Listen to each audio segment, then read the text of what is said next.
unhindered by your opponents. When you're down that priority roster as Ethan was, that's your chance to duck and weave around and try and find waves that the others aren't going to go, because they're waiting for obvious choices, and you can gamble a little more when you're Ethan Ewing and you're down the priority and see if you can turn an average wave into a score. All part of the strategy, part of the hunt of competitive surfing, but it happens in a free surf as well. You'd be out in a crowded lineup and be like, all right, I've got to work out. Am I going to sit and try and get amongst the pack maybe for those set waves? Or are there a lot of waves going unridden that are on the inside that maybe don't have the best quality but are going to get me up and riding? And you might start your surf that way and get a few, and then, okay, now I'm going to wait for a good one. And it is very similar in that sense to a free surf. A little warm-up session on the inside, and then go, okay, legs are feeling good, I'm ready to go. Yeah, exactly. It's a great point. There are those similarities, aren't they? And, wave selection in a free surf, the thing that you notice, I think, as a grommet, is that you've got to climb your way up the pecking order in a lineup. And there's the main men, the main women, the main people, and then you, as a grommet, have to kind of slowly peg your way, earn their respect through your performances, through your commitment, through your dedication, and then at a point in it, you find yourself in that position where you're getting the best waves in a lineup, and the best surfers. That's one of the easiest way to identify the best surfers, is to see the type of waves they're catching. 9 minutes remaining on the clock. And Alonso sitting with those couple of sixes on the board. Kali Vast sitting in second, but with that first priority. And he is now up and riding, looking for an 8.07 to take away the lead. Nice opening turn, sets it up on the rail for the second, and seamless into the third finishing maneuver. He'll be improving on his score line. Yeah, 100%. That looks like a wave similar to the waves that we've seen from Alonso. There's some beautiful carving arcs in that wave, a nice finish. So I think that's going to be his first real score. It'll go with that 4.67. Let's have a look here. Loads up, drives the bottom turn, up high on the wave face, and then just wraps. Look at his body.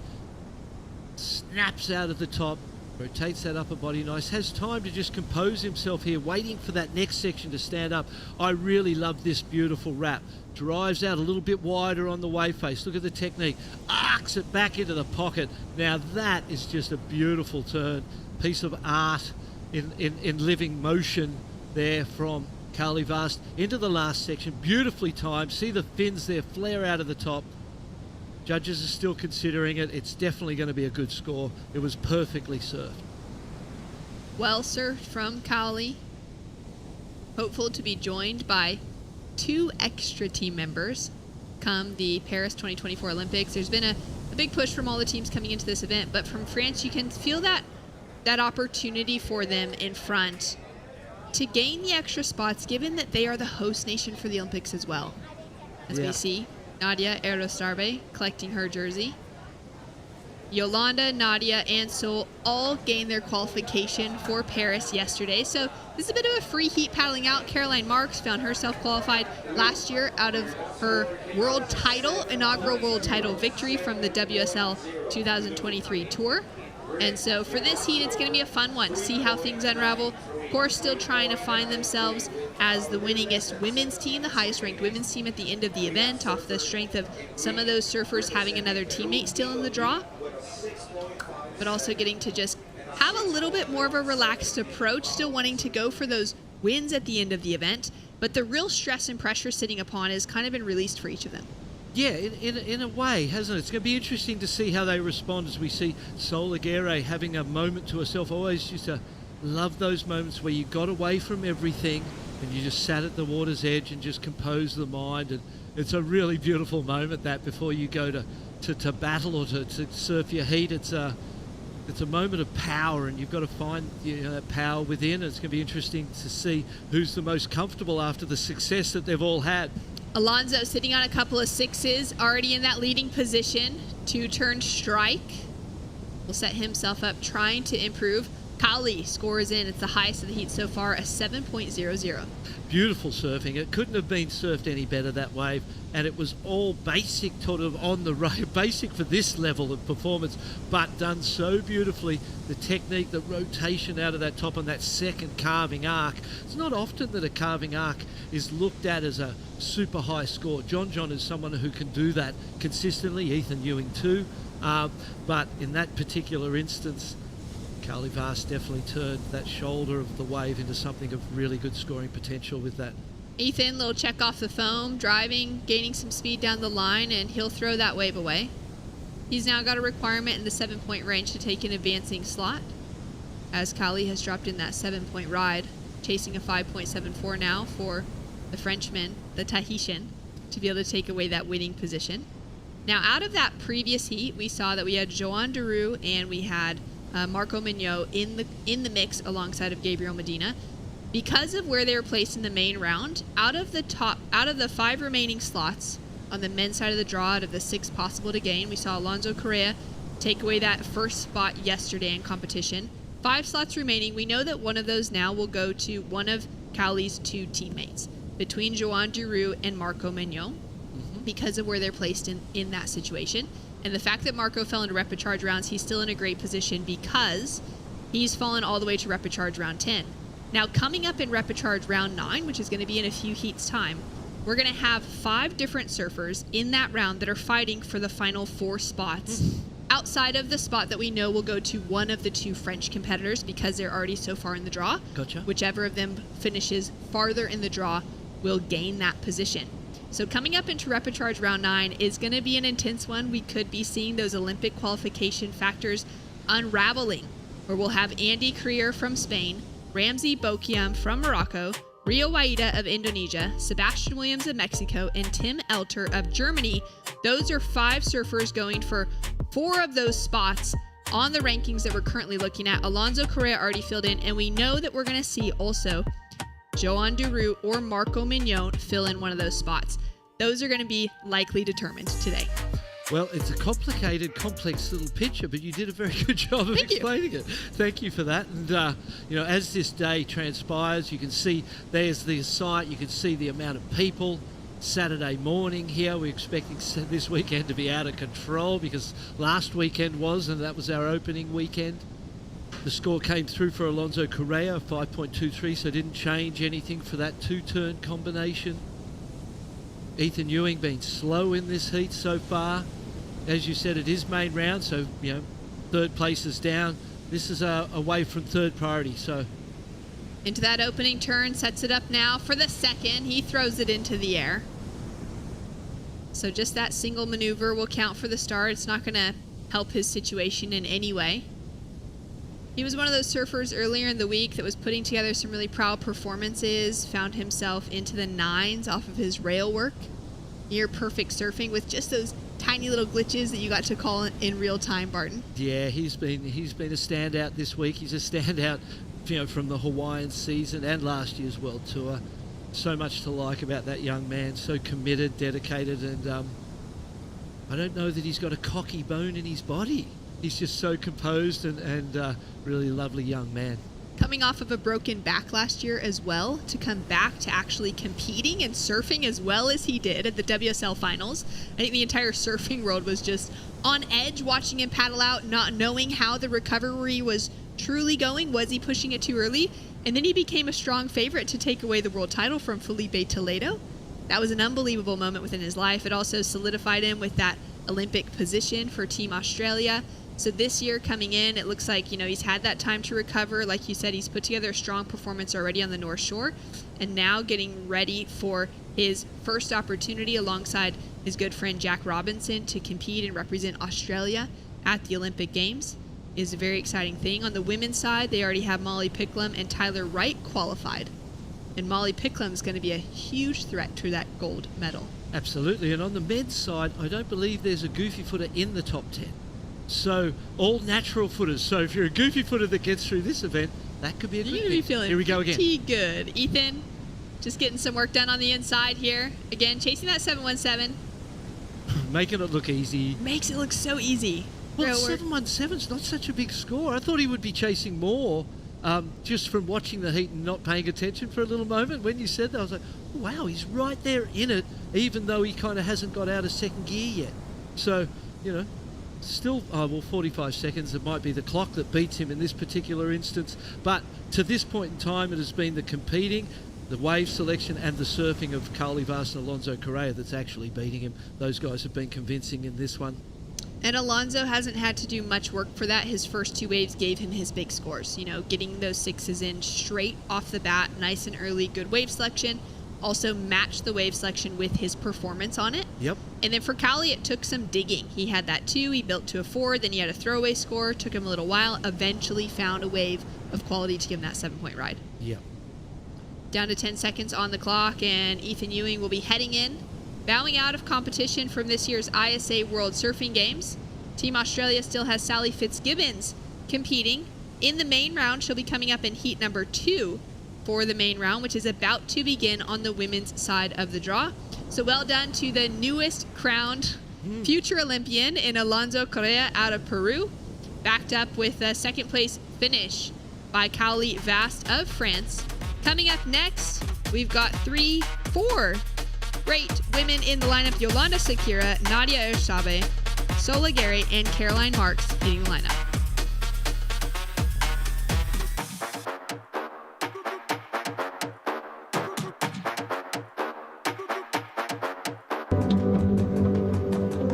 I think a strong junior and amateur career is huge. You know, if you really look at like the history of everyone that's done good as an amateur and a junior, you know, almost all of them are on the tour right now or world champion even. You know, when I won the ISA, I think what made it so special is that the whole team was behind me and I won. And my brother was on the team with me, which was so sick. And him and my dad carried me up the beach and got a gold medal and they raised that flag. And that was pretty amazing. Right out of the gates, Caroline Marks, one of the standouts yesterday on day 1. She had the highest 2-wave total. When I went to Japan with the team, it was really cool because we were there all day supporting everyone. And I think that gets you really, really excited because you're like rooting for your friends, but you're also trying to win too and flying the flag. And it just like gets you kind of like really psyched. The ISA opening ceremony was super cool. I've never done something like that. And, you know, everyone there was saying like little taste of what the Olympics is like, which is so crazy because I got the chills. It was seeing all the teams and things like that was like so amazing.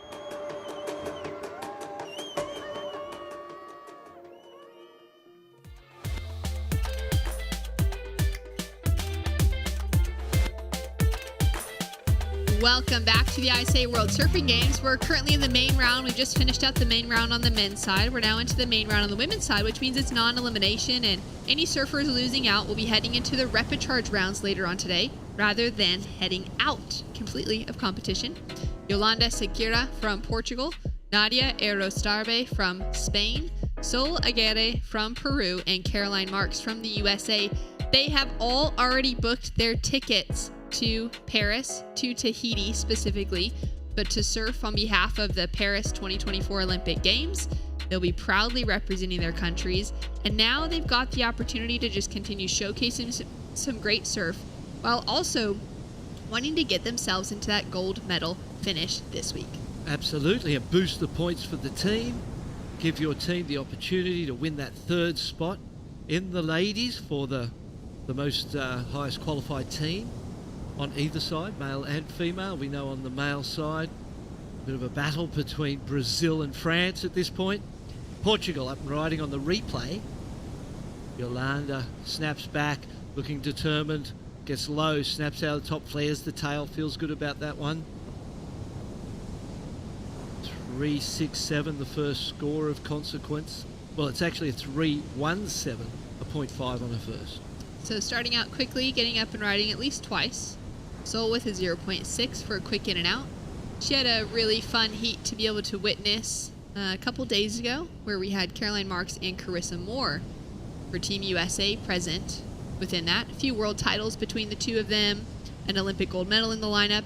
Sola Gary paddles out and gets an 8-point ride on, 1 minute on the clock? Like, just straight off the bat. First wave that came through. Smashed it, found herself with an excellent score, and walked away victorious over those 2 world champions. Yeah, and as a superstar of the future, that young lady, we saw tears yesterday upon news of the ticket to the Olympic Games. So congratulations to all of these ladies. Alonso Correa for Peru, the newly crowned Olympian, took out the win in that last heat. He is with Mitch Salazar. Yeah, the first male to qualify here at the ISA World Surfing Games. Alonso, muchas felicidades. You make it through another main round heat and you position yourself for a potential gold medal at the end of this event. I want to focus on qualification, though. For a lot of people that don't know, both you, Sol Aguirre, who's in the water right now, and yourself, last year were injured for the majority of the year. How refreshing is it to start off the year with a bang like you did yesterday? Yeah, it's amazing. Still processing it. I have my family here. All the team is super excited, super happy, and I'm super stoked to make everybody proud. All my family, my friends back home, all the people, all the surfers back in Peru, the surfing community. And yeah, now I'm surfing. It's fun waves. I was able to get a couple waves to make it through, and one more round. Yeah, that's the goal. Keep going the most I can, right? In Tokyo, you had 4 surfers representing Peru on the surfing side, and Sofia Mulanovic, who's working the broadcast in Spanish right here, has a lot of gratitude towards you and says that you're one of her favorite surfers. When you get that kind of word from somebody that you look up to, how does it encourage you not only to do better, but motivate you? Yeah, for sure. Really, like, surfing and competing, it's all about the confidence. To have that confidence to go out there and like knowing that you're able to, if you get a wave, get a good score. So that boosts my confidence for sure. And all these contests, being able to make it through the main round, it's been amazing. Like that heat, we had Ethan, pretty much one of the best surfers in the world, and Kauli, super gnarly as well. So yeah, all the hits have been super hard, and I'm stoked to be like in the mix with all those guys, right? Anything you want to say back home in Spanish? I know not only the rest of your family is watching, but all of Lima and the rest of Peru. Yeah, nada, gracias a todos. Acá seguimos una ronda más. Y nada, feliz, contento con el resultado de este campeonato y vamos por más, ¿no? A seguir dándole. Tranquilos, se vienen más campeonatos por delante, entonces a seguir motivados y trabajando duro para eso. Olympian for the first time. Felicidades. Thank you so much. Very happy to see Alonso and just starting to kind of let that soak in. Yeah. And Really he said that the surfing community in Peru, but the thing that he might not realize yet is that once you're an Olympian, it's the whole of your nation that respect what you do. Surfing, obviously, you know, is clawing its way into acceptance in a rapid way, really. So for Alonso, I think he's going to be surprised when he gets home at the response from the mainstream media and the whole of the nation, knowing that he's qualified for those Olympic Games, Paris 2024. I would say there's going to be a few parades happening after this event as surfers head home and to their hometowns and their home nations. Nadia, newly qualified for the Olympics out of yesterday's competition as well, smashing her way through to the inside section. Her and her teammate, Janire, were able to solidify that, which means 2 Spanish women will be present in Tahiti. That's exciting, too, to think about, you know, the kind of preparation, the road to getting there. They've now got a few months ahead of them before those games will take place.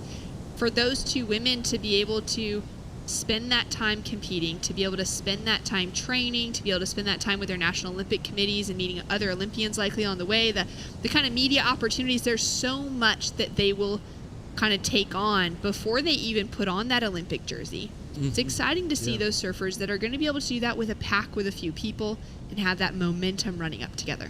And interesting, you know, there will be surfers who are on the World Championship Tour and competing and going to other locations and perhaps more focused on that. We saw her get an amazing ride. This is Sol Aguirre. Well, her opening was a 6.83. We love to look at it. She went for a huge layback on the opening ride. Now goes for it again, and she'll fall. But that first wave was so great. During the interview, wasn't Yeah. it? We looked at each other and we lit up because she lit that wave up.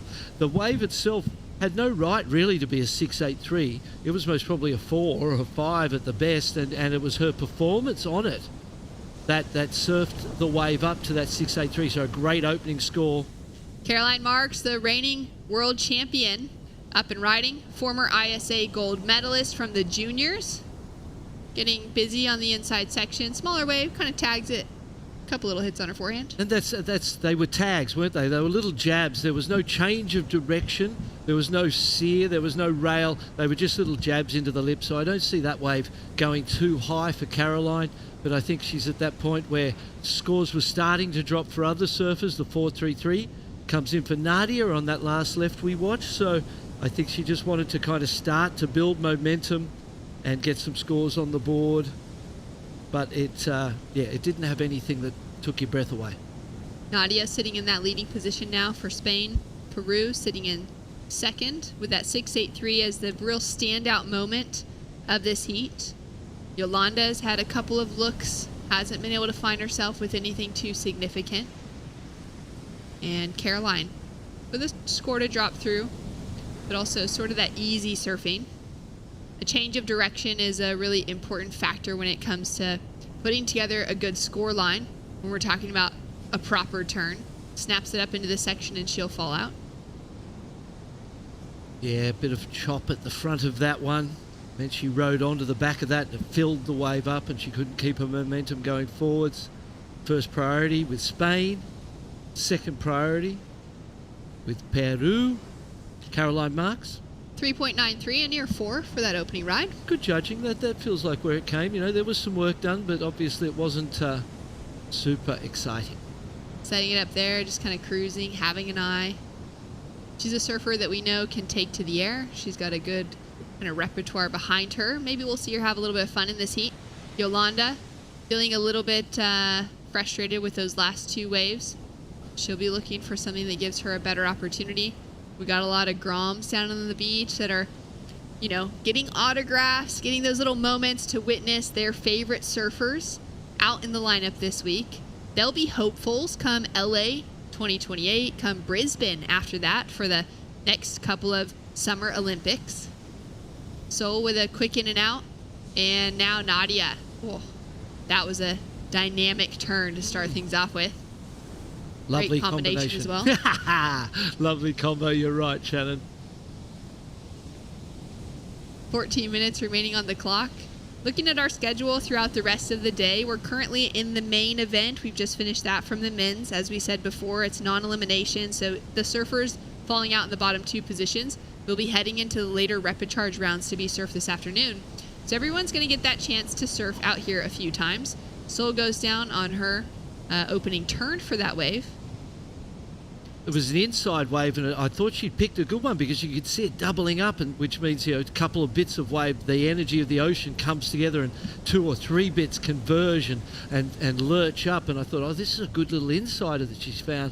Unfortunately, on the last 2 rides, there's been those falls after the 6.83, actual 3 rides since then. So needs to settle it down, recognise that the start's done. There's only one more wave needed, really. And she finds herself in the lead with that 1.9, so easy to improve on that. Now, Alonso hinted to it within his post-heat that it's just one more heat until he'd be in the actual final.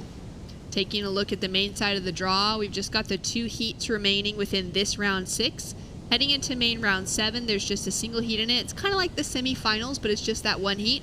Top 2 surfers from that will go straight into the medal match. Into that final match, bottom 2 will have a repecharge final to battle through. So we're getting into that end of competition. It's always a little complicated with the ISA World Surfing Games to be tracking along with exactly where everyone is sitting and how many heats are left, as we've got a lot of heats that we're getting through today. But it is because we got that great repecharge round added in, which means every surfer has that opportunity to take a loss and have another shot, should need be. Yeah, it's fantastic in that sense. It's fantastic for everyone. The developing nations, they know when they come here and they bring their team that they're going to get 2 heats, regardless. And that's just such a gift. The old rock up to a place, surf a heat, lose, go home, it really doesn't do anything for the development of the sport.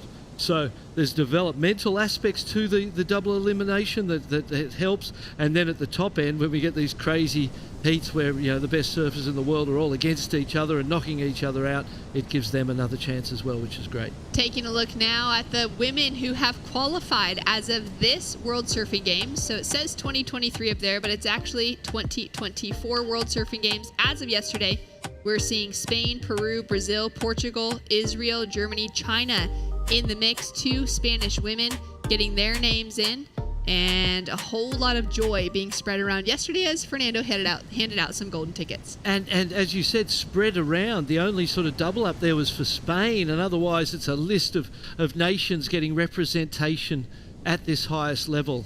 And that's the spirit of the Olympic Games that is different to professional sport, where you could imagine, say, if we looked at, oh, hold on, let's look at this instead. All right, deep takeoff, stuck behind the section, and she'll kick out. Feeling some nerves at this point from Solagere. Unfortunately, with that start, you think you'd be quite settled and quite calm after a 6.83, and you've come this far into the heat and you've still got the best wave of the heat, and you're just looking for a second. So it's most probably the least stressed position of anyone in the lineup. But the responsibility of advancement, sometimes it makes the simple things hard. So that's 1, 2, 3, 4 rides after the 6.83, trying to improve on the second one. Only managed the 1.9 as the best. Having a look again, going to the forehand this time. Oh, nice looking right into that first section. Although the wave goes flat, kind of looked like it might have that section that could stand up, but unfortunately it tapers off. Staying really active. One of the first heats that we're seeing of her this week where she kind of has that nervous look to her. It's been an impressively consistent performance from her throughout every other round. It really has. You mentioned that 8-point ride we got to witness, and she's taken out some big names so far in this event. Caroline Marks, well, they're really, is no bigger. She's the world champion, defending world champ. Sally Fitzgibbons in the blue there, representing Australia. One of the greatest names to come in surfing around the world. Sally Fitzgibbons, longtime championship tour competitor, an Olympian, and a 3-time ISA gold medalist.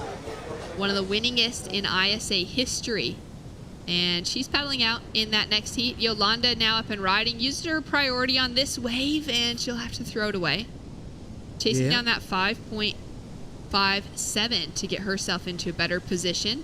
Nadia with a nice re-entry to start. Yeah, you can see, I suppose, it depends on what you're looking for, how ambitious you are with your wave selection. If you're looking like, I need one with 3 turns, it's going to be extremely difficult to find. If you're like, I'm just going for one big one, then there's most probably a lot of opportunities.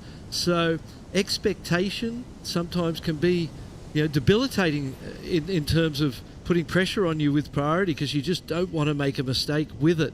But sometimes it's better to just catch something, get rid of that priority, and in conditions like this, just get surfing. And we've seen that work for Gabriel Medina, that's for sure. But he has that ability to go very high in the air and turn a closeout into a near perfect score. That's a hard thing to do on the rail. So, there's an advantage in these conditions really to the aerialists, and that will not exist at the Olympic venue. There's the layback snap.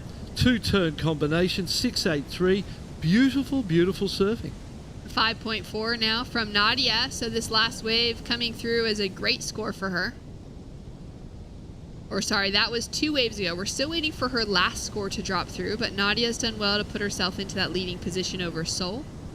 And it is an interesting point of conversation as we see Tatiana Weston Webb for Brazil. She'll be out there wearing the red jersey up against Joanne Defay from France and Taina Hickel from Brazil. So 2 Brazilians in the water up against 2 names that Tatiana has surfed plenty of heats against in Sally and Joanne. All kind of, Sally just maybe being that generation just ahead of those 2, but within that same pack. They've been on tour for a long time together. They know each other's strengths and weaknesses very, very well. That's exactly right. They do. There's an intimacy and a knowledge about each other. It's going to be interesting to watch that play out.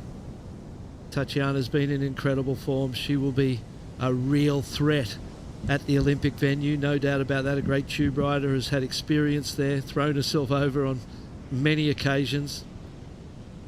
Joanne saying good luck, but not too much good luck. Just enough to be polite. Yes. Once they get back out of the water again, they'll be buddies. Yes, exactly. I'm sure share a meal together at some stage through the week. Or through the year. They'll have plenty of time traveling together this year. Yeah, there's that old saying, what happens in the water stays in the water, and it's such an important part of being a competitor. You've got to be able to go into the water and do what you need to do and play that game as hard as you can, as strongly as you can. But at the same time, when you return to the to the water, to the beach, we're all friends, and you've got to leave what happens in the water. That's been one of those ethoses of surfing that's existed for a long time. Caroline Marks sitting with first priority next to her name. She's been in that third place or fourth place position for the majority of this heat, now chasing a 4.81 to get herself out of it. Yolanda chasing down a 5.57. These women will still have the opportunity to go through repos to get back into the grand final. Now, as you were saying just a moment ago, it is an interesting point of conversation that, the waves that we're seeing surfed here, especially with kind of the conditions and the way it's shaped up to be at Rastreal rather than Margara over the last few days, we're seeing surfers qualifying for a big left-hand, heavy, reefy barrel out of waves that we're looking for great airs in, that great variety of rail work, and it's quite a different conversation to what they're going to have to begin preparing for heading into Tahiti. And again, this is, we're in an area here with reef breaks, and they're breaking very similar to beach breaks given the forecast and the conditions. We could end up at the Olympic venue and it could be 3 to 4 feet. I mean, that's a reality, and it could be one on turns. It's doubtful. But it's happened in the past plenty of times. And it could happen again. So while there's the stereotypical situations that we're talking about, and we expect, that Olympic venue to turn on and show the world surfing in a completely different light to what they saw in Tokyo, where it was beach break high performance surfing in some storm surf, to the tropical paradise of Tahiti and the big barrels of one of the world's heaviest waves. But the forecast is the forecast. This area has great waves, great tubes, but the forecast and the conditions have kind of been against us. But it's such a good venue that even with that against us, we've still had waves every day and enough to compete. Sally Fitzgibbons, the 3-time ISA gold medalist from the World Surfing Games, just touching down into the water, saves those fins on the little jump in, and she'll be getting that hair wet, paddling right out. She's a surfer that loves to take to the air whenever possible, so I'm excited to see that next heat unfold. Given the conditions, what we're seeing from the men's side of the field, the wind, those little ramps coming up, I think Sally's got to have that within her mind as well as something that she can start to bring into play. Maybe we'll see her try and get herself in a solidified position with 2 scores on the board before she takes to the air. We've seen plenty of heats with her. Once she kind of gets that first 5-10 minutes down and she's got a couple scores and she feels comfortable to free up for 5 or 8 minutes of the heat, we see her go for air after air after air. Whether she's landing it or not, she's right there in that conversation looking for a big moment. Absolutely. I suppose the thing working against Sally being a natural footer is that the air wind, which is coming in from the side on shore, is really on the lefts. And she's a natural footer. Her backhand airs aren't at the level that the forehand is. Really, she relies on those forehand airs. So with that wind blowing the direction it is, it can blow your board away from underneath your feet rather than blow the board into your feet. So I imagine we're going to see her go to the rail and work on her backhand is fantastic too. She's always had a really good backhand vertical re-entry. That'll suit these sections. But again, this heat has been a really interesting heat where it's been quite slow, inconsistent in terms of waves caught and the performance we get to see. So, every heat is different. No one knows what the waves are going to do in the next heat, and you always have to be ready to adapt on the fly in the moment Solagera up and riding. Looking to adapt here. She's been holding on to that top 2 position with just that 1.9 behind her.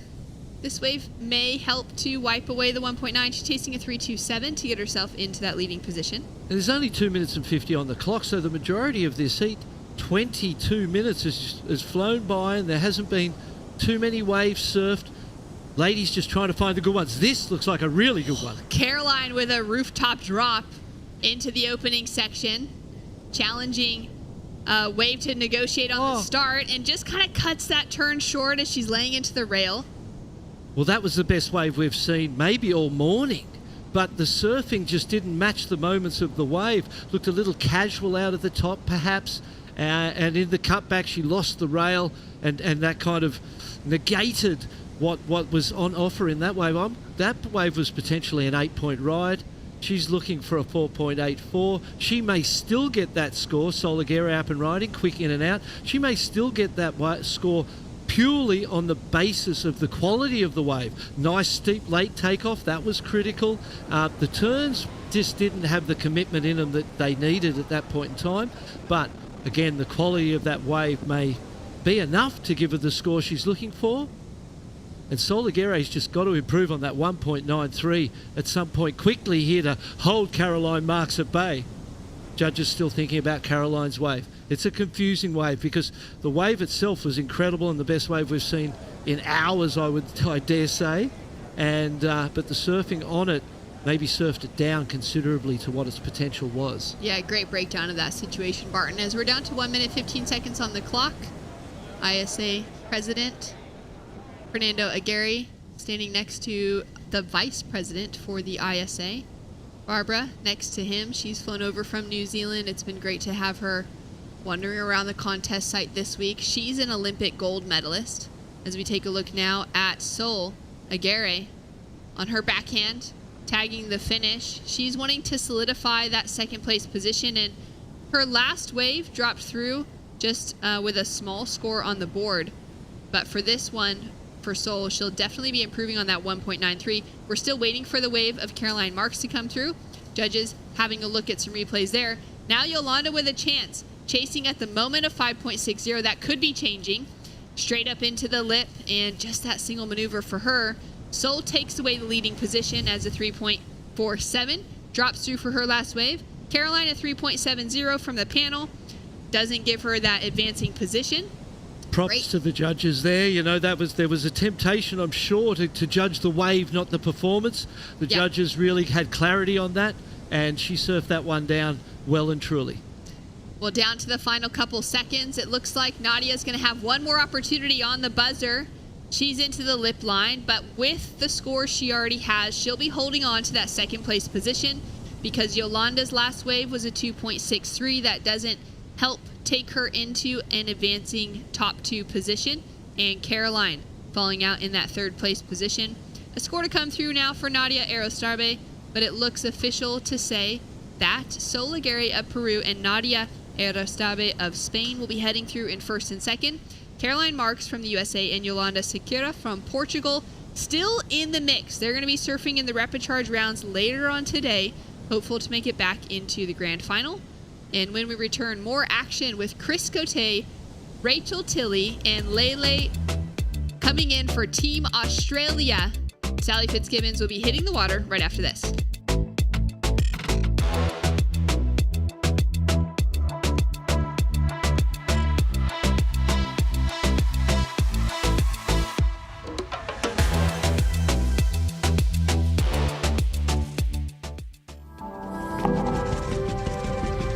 I love my running. For me, running was more suited to my personality and my drive of like that there's a start line and a finish line and everything in between kind of makes sense. Like you're training, you do it and you push yourself, and it's really hard, but it's really rewarding because you kind of see like the result in these PBs or going to the Youth Olympics to get some gold medals there. To be able to kind of, you know, rise all the way to that top tier and have the opportunity to run against some of the world's best was, yeah, it was special. Obviously, the very influential moment at the 2000 Olympics was in Sydney. I was fortunate enough to be in the stadium when Kathy Freeman won the gold medal for the 400 meters, and I think to be there and like feel the crowd and feel the stadium rumble, and that was a significant moment in Australian sport history.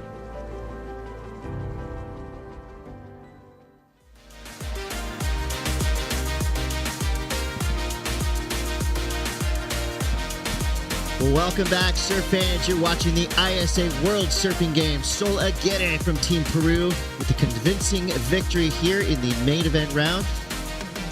We do lose incredibly talented surfers to the repechage, meaning they have another way back to the main podium. Ooh. Caroline Marks and Yolanda Sequeira, third and fourth respectively in that last heat. 25 minutes to start this round 5, heat 2 in the main event. Joanne Defay hammering it on her backhand. Big heat in the water. Joanne Defay, Tatiana Weston-Webb, Sally Fitzgibbons, and Tina Hinkle. A lot of Olympic knowledge in the water right now. There you see the matchups: Brazil, Australia, France, and Brazil. We'll see if Tatiana Weston-Webb and Tina Hinkle can team up on Sally Fitzgibbons and Joanna Fay. That would be a tough ask. Both those surfers, incredibly high heat IQs. Well, we're very excited right now because we are joined by a multi-time ISA gold medalist representing Team Argentina, as well as a surfer representative for the ISA. Welcome to the booth, Leandro Osuna.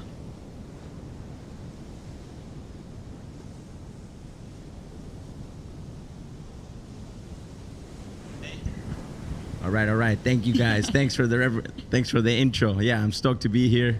Big fan of the ISA. Been doing them since 2004, so 20 years in the making, and I love it like it was the first time. You know, Leandro, you're an amazing representative, not only for Argentinian surfing, but just for surfing in general.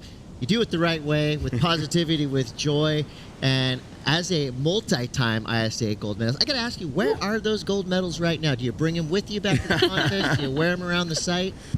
I got them at home. I put them on my kids, neck around time to time.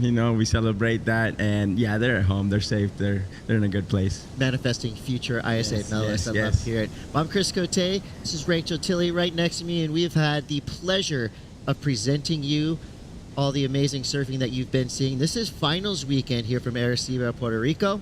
21:30 to go here. Scores start coming through. Tatiana Weston-Webb with a 5.83, Joanna Fay with a 4.33. Surfers resetting themselves in the lineup. We're going to go down to the glass where Mitchell Salazar is standing by with Sol Aguirre. That's right, newly qualified Olympian Sol Aguirre. Congratulations, a tough heat out there. Everybody was kind of in the lead for a moment during the heat. You got your back up towards the end. Talk me through the conditions out there. Oh my God, it's so difficult out there. I got a 6.8 at the beginning. It was a good ride. I was very grateful that I got that one because after that, I couldn't find any backup. I fell on my other waves and I was like regretting falling because time was ticking and I couldn't find anything. And then at the end, luckily, like Nadia didn't paddle that wave and I got like a good backup and I could jump into the lead, but I was so stressed the whole time. I'm still like shaking. Back-to-back wins for Team Peru. Alonso was in the heat before yours, and then you paddled out yourself. So not only are you two still in the main round, Peru has a chance to be world champion once again. Is that one of your focuses here for this event? I actually didn't know that. But yeah, I mean, yeah, I'm gonna keep going for my team and for my country and for myself. And Alonso is super solid too. And yeah, we made this today. Today the goal was to make it through, and we're on finals day, so we're gonna give it all. Yeah. And how nice is it to actually surf an event without an injury too? Last year you had horrible luck. You were injured most of the big events, and starting off with a third place finish at the WSL Pro Juniors in Oceanside, and now here Olympic qualification with the chance to get your first ISA gold medal. How cool is that? Yeah, I mean, when life push you down, it's like you think you're not gonna make it, but I was patient and I had amazing people surrounding myself that supported me and believed in me. And yeah, I had so many injuries while competing, and that was like I think it was God's plan, and that's what I felt. So it's good that when you come through that, and after that it comes the rainbow. So I am just happy that now everything is starting to go well. Yeah. Felicidades. Anything you want to say back home? Sí, gracias a todos por ver. Alonso y yo pasamos. Mañana es Finals Day. Tune in y gracias. Arriba Perú. Gracias, Sol. Surfing is lucky to have Sol Aguirre involved. She is an incredible person, surfs with so much joy, so much heart. Just a stellar human being. And we're lucky to have her here at the ISA World Surfing Games, and she is achieving a lot already at a young age, and expect more from Sol Aguirre. So we get back to the business at hand in the lineup. 18:35 to go. Tatiana Weston-Webb into the lead for now, but everybody involved. Tina Hinkle got a wave. Sally Fitz just surfed a wave, and Joanna Fay potentially got her backup score right there. So the judges now have some work to do. It gives us a chance to catch a little bit with Leandro Osuna. Leandro, I know the surfers have a say in what happens in competition here before, during, and after these events. So you're one of the representatives for the surfers. This is Leandro Asuna. I'm Chris Cote, Rachel Tilley. So, Leandro, what is your main job? What is your focus as a surfer representative here in ISA competition? Well, I'm here for the voice of the athletes. I'm here for any inquiries, anything that's happening to an athlete, to be able to present that in the higher table, say, in the directory table. I'm here to represent the surfer, being an active surfer, being you could say a veteran too in these contests. I kind of know what things we like, what things we could change, what things we could better. And that's kind of I think our job nowadays is to listen to what the athletes need, listen to what they're, if they need help somewhere or what could be changed, and take that to a higher level where things can be changed. So I'm here to represent the athletes. I'm the athlete's voice. The voice of the athletes. There Okay, it is. that's The a voice of pretty the athletes. Awesome title, and still competing at an elite level. Tell me about your experience here at the ISA World Surfing Games in Puerto Rico. Well, yeah, it's been an amazing run. I've been here since the 15th of February, so I've been here for quite a while. Been surfing a bunch. I got good waves at Margara, surfed El Pico, Rastreal. Just great food, beautiful people, the culture's insane. Just enjoying every moment of it. And it's a long, you gotta take it step by step, because it's a long run. The ISA, you gotta go through a lot of heats, more if you go down in the repechaje. So you gotta take it heat by heat, day by day. I think the most important thing is enjoying the moment, and you can see a lot of professional surfers talking about that, just enjoying the present, being in the moment. You see that with Griffin Colapinto, with Rio Waida, Jack Robinson, when he won Sunset, he was talking about that too, just enjoying every single little second of this moment. And that's what the ISA is about. And it's also, these contests are the best, you see everybody from all over the world, and we're all here celebrating surfing and just being in the water. We're saltwater brothers, and that's what the spirit of surfing is. Yeah, I love to hear it. And I don't know many competitors that surf events for the money, but one thing of note that we don't really talk about often is there's no prize money on the line. This is purely for the love of surfing, for the love of your nation that you're representing. So there's no big payday at the end of this, but one huge thing is being a world champion. Leandro, you've had two of them. I've had two. I've had my 2 gold medals, 2 world championships. Yes, what did that mean for you in your career? I actually had, like I said before, I've been doing it since 2004, and one of my prime time years was in 2000. This would be 2013, 14, 15, and 16, where I got 6th. 2013, 2014, I got 1st. 2015, I got 4th, and 2016, I got 1st again. Wow. I made 3 finals in a row. Went through a lot of heats. But like what Chris was saying, it's a love of the sport, it's a love of just being in the water. There's no money, there's no, it's about representing your country and enjoying just being out there with your friends and trying to just give it all, just enjoying being in the water, surfing, having a great event. It's all about experiences, I always tell everybody that I encourage when, like if I have one thing I could say to Groms or kids growing up, I'm like, do it because you love it, do it because you love it. Don't expect a lot of things from it. Just do it because you love it, because you enjoy it. And that's what the ISA brings. I love it. And I'm actually in a champion sandwich right now. Rachel Tilley right here, 2015 WSL Longboard World Champion. Rachel, you reached the pinnacle of your sport. And I know that obviously, pads your resume. People listen when you talk. So when you're looking at the water right now with 14:27 to go, Joanne DeFay right now, she's checking off the box. She's doing everything right. 6 and a 4. So when you go out there with that championship mentality, like we know Joanne has, what do you take with you from past wins going into events like this? Well, they've surfed in conditions like this hundreds and hundreds of times, not just in their championship tour career or their professional career, but to get to where they are now, they've surfed in hundreds of heats as amateurs in these types of conditions. So they're leveraging that type of experience in the past. And the thing is, though, you're going in with that championship mindset, but you're looking at that roster, and all of these surfers have that same championship success, and it makes it really, it can get the nerves pumping. And this is their first heat surfing today. And so, to start off strong like Joanne has, she's putting that statement on there, putting the pressure on, but she's not running away with it yet. So it's still anyone's heat, 13 minutes remaining. We're at 25-minute heats now, where throughout most of the event, we're at 20-minute heats. That extra 5 minutes makes the world of a difference in heat strategy, in the way you play priority, in how much time you feel you have, 13 minutes. before was still at the beginning of their heat. Now we'd qualify that as halfway through the heat. So, yeah, it's interesting to see how differently it's played. As Sally. Yeah, talking about surfers with a long, rich history in ISA competition. Sally Fitzgibbons, a multi-time medalist as well. So 12:50 to go here in round 5, heat 2. So we're still in the main round. All 4 of these surfers will have a second chance. Whoever gets 3rd and 4th place will be sent to the repechage round. So you see Tatiana Weston-Webb. Huge wrap to start. Amazing surfer, Tati. Amazing surfer. You know, just got the heat started right away. I think it's cool seeing how the CT surfers adapt so quickly to these 20-minute, 25-minute heats, and they know they gotta get busy right away. Yeah. You know, and in these conditions, I'm seeing you learn a lot from watching. You learn a lot from obviously the best in the world, and you can see that. So when the conditions are like this, I think priority isn't really the goal. You know, you kind of gotta keep it busy, because from a good wave to a bad wave, there's a little bit of difference. There's not that much difference. You just gotta keep busy. We saw it with Medina. We saw it with Yago. We can see it with Tati and Johan in this heat. They're just catching waves where quantity makes a quality. It's pretty incredible when you look at the ocean right here and you just think back to 30 seconds ago. Somehow Joanne Defay finds a wave that allows her to do 6 turns down the line.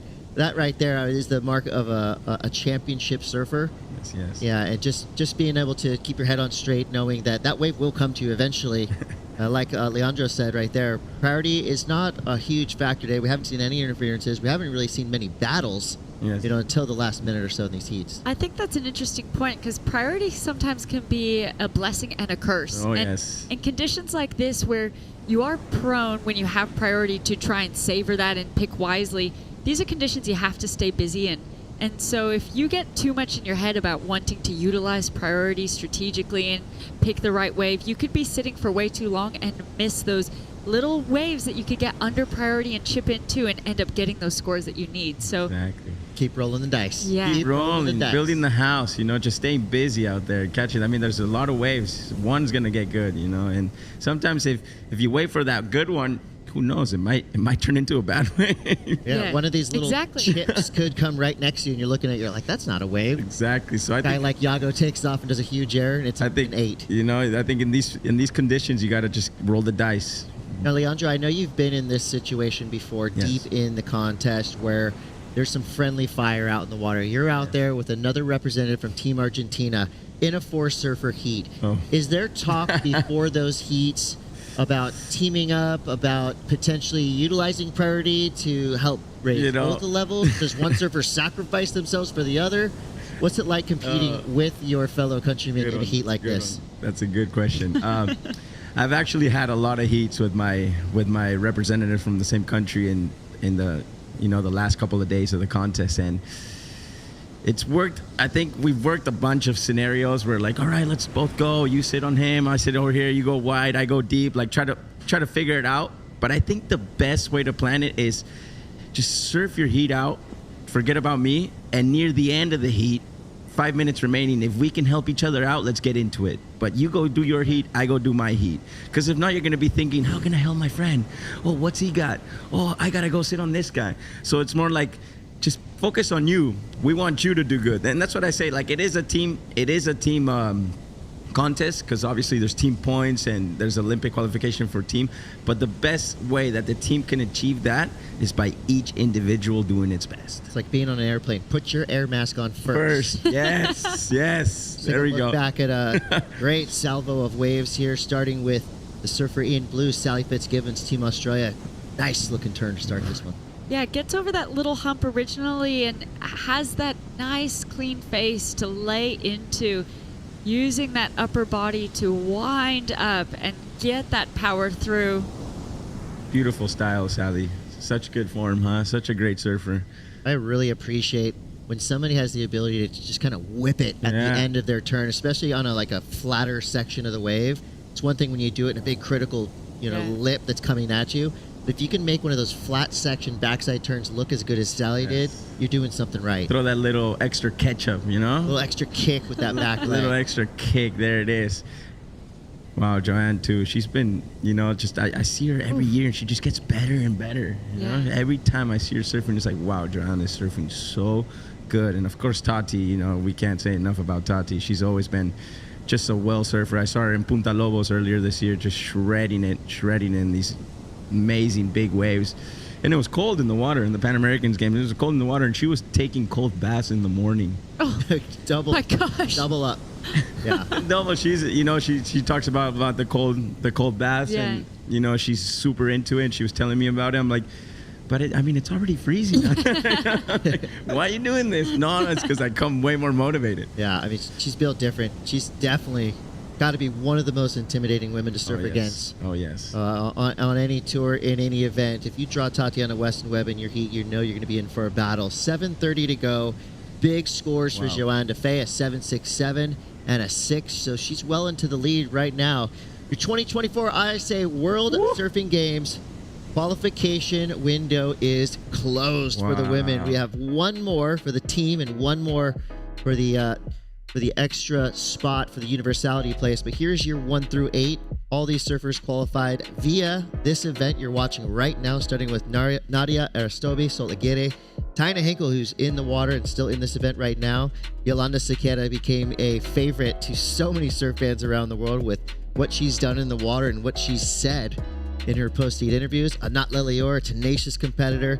Janiri Gonzalez Expari, Mia Kemp, and Xixi Yang. How cool is that to see that international mix, those flags next to those names? Amazing, like the level that China's providing nowadays. You see them, and it's crazy how many good young surfers there already is from China. I started following her on Instagram Me too. the other day. I just got 300 followers. I'm like, who is this? Underground charger shredder, and I saw her video. She shreds. I fanned out. I just went down there and got a selfie with Xixi.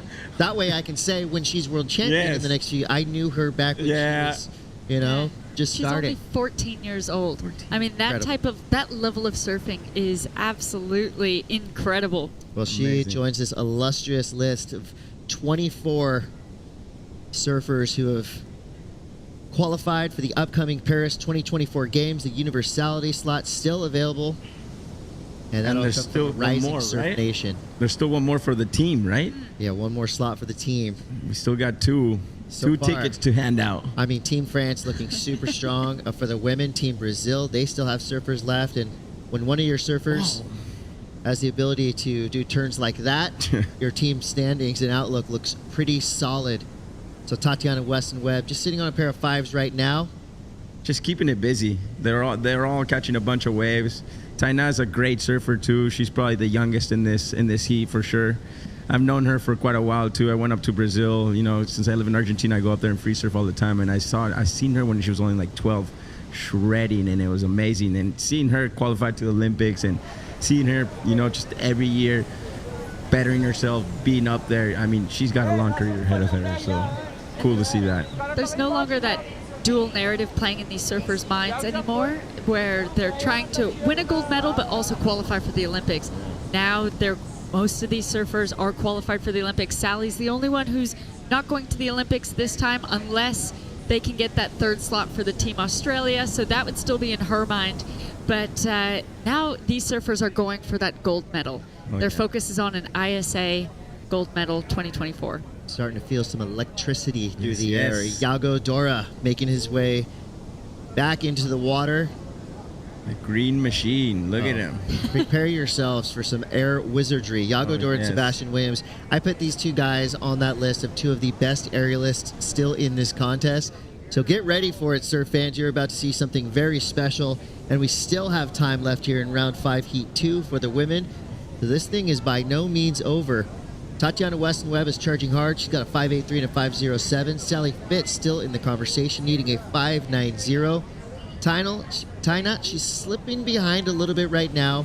Just inside of 4 minutes ago, a 6.9 is out there. I mean, that 7.67, right? That gives the surfers kind of the benchmark that they need to reach, cross that line in the sand, and reach towards perfection. Yeah, she's in that top priority spot too. You know it. And if you look at how many waves they've ridden, you can see that green and red are the girls that most waves have ridden. You can see, you know, they're keeping it busy. What we talked about earlier. Wow, here's Tina Hinkle on a beautiful right. We don't see many rights. Nice first top turn. That's what kind of happens on the rights. It kind of goes a little slow at the end, you know? That opening section was looking promising. It was looking beautiful and just goes flat. But it ain't over. It ain't over. But talking to that team strategy, you know, in this situation, what would have been ideal for Brazil is if Tatiana was sitting in that first position and then she could go help try and get Taina into that second position. But Tatiana's still trying to hold on to that second position. If Taina gets a score, that pushes Tatiana then down as well. So it's kind of every man for themselves, every woman out for themselves out there. It is. We talked about that team strategy, which I think comes into play if, you know, if the cards play right, you can kind of help each other out in the last 5 minutes. Because I've gone in the water trying to help them out since the beginning. Did not work. Everyone's got a plan until they get punched in the face. Put your mask on first, right? 2:20 to go. Joanne Defay in the lead with a 13.67 total. That's a solid number for the French representative, Tatiana Weston Webb. She's right there in the mix with a 5.83 and a 5.27. So with 2 minutes left now, that 2-minute warning. This is when things seem to get a little bit chippy, which we like to see. I'm down with a good paddle. You know, when they say, I like to hear 2 minutes instead of like 120 seconds. You know, when sometimes they say that, like, oh, you got 90 seconds. No, don't give me that 90 seconds. Give me that minute 30. You know? Yeah, you can kind of stretch time in your mind that way, I think. Same with a watch. I do a strategy with a watch. Instead of counting down, I count up. Ah, interesting. Instead of like, there's 1 minute. No, 24. I still got 25.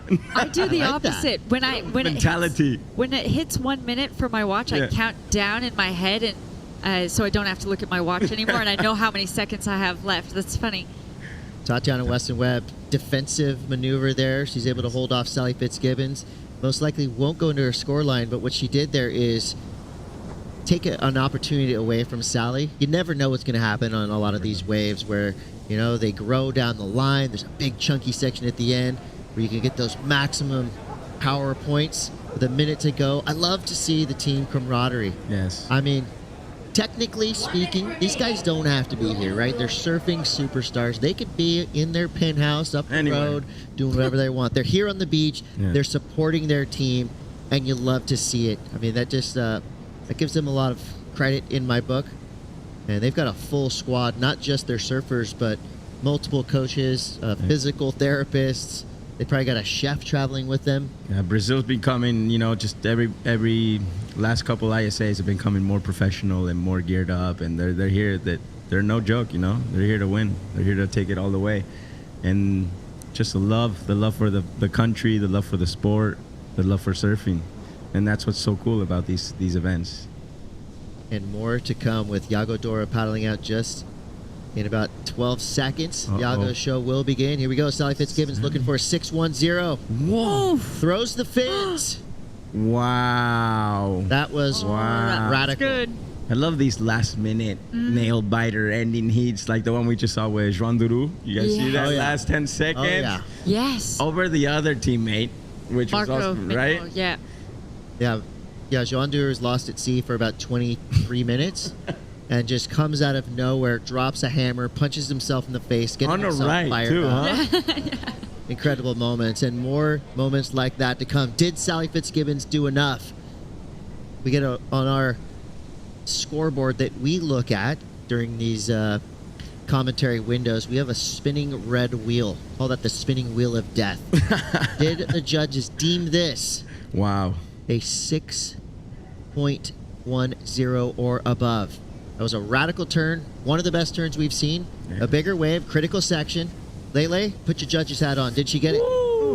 I really liked the turn. The finish was kind of, you know, it wasn't as clean as probably the judges would have loved to see it, but it was a radical turn, a lot of power. She threw out the fins, threw spray, laid back for a second, claimed it, you know, last minute biter. I mean, it's right there. It's right there. That angle made it look even better.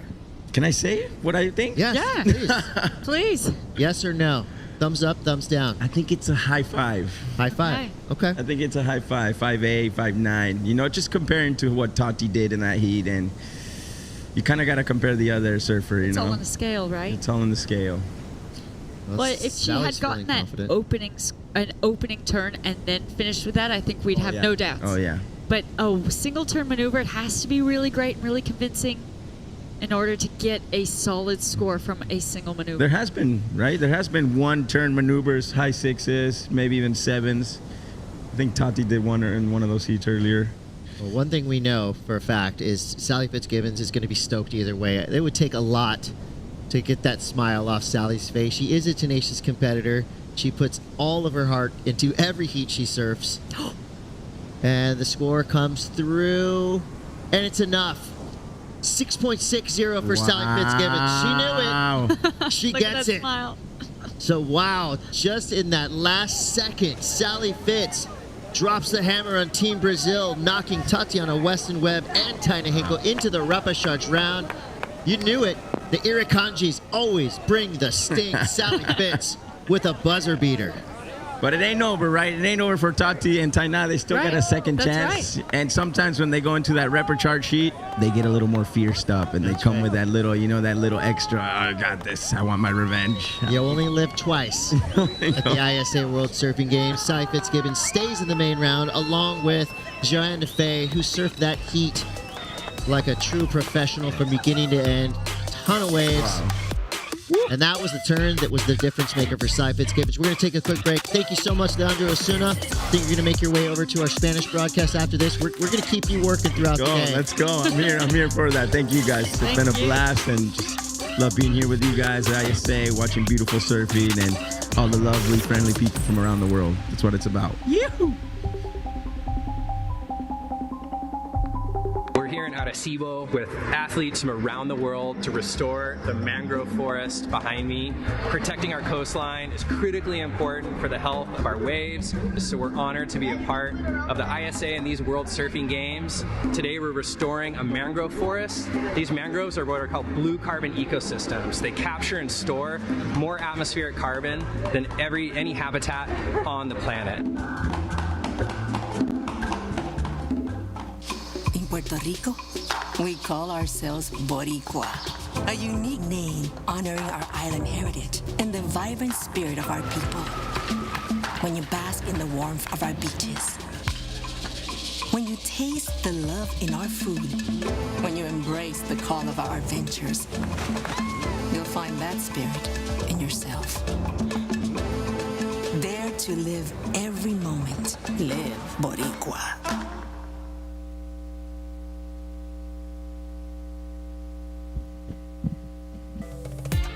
Another stunner in the books here at the ISA World Surfing Games. Sally Fitzgibbons with the last second heroics.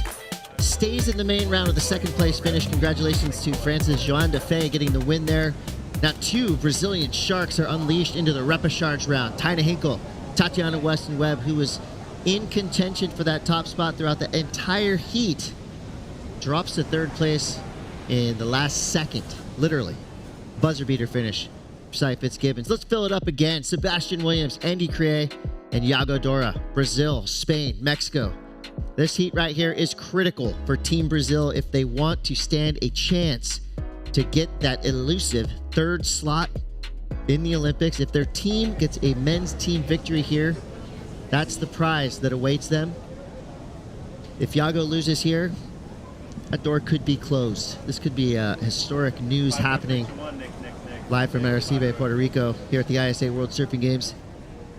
Let's set this thing up. Sebastian Williams, one of the most technically advanced surfers, still in the draw. He literally lives on the cutting edge of what's happening now in surfing. That wave did everything it could to throw him off, but nicely done. He had to pull out all the stops to finish that wave. And here goes Iago Dora's first wave. Oh, goes straight to the air. Yay. Surprise, surprise. What we saw from his opening heat, that's exactly, I think, what we expected to see from him here, relying on what got him that win in that first heat of the morning. And I could get used to seeing Andy Crie in a jersey. This guy is a powerhouse. Not the biggest name entering the ISA World Surfing Games, but at the end of this week, you could bet he will be a household name in the sport of surfing. Is Iago Dora now. Just clockwork. Forcing the issue in a stylish way. He is looking unstoppable right now, so the judges have some work to do right now to catch up. Do they give the edge to the technicality, to the power? We'll see what numbers they throw out after this interview with Joan Defay, standing by with Mitchell Salazar. That's right, Chris, and she's looking great while doing so. A 7 and a 6 in the heat, Joanne. Super competitive out there. The days where you do not want to paddle out, how much significance do you put into those sessions where you're like, I don't want to surf right now? It seems like it was like that right now. I mean, honestly, I'm someone that listens to my inner self, I guess. So I think sometimes there's time for everything. Sometimes you gotta push it and try hard, and even if you don't want, and sometimes there's a time where you have to listen to yourself. So it's just finding that balance, I guess, to keep the fire. Jeremy's been a champion at this event before. He's part of the coaching staff now, and I'd have to say the two most important surfers that have ever represented France come from Reunion Island, where you're from.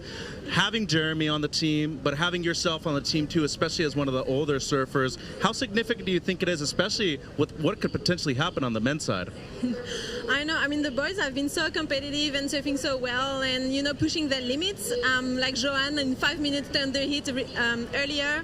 So yeah, no, they're surfing great. I'm around them all day, and I think they're really balanced and happy to be here. And so I don't know. I wish the three of them, they can be in the finals, and whoever is the best win. Could still happen. And you also have a cool blog that you have on your Instagram, your partner Simone right here. How do you balance a long week with having fun but also knowing when to compete? Yeah, I mean, I've been doing this for like 10 years, 11 years now on the tour. It's really finding that balance. I actually, like Sarah Baum, like midweek, I've been telling me in the water, oh, it's such a long event and stuff. And I was like, yeah, it's long, but I mean, I've been 1 month already doing calls every morning, in Hawaii, and we're gonna arrive 24 hours before finish starts. So it's kind of our life. So there's moments, same, like you just gotta do it, and you have to find that balance, because otherwise you get crazy. So you need to find that moment where you like relax and think to something else. A true competitor. Anything you want to say back home to the people of France? Thanks. Oui, merci à tous d'avoir regardé. Je suis super contente. C'est la petite finale. Je suis pas encore en finale, donc encore une série. Et puis bon, tant qu'à faire, autant encore 2 séries, quoi. Félicitations. Merci beaucoup, Mitchell. Always nice to hear Joan Defay, who has that ability to go from tenacious competitor to positive ambassador for the sport of surfing and for Team France. She's a gem of a human. And I think that's a trend here in ISA competition. We're really seeing a lot of these surfers kind of let their personalities shine in their post-heat interviews. And we're really starting to see highly technical, radical surfing shine right there. Iago Dora, inverted front 3, gets the grab. This kid's just on his skateboard at the skate park having the time of his life. I don't think he feels the weight of that jersey one bit. He's already got a 7. He's already got a 5.73. He's going to blow that 5.73 out of the water with that last air. The Iago show is on, and it's a wonderful thing. Well, he's on his forehand. The wind is going directly into these lefts that are working. The wind beneath his wings? Exactly. That's exactly what it's becoming. And the judges are liking it. So he's found his little recipe on what to get scores, and he'll continue to rely on that. So taking a look at this again, he finds that speed, looks all the way down the line, finds that ramp, disappears for a second in the whitewash, comes out looking with that style. Let's have a look at this again. Launching off that little foam, coming down, reversing around, and riding out smooth. Nice and confident. Judges will reward that. Iago's so awesome. That's an understatement, but Iago is just an awesome surfer to watch. Here we go, Andy Cray answering back, using his rails, blasting his fins. Great correction right there. Nearly slipped and fell off his board through that second turn, but quickly regained his composure and blasted that end section. So we're watching a punt versus power matchup right now, and Sebastian Williams a little bit quiet in the last few minutes. He's sitting on a 5 and a 2.5. I mean, Sebastian Williams has fangs, and given a section, if anybody can go air for air, blow for blow with Iago Dora, it's Sebastian Williams. If you watched any of this kid's video parts, if you watch his previous heats from this event, I mean, he is a high flyer. Again, a cutting-edge surfer representing Team Mexico. Their final chance at a medal here in the ISA World Surfing Games for the men. And I just hope we get to see Sebastian get a section that allows him to cut loose and fly. Yeah, well, we saw Sebastian win his heat this morning, defeating Tim Elter, Leonardo Fioravanti, and Brian Toth, the local kid from Puerto Rico. Some big names right there. Yeah. Yeah, it's exciting, these heats towards the end of this event. Just seeing what the surfers start pulling, the confidence that surfers start surfing with. You know, at the beginning of an event, surfers are surfing with some nerves, you know, trying to figure out who's who, where they're going to lay out in the narrative of it all, and now they're surfing with confidence, know exactly what they need to do. A little overcooked there for Sebastian Williams, but he knows he's got a full 15 minutes left. And I think his intent is pretty clear. He's looking for a ramp.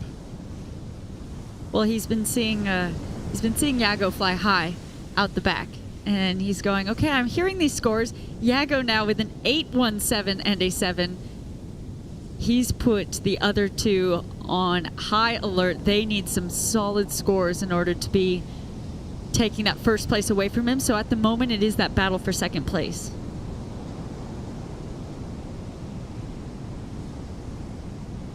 14:20 here left in repechage. Round 9, heat 1.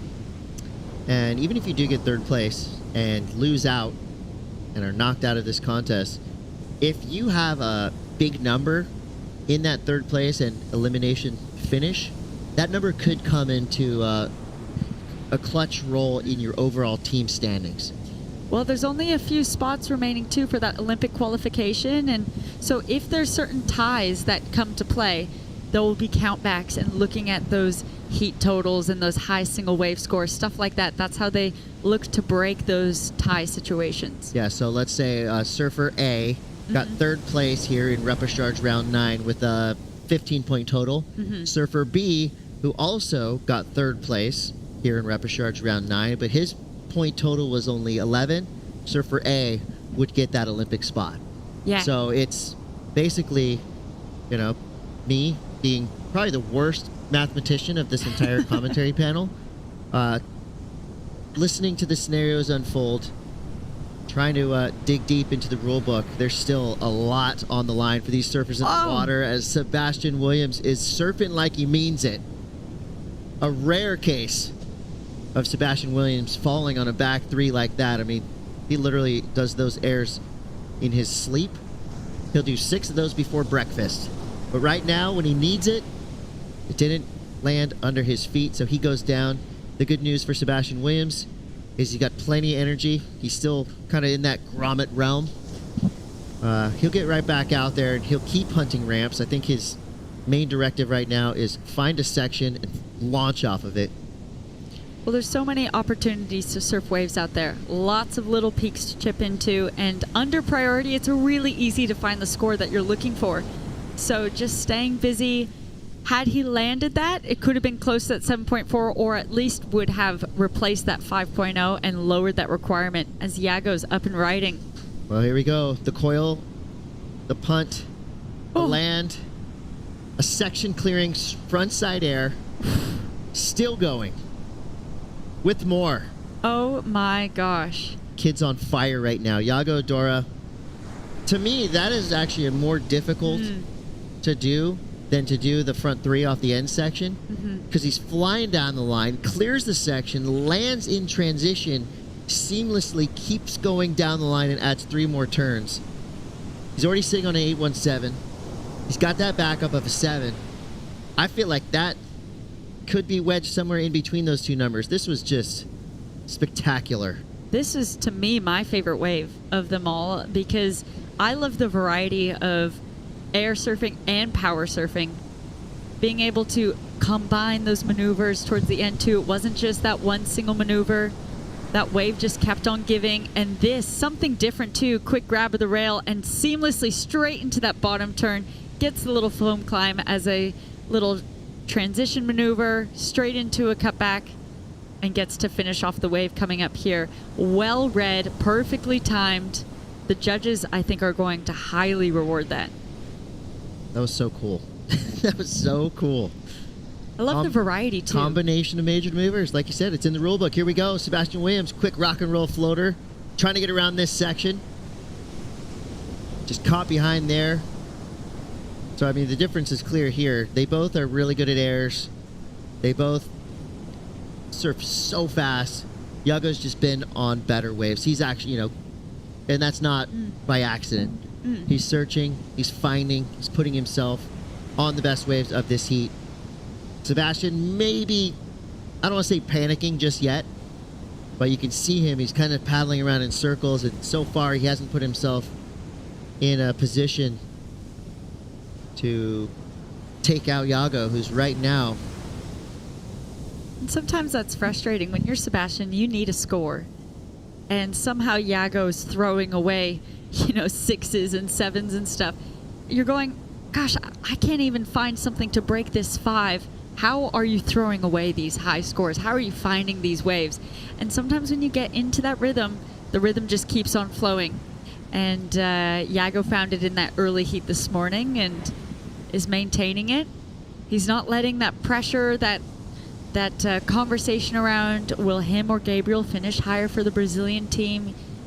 None of that is getting to him, nor is it getting to Gabriel either, because he's surfing on fire too. So it is exciting to see how that narrative will play out between this team. But it's between Brazil and Spain, the top 2 teams for that gold medal right now in contention, both still in qualifying position in this heat.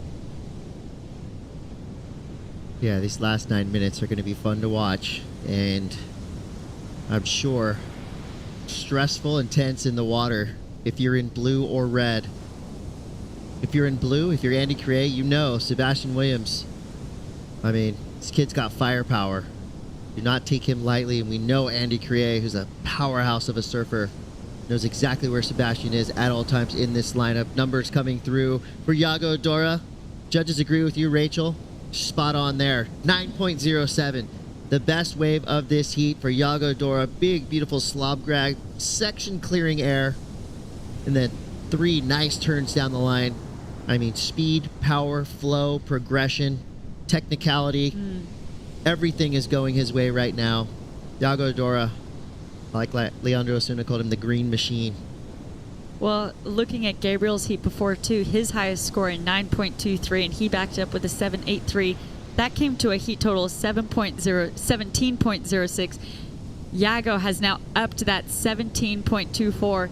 In my conversations with both Yago and Gabriel in post-heat interviews yesterday, that's something they both talked about, is pushing the boundaries on each other. You know, each one keeps continuing to raise the bar, and so that's their goal. Okay, it's time to raise the bar in the next heat. And so Yago had a strong showing. Gabriel went in excellent, and now Yago's gone even more excellent. So they have some special things going on. And seeing the 2 girls, Taina and Tatiana, get knocked in their heat before, they were in the main round, so they're still in the repechage. They're going to be watching these guys very closely to see, okay, what should I be doing about wave selection and how to play this heat. Yeah, just another kind of weird wave for Sebastian Williams. I don't necessarily think he's doing anything wrong right now. He's been in third priority for the past 15 minutes.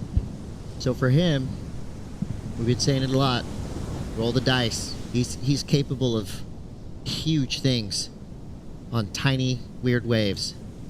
So if he gets the opportunity, he could make Andy Crea pay.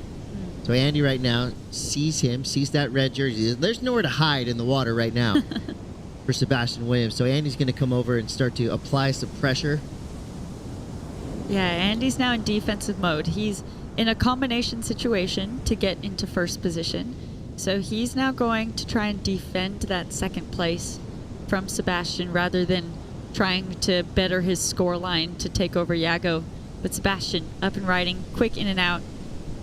Mostly more as a tactic now to bottom turn away from Andy. Gives him some space, and now he's on a wave.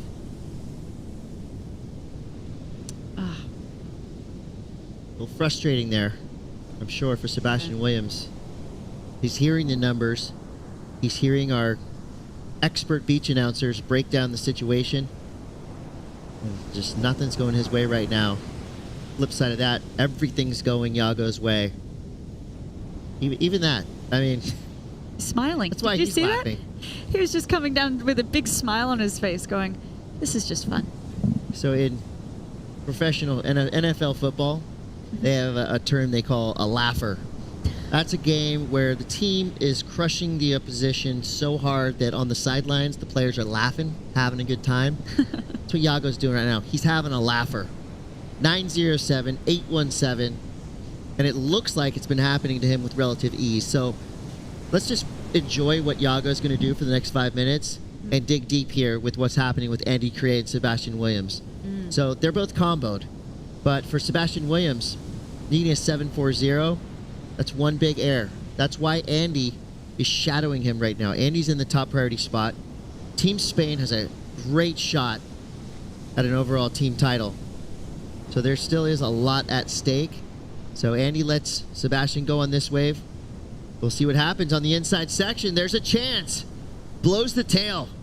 Inverted backside reverse. Has to sell it a little bit to the judges. Maybe he had left a little bit on the table there. It looks like the wave kind of passed beneath him. I'm not sure that's going to be a completed I agree. I think that was probably incomplete. Had he been able to stand up a little bit taller, but you saw him continuing to squat down, trying to use his arms to get back into that energy of the wave, and then it just passed under him a little bit. So completed in the sense he turned all the way around, but he didn't ride out of it, and the judges will note that in their score accordingly. Having another look at this, it started out as a small wave, but it really sucked up and throws it out, getting progressive, stays low here, trying to ride through, and it just passes under him. Not enough energy in the wave. Another replay of Yago's here. Instead of taking to the air here, he just plays it nice and powerful. Just having fun. We see that smile and enjoying himself. Now, he's probably already thinking about this next heat. Enjoying his time in the water, getting comfortable, getting confident, knowing that there's another heat to be surfed later on. These are exactly how you want your heats to play out with 3.5 minutes remaining. Yeah, it's only lunchtime here in Puerto Rico. It's 12 o'clock, high noon. Took a walk around the contest area. Rachel, it is raging out there. So many surf fans have come out. Packed with people. It's so fun. The energy and the crowd. Oh, yeah. They're so involved with what's happening out in the water, too. Oh, yeah. Autograph seekers, tons of old friends coming out of the woodwork. You know, you take a walk up and down that boardwalk right there, and you'll meet so many people. Oh, yeah, you know, I watched you in the Hurley Pro in 2001. I'm friends with Kaipo Guerrero. Tell him I said hi. You know, it's just a really cool atmosphere down here. There you see VIP area is absolutely packed. Whew. You know, and I'm getting over the shame of taking 47 years to come visit Puerto Rico, and I'm just reveling in it, and I'm already making my plans to come back purely on vacation. This is a lot of work. These ISA events are long days, you know, for the teams, for the ISA staff, for our production crew, ASP Productions. I mean, everybody works very hard to make sure the world gets to witness all of this amazing surfing. But I think the spirit and the welcoming nature of the Puerto Rican surf fans has really made our job a lot easier. Yeah. You know, they're giving us the positive energy, and the surfers are also putting on a great show. So basically what I'm trying to say here is this is a really fun and easy job when you have surfers like this to watch and fans like this on the beach. 1:30 to go. Repechage, round 9, heat 1. We're seeing the rise of a future surfing superstar. He may be a veteran on the grindy QS, but right now Andy Cray is making a big name for himself, staying alive in this competition. Sebastian Williams, one of the highest ranked surfers representing Team Mexico, has put on an incredible show for us throughout this entire contest. Right now he's in trouble. He needs a 740, and Andy's playing a tough tactical game here.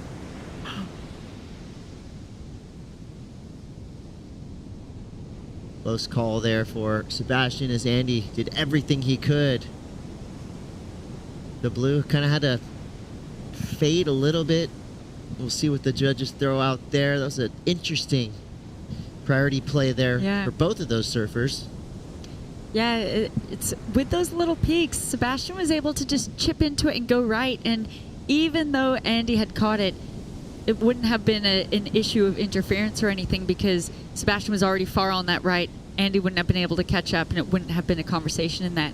But it's Sebastian now who gets finally that priority over Andy with 20 seconds left. Will there be an opportunity? 10 seconds. And I think that stellar run is done for Sebastian Williams, but full credit to this young surfer. Love to see good sportsmanship happening in the water as well. Andy Crier, a masterful performance there. I mean, literally living in the shadow. Yago Dora. There's Alan Cleland. You know, high hopes, of course, for Sebastian Williams. They know how great a surfer he is. But again, a testament to the depth of talent we have here. As Yago Dora, he's just on an entirely different level right now. He has surfed like a man positively possessed, doing some of the best airs, multiple highly technical slob grabs. May have just got a little souvenir from the reef in Puerto Rico. But gonna take a lot more than that to wipe that smile off his face. Yago Dora is on fire. And again, congrats to Sebastian Williams. Great run through this event. That's it for Team Mexico and Sebastian Williams. Andy Cray, Team Spain, moving through along with Yago Dora, trying to fight their way back into the main round. And although we're halfway done with our day here, don't go anywhere. So much surfing yet to come here. Finals weekend is on. This Saturday has been awesome. Thank you, Yago Dora, for putting on a show like that. Coming up next, Ramsey Bukiam, Rio Waida, and Tim Elter. Olympic dreams on the line here in this next matchup. Don't go anywhere. We'll be right back. You're watching the ISA World Surfing Games.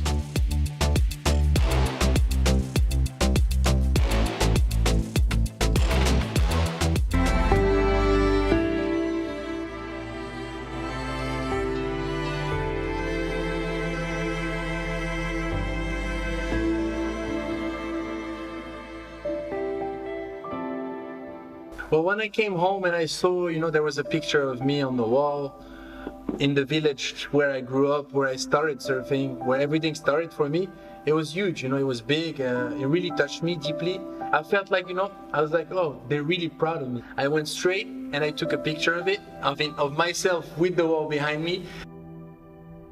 I gotta make them proud, they're proud of me. They push me all year long. Every time I have support from Morocco, from my family, from all my fans, so it's my job to do everything to make them proud.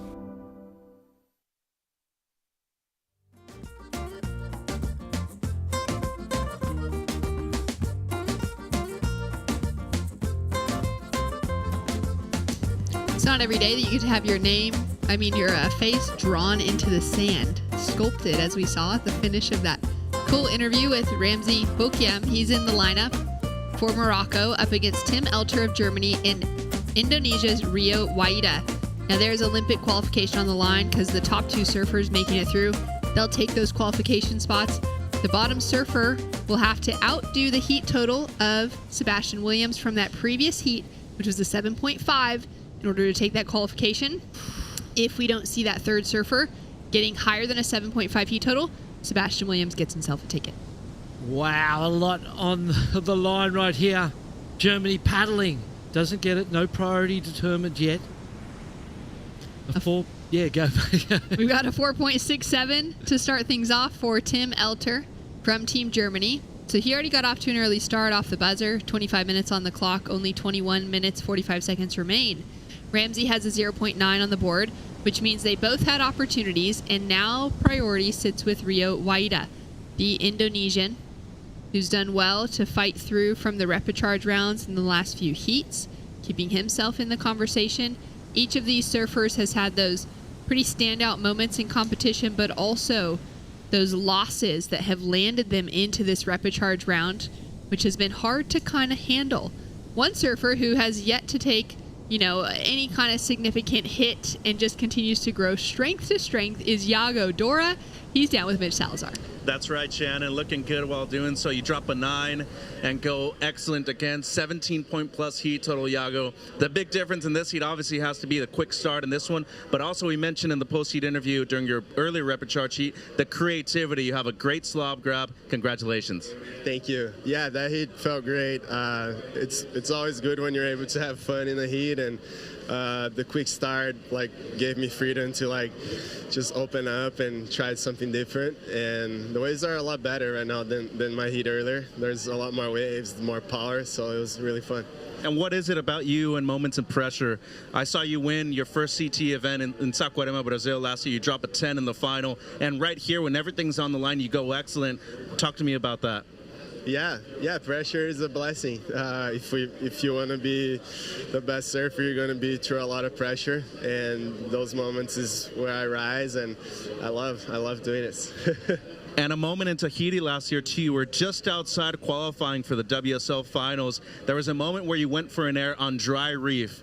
Would you say there's anything that you're not capable of doing in a moment like that?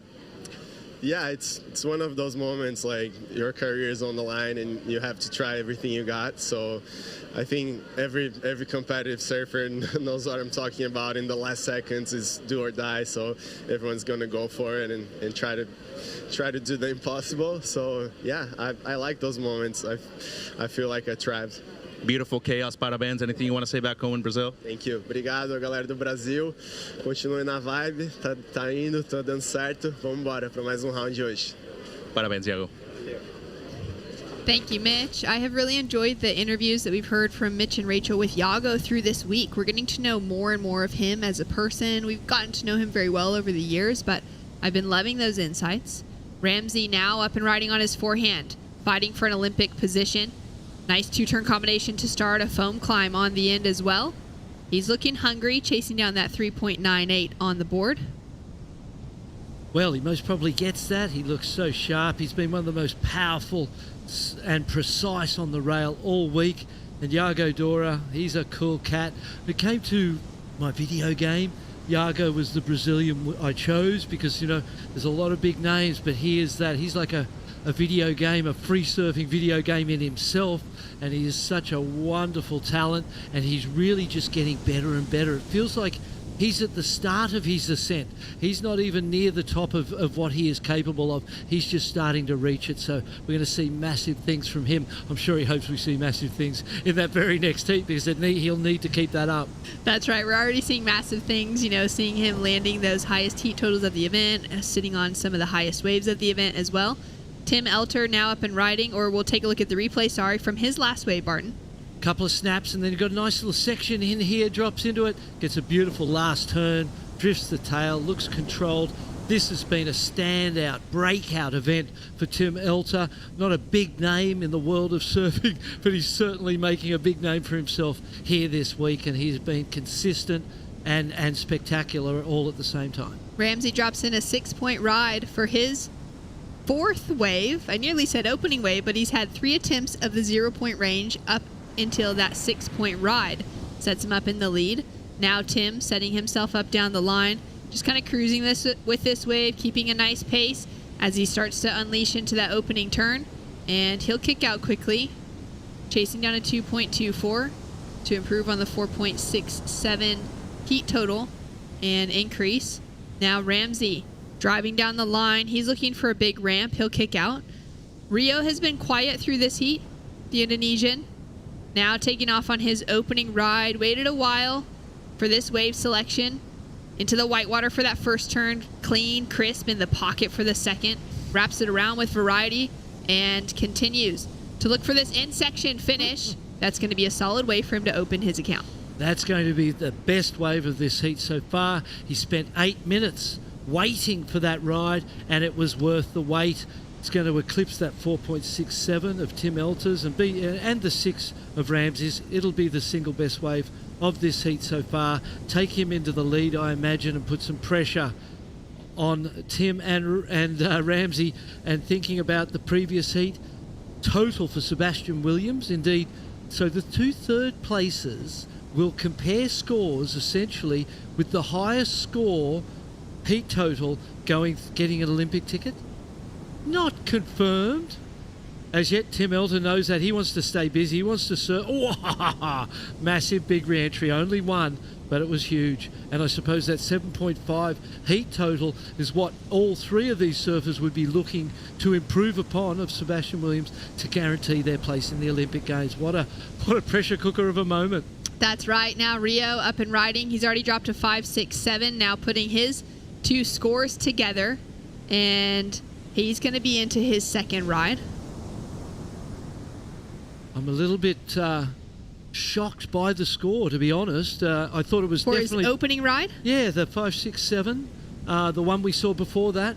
There was a lot of work done on that wave, and it was well surfed, beautifully positioned. And we'll see it here. This is the last one. He nearly overturned on the bottom turn, lent so much of his body into the wave face, and so the judges go to a 4.57 for that. And this is the 5.67, Barton. First turn, up into the pocket. Second, beautiful. Third turn, wraps back into the pocket. By today's standard, this is a long ride with consistent manoeuvrability. There was no downtime. Off the bottom, off the top, off the bottom, off the top. 5.67, I feel like it's too low. 4.57 for the second one. Feel like they balanced things out a little bit with that second score. But that first ride of Rio's, for me, was the best wave of this heat so far. Well, we've now the judges, that's why I'm here and they're there. So Rio into the lead off of the 5.67 and the 4.57. Tim into second with a couple of 4s on the board. A 4 for his last wave. Keeps him in that second place position. And Ramsey chasing just a 2.67 to get himself into a top 2 position. Top 2 surfers will be advancing through into repechage round 10. And bottom single surfer will be knocked out of competition. But we know that the top 2 will gain that Olympic qualification. The bottom surfer needs to find a heat total higher than a 7.5, which is what Sebastian Williams had in his previous heat, in order to secure a spot. Rio now up and riding, starting to look comfortable after those opening 2 waves, finding something with a little bit more size to it for this last one. Ramsey now with a chance. First turn secured, and this could be wiping away the hopes and dreams of Sebastian Williams as we speak. Ramsey finishes off on the inside. He's going to improve his heat total, and we're going to see this heat go well beyond that 7.5 range. Yeah, and that is, it's very rare that you have to compare one heat to the other in surfing and look to outpoint someone from a previous heat. There's certain formats that do that, but not many, and not on this event or in the World Championship Tour. So for Ramsey, Tim and Rio, the 7.5 heat total of Sebastian Williams was the goal. 6.9 with a score to drop. It will mean essentially, unofficially, that would be that Sebastian Williams might miss out by 1 place on an Olympic spot. Scores to come through now for Ramsey as we've got 12.5 minutes on the clock. This heat's going pretty quick, Barton. It sure is. It's flying by as they do. Halfway mark. But good waves for everyone.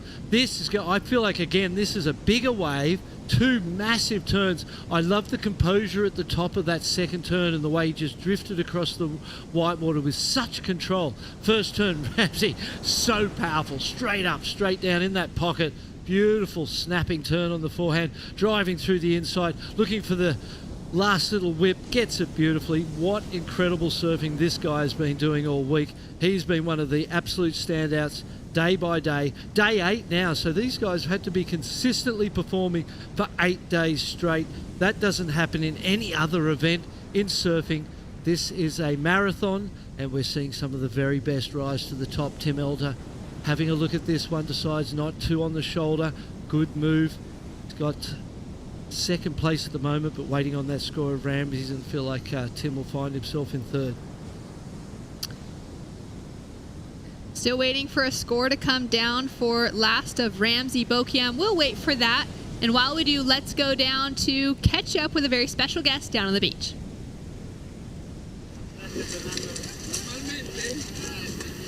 Normally, I ask the person that I talk to if they speak English. He speaks English. I asked him if they speak Spanish. He speaks Spanish. But most importantly, I asked him if they speak French. Well, you speak French. Yeah. So this is for you. This is where you're going to spend July.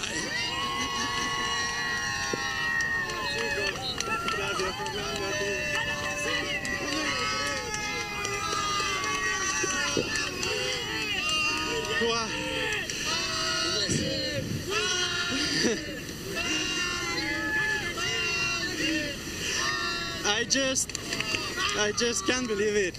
It's a dream come true. It was a long road.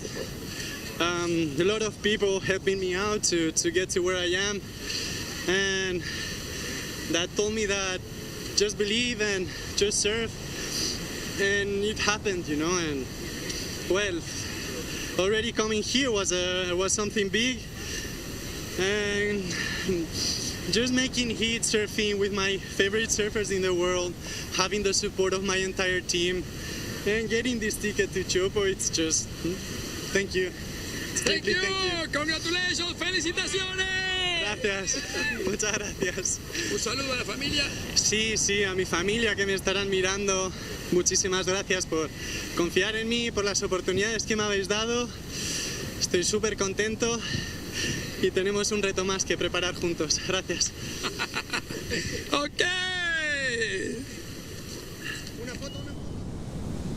Thank you, Fernando. As we take a look at live action now with Rio Waida hitting some stride as he's leading this heat. A 6.1 and a 5.67. Ramsey, Bokiam in second, and Tim Elter now going big on that single section. He's had a lot of great single maneuvers within this heat. Hasn't really found the combination surfing that he's looking for so far. He'll be chasing down a 6.13 out in the lineup. But incredible congratulations to Spanish surfer Andy Creer, the 28-year-old from Hendaye, right there in the Basque Country on the border of France, finding himself qualified as a relatively unknown surfer within the global context. Exciting to be able to see out of the ISA World Surfing Games once again a name rising to the top that is going to become that global superstar out of the Olympic Games. He said it himself, coming to this event and just being present was a big thing for him. And, you know, Spain have been a powerhouse of this event. We expect massive things from them in the future. He's not a young guy, 28 years old. Got a replay here of Tim Elter's single, big, beautiful turn.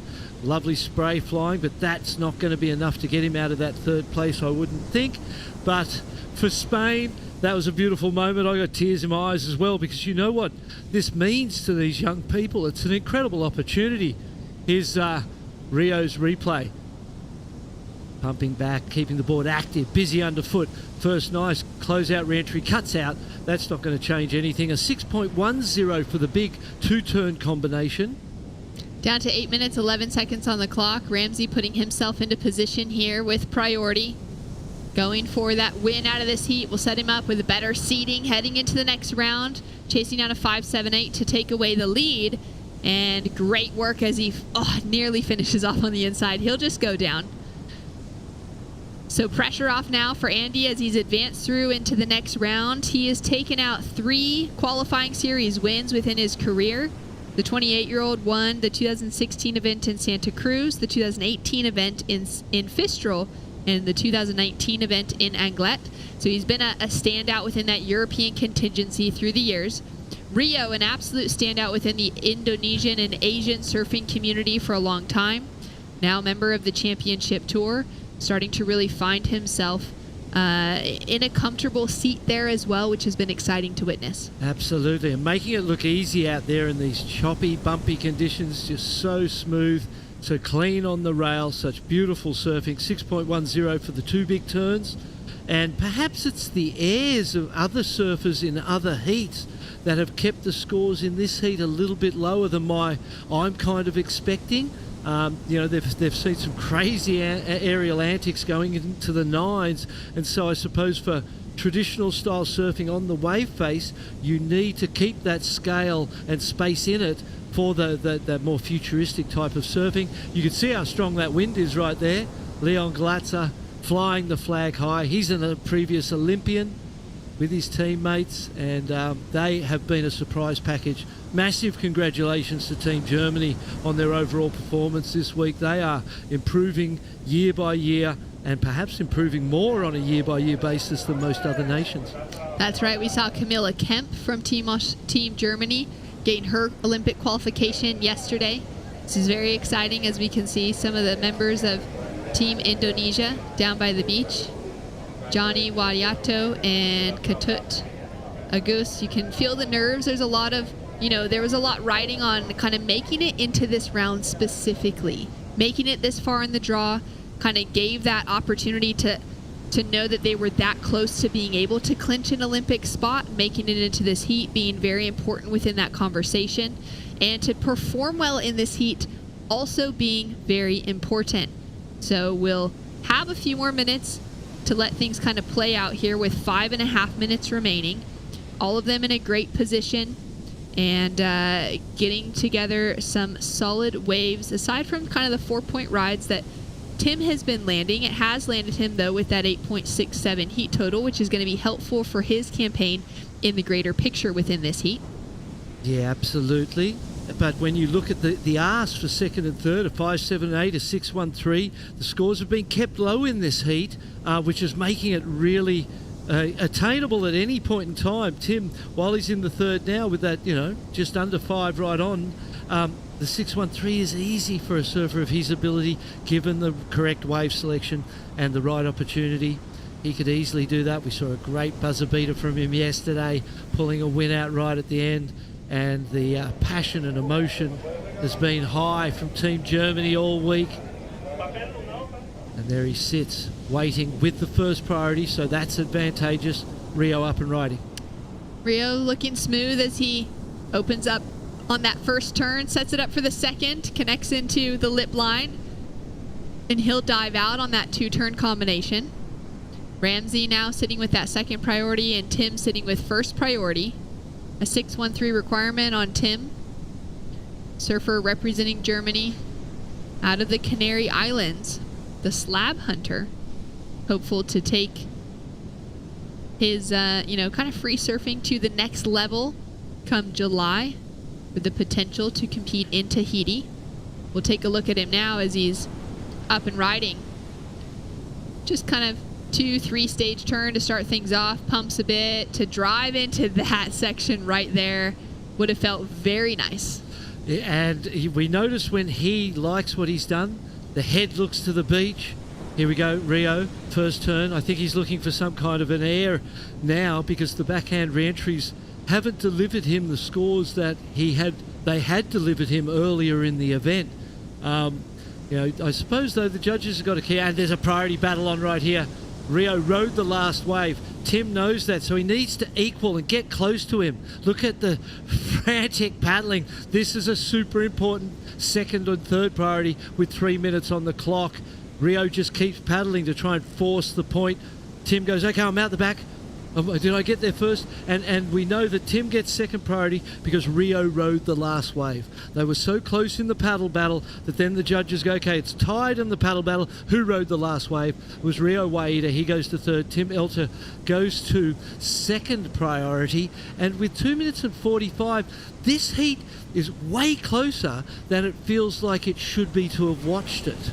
You know what I mean? I think maybe the airs did keep the scores low in this heat, but the judges got to maintain their understanding of the scale particular to this heat in itself, because Rio Waida has surfed a fantastic heat to this point, had a lot of opportunities, some great backhand surfing, and it's still super tight though.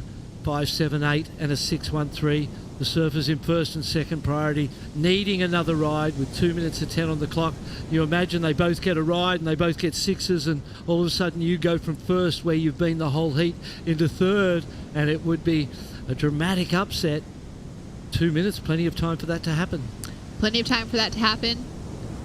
We haven't seen too many interference calls within this week of competition, which has been a nice thing. This would be a heat that might have a little more consequence to a call like that within it as well, looking at those heat totals, as we're down to 2 minutes on the clock.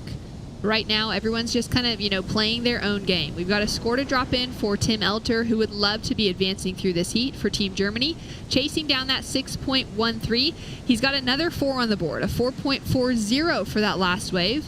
Again, the judges kind of showing to him he needs to find a wave with combination surfing available. Yeah, 4 points for one turn. Fantastic. But it does tell you, hey, you need more than one turn to get the score you need. Ramsey Buchaim. Up and riding now through the rail work on that opening turn, and he goes down with the foam climb. Slips right off the wax. Could have improved, do you think, on the 4.8 with that wave? No, I think that fall's gonna. There was the first turn was beautiful, and the turns that he is doing in this event every day now for the past 8 have been just so powerful, just like full speed and full power and commitment. Hold on. So much speed from Ramsey. Tim Elter now looking for some combination surfing. So into that second turn, found that first big opening snap into the lip, finds this third, and now looking down the line into this kind of whitewater, frothy section of the wave. It's getting a little bit more slow pace. He's able to put that finishing tag on. He's chasing down a 6.13 to take the advancing position out of this heat. It is a repecharge heat. Top 2 surfers will be heading on to the next repecharge heat. There's still a few more before we get back to that grand final. And scores to drop with 15 seconds on the clock. Tim won't get back out the back. The judge is considering. Needs a 6.13 for advancement. It had the volume, the amount of manoeuvres, but the manoeuvres didn't have as much volume as we're used to from him. He's a big guy, powerful kid, makes spray fly. Indonesia looks like they're going to celebrate their win. That's the heat. It's over. Rio Waida, Ramsey Buchaim booking their spots. Can I say that? Well, we'll let Fernando give the official announcement, but it's looking hopeful for Rio, for Ramsey, and for Tim off of great surfing, off of high heat totals out in the lineup for this last heat. Such exciting times. Can't wait to see these presentations. Rio Waida, emotional moments for all of these surfers, for everyone involved in the events and the teams. It's been, you imagine 8 days in, it's an emotional journey, and it's been a great one for all of us. Well, coming up next, we're going to have some great surfing from the women's side of the draw. We'll be heading into women's repecharge round 7 with Camila Kemp, Tessa Tyson, Anat Lelior, and Janire Gonzalez Estebare from Spain. All of them booking their spots into Paris, which is so very exciting. We've got the score in for the last of Tim Elter, a 3.90. So he'll stay in that 3rd place position, unfortunately knocked out of competition. Ramsey Buchaim and Rio Waida for Indonesia and Morocco, locking themselves a spot into the next round. And we're going to go to a quick break. Coming up next is Anat Lelior out of Israel, looking for a big heat win.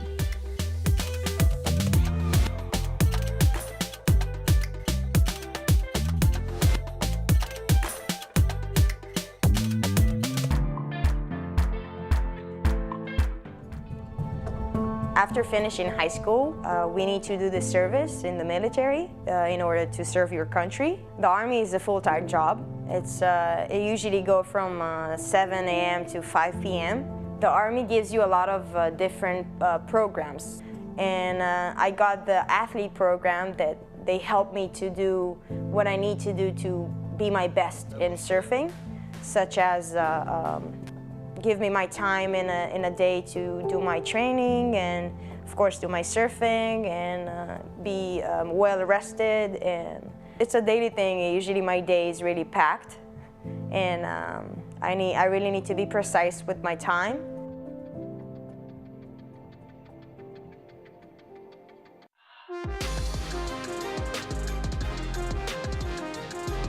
Welcome back to the action. Out in the lineup, Germany, France, Israel, and Spain have women fighting for those top 2 positions. This is a repecharge round. The top 2 advancing through. The bottom 2 will be knocked out of competition today. Camila Kemp, Tessa Tyson, Anat Lelior, and Janire Gonzalez Estebari, all in the lineup, hopeful to find a few good waves in pretty challenging conditions. Camila Kemp now up and riding for Team Germany. Tags the section to start, and she'll bow out. Now for Camila, for Anat, and for Janire, they received some very special news yesterday, Barton, that they would all be going to the Paris 2024 Olympics. So they found that qualification, and they are now in it to try and take away those team victories or those individual victories this week. For Tessa Tyson specifically, because Vahine Fierro and Joanne Defay are already qualified on behalf of Team France, She is here hopeful that the French women's team will be the highest ranked at the end of the event. We saw Joanne Defay is still in the draw. They lost Vahine Fierro, but they still have a chance to get that third Olympic spot to join those two women and potentially get Tessa Tyson an opportunity to compete in Tahiti as well. There are so many storylines running through this event, and they're all so relevant and so powerful in their own right, whether it's the team winning and getting the extra third spot, the individuals qualifying, and then, you know, who wins the gold as the overall best team surfing in the world. So much up for grabs, and all of these three ladies have been spectacular this week. And I believe there's 3 goofies and 1 natural in this heat. Camilla Kemp, the natural footer. We're going to see a lot of left-handers being favored within the lineup, potentially. Those lefts, there has been a few waves that have offered, 5-6 turns to them. And then a lot of rides, Barton, that have had that single opening maneuver. And those have been some of the deciding factors. That score, even if it's a backup score, has been the deciding factor between surfers just sneaking through in second or just falling out in third. Yeah, absolutely. And then those sneaky rights that do score. The right, if you pick the right-hander, it definitely has the potential to score. So got to keep your mind open to both directions. And while the majority of surfing's on the lefts, we've definitely seen scores come from the rights as well. So always good to show the judges a bit of the backhand, bit of the forehand, mix it up. Here we go. A nut from Israel up and riding. In the green jersey, setting up that rail into that first kind of mid-face turn, sets it up for that second snap, and now looking to break through that lip line, going a little more vertical on that finishing maneuver. She's been surfing with a lot of passion, a lot of intention within each of her waves throughout this week. Yeah, no confusion, in the desire stakes for Anat Lelior. Her sister was in the event as well. Great surfing family. It's fun to see that at the ISA events where you get a lot of teams that are represented by siblings. We're seeing that across multiple different countries throughout this week, and kind of can have those sibling rivalry conversations that are driving surfers to be the best, like what we see from the Wright family, what we saw from the Irons brothers as well. Yep. And really creating that environment of healthy or maybe not so healthy sibling rivalry, putting them to the top of their fields within their nations and the world.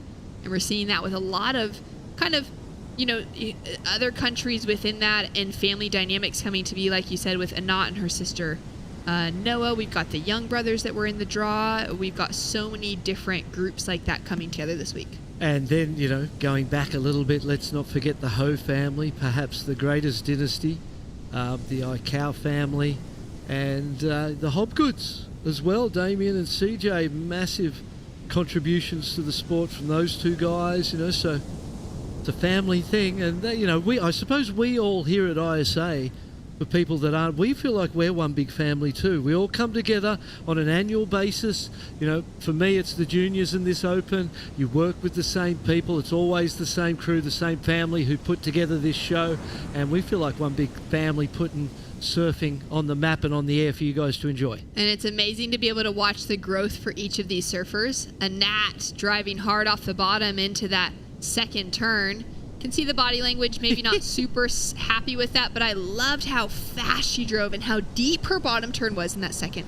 Absolutely. She's developed her power considerably, and then there can be powerful people that don't have the ability to access it in a moment of stress, and that can, she's through her experiences of life, she's able to find her best in those moments when she needs it. A 5.5 for her opening ride, now drops into 3.17 to back it up.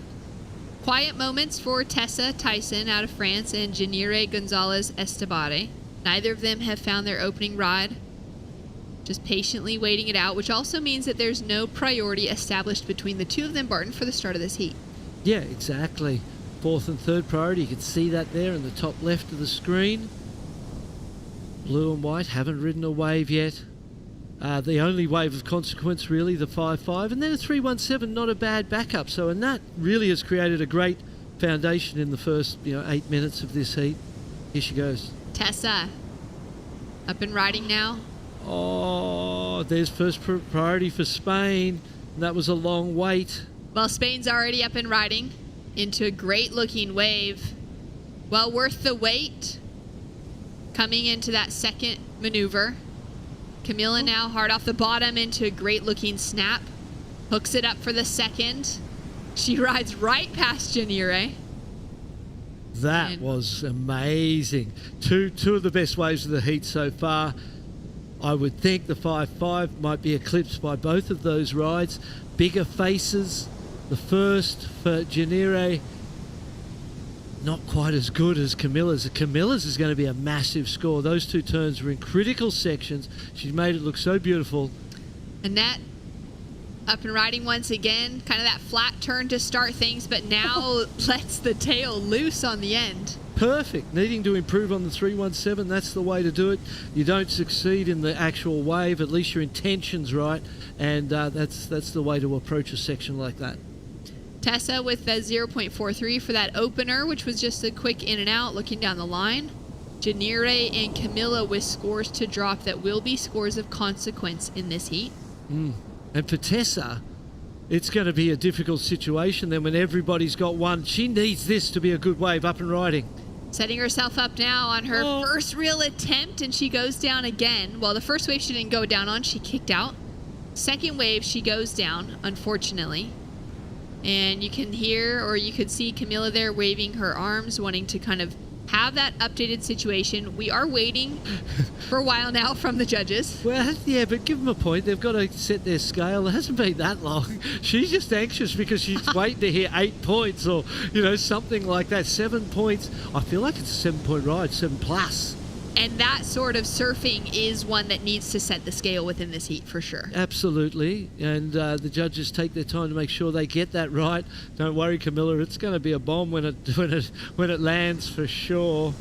2 big backhand turns on beautiful steep section. It was a lovely looking wave. It's the best looking wave we've seen in quite some time. So the wave had big points in it on its own, and then the surfing that she put onto that wave really elevated the whole thing. It was perfectly ridden, and I think the judges are going to love it. They're going to absolutely love it. 15 minutes on the clock. Janire, 6.83, great score from her, and kind of gives you an indication of where Camilla's could go. It's going to be upward of that, I would think, for sure. But that 6.83 is powerful for Spain as well. Very solid start. Tessa now starting to really kind of feel the situation. A 5.83 drops in for that last wave of Camilla. Has her sitting in third place now. It's shy of the 6.83 that we saw for the opener of Janire. Martin is sitting here contemplating, giving the little beard a stroke. Stroking the on beard. the difference between those two scores, BL. Yeah, I would have went the other way. Essentially, I would have flipped those scores and have a point difference at least between them in the other way. And perhaps the judges liking the speed. There's a couple of elements that are different from our perspective to theirs. One, I went up there earlier to have a look at their perspective, and it's elevated. They look sort of up and down towards things. Here we go. Camille now with an opportunity. So she would have heard that 5.83 and gone, okay, time to get the backup score. Time to start improving the situation. Knowing that actually the top 3 surfers have solid scores on the board. Tessa, she's been waiting for this opportunity. She got such a smooth forehand approach on these lefts. I've been really enjoying them. Yeah, so they have this elevated view. They're up higher. They look sort of down on things. Again, they see it live in real time. We see it on a screen, so we don't get the impact of everything else around.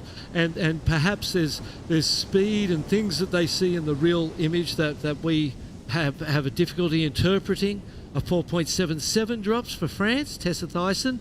That's a good score. It kind of gets her in the show, but it's not enough to have her right in the show, still in 4th place. She's going to need to improve on that.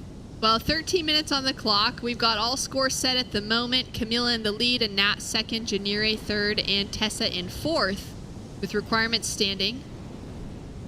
And that last heat was a pretty important one. When it comes to big news being delivered this week, let's go down to the beach to catch up with Fernando Aguirre once again.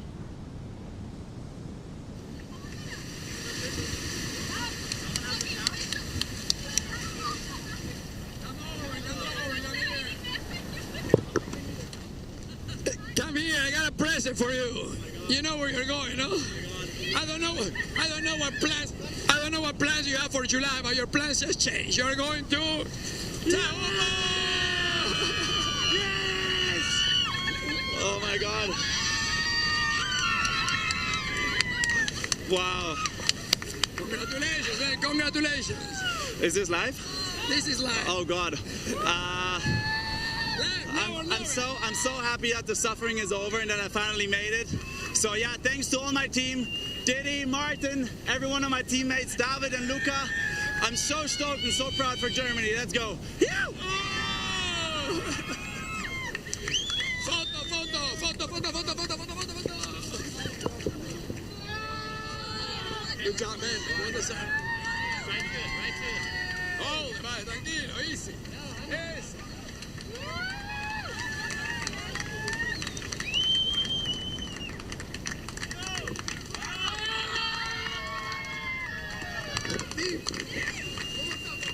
Rio.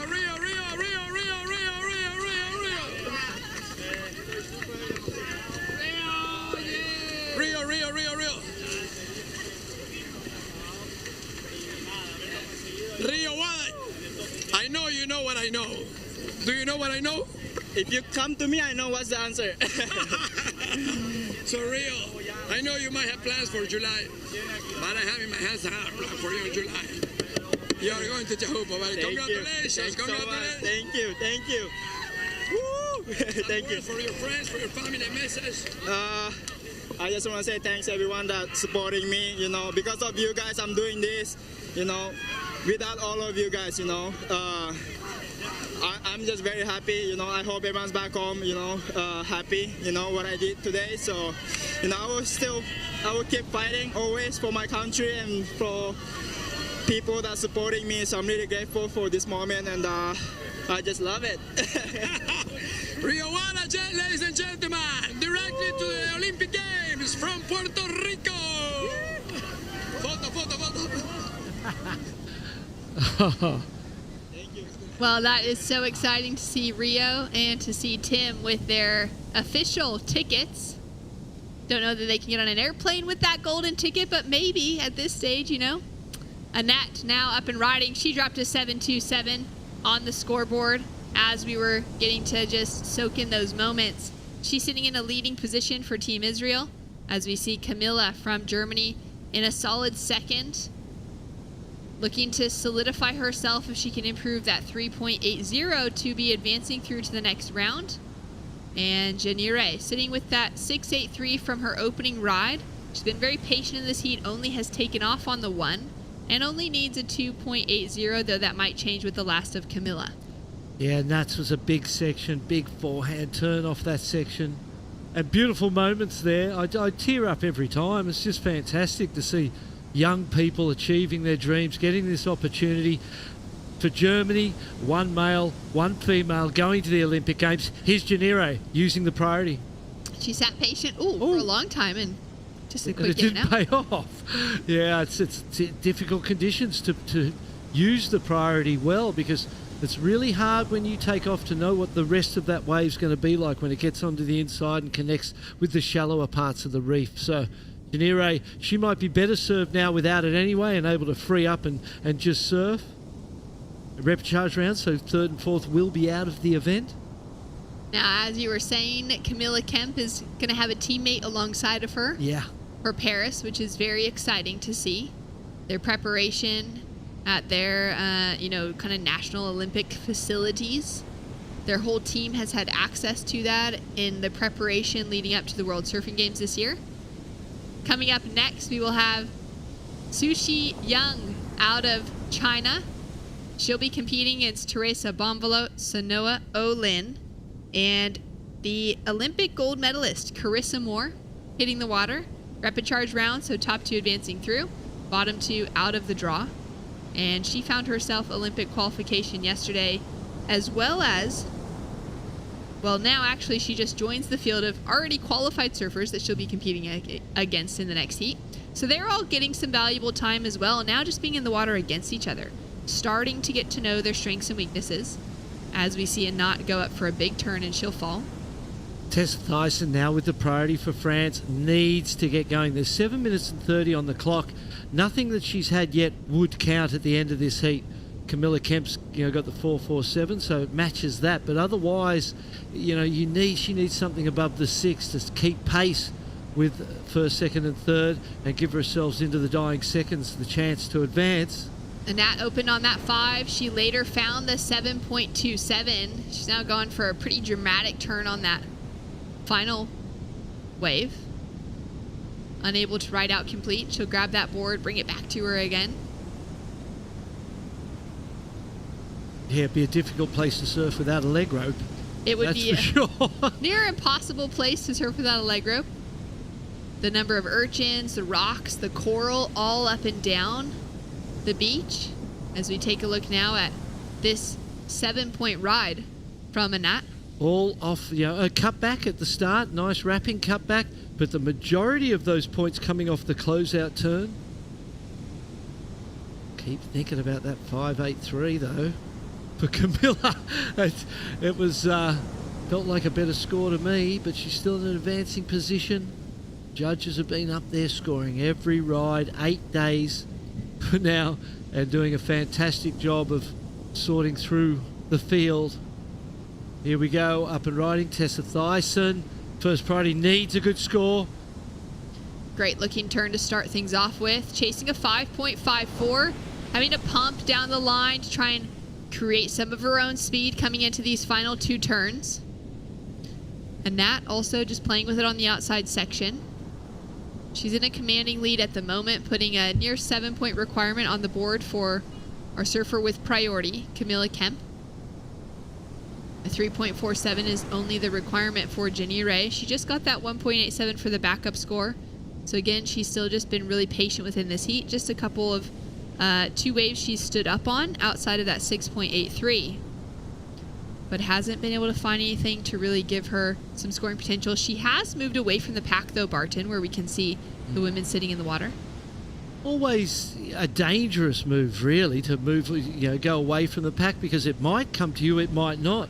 If you're with the pack, at least you're in there with a fighting chance of getting a wave when they come.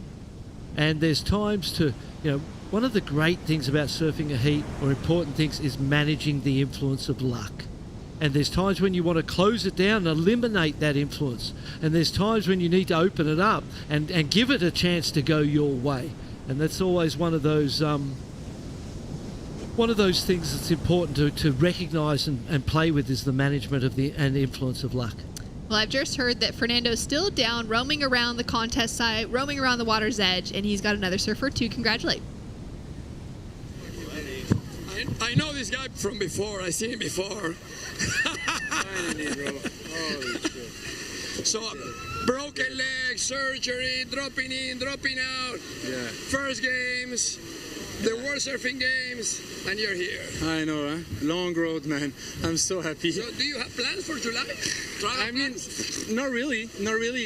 My goal was, when I started this year, I had a pretty tough year last year.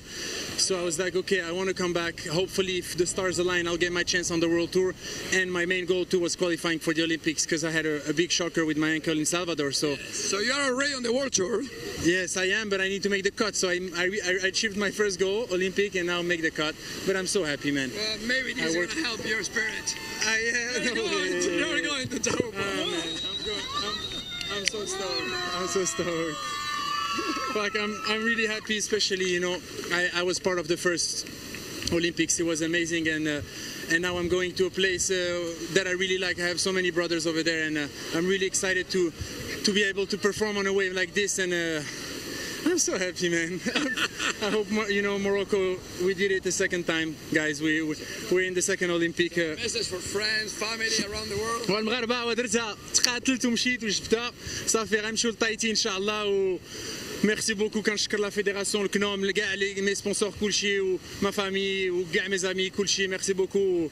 تكاليفيت في الجيو والرايه كاينه الفوق دابا ان شاء الله نديوها حتى الفوق في اولمبي ان شاء الله. Thanks, Fernando. Thank you. Félicitations, Ramsey. Congratulations, Ramsey. Merci beaucoup. Merci. Photo, one photo. Well, a huge congratulations to Ramsey as we're down to 2 minutes and 30 seconds on the clock. Anat holds on to that lead. Situation just kind of remains the same, except that Tessa Thyssen has taken herself up into that third place position. Janire down into fourth. Requirements of 5.54 to take Tessa into an advancing position, and a 3.47 to take Janire into an advancing position. Still a couple minutes on the clock as Anat's having another look at this wave, and she won't take off on it. And that's pretty fun now, Barton. Out of the wrap-up of that last round, on the men's side of the draw, we've seen Andy Crier from Spain, Ramsey Bokiam of Morocco, Rio Waida of Indonesia, and Tim Elter of Germany gain their Olympic qualification, which fills 5 of the 6 slots on the men's side of the draw. The German, Camilla Kemp, going for a 360 off the foam, adding in a little spice and variety to her surfing. I like it. Still holding on to that second position. Janire Gonzalez Echapare, 6.83, wins the opening exchange and hasn't been able to get a ride over 2 points since. 2.2 the best. 4 rides. She's been quiet, hasn't ridden as many waves as her opposition, and at the same time has just not been able to find what she needs. That 6.83 has still got her in such a powerful position. Needs a 3.47. It's one good closeout re-entry on a big section. She's got to start just looking for enough time to boom, boom, hit that lip, and she could get that scoring going to an advancing position. Well, great surfing so far from her, but she's got some pressure mounting as we're down to the final minute. You can see the crowds there sitting on the shoreline. Oh, it's packed. The place is pulsing. As the Kiwis would say, it's fizzing, brew. But here goes Janire. Is it enough? No. And slaps the water. 30 seconds. She's inside. She could find something in there and do one turn. It's still open. 30 seconds. Still has the opportunity. Just chasing, that 3.47. Tessa, though, if she can improve on the 4s. Nice speed coming around the section and connects with the kind of lip line, pierces through. Can't find a finish, however. Camilla now up into the foam, and with 10 seconds on the clock, Janire's looking. Janire now with the paddle, and she's got an opportunity in front of her, chasing a 3.47. Pulls through that first turn, but doesn't really commit even to finishing that off, and won't have the opportunity to keep herself in the mix. Anat with the little belly boarding to get herself in as that buzzer would have sounded. And she walks away successful. This woman is one to keep your eye on for the gold medal this week. She has yet to walk away with an ISA gold medal for the World Surfing Games. She has consistently won heat after heat this week, Barton. This is a woman filled with potential coming into final stage tomorrow. Absolutely, and through the repechaje round, keeping the dream alive, and congratulations to Camilla Kemp, deservedly getting second place. She definitely had put on a great performance, and is in that same position as Anat, where she could go all the way to. That's right. Tessa Thyssen for France out of competition alongside Janire Gonzalez Estabari. That's going to give us a much better picture for where we're sitting in the highest ranking women's teams. We'll be back with updates when we return. More action with Chris Cote and Rachel Tilley coming into the booth.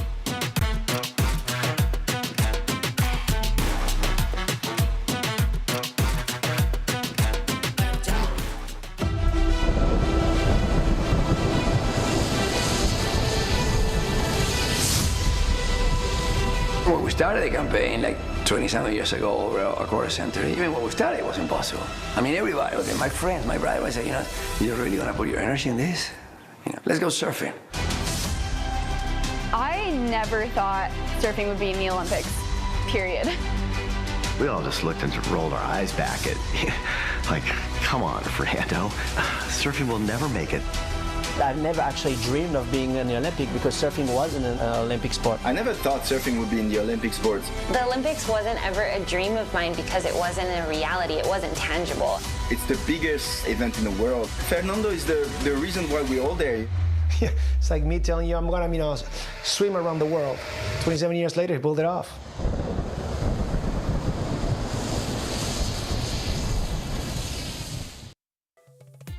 Welcome back to the ISA World Surfing Games. We are live from Arecibo, Puerto Rico. Chris Cote here with Rachel Tilley.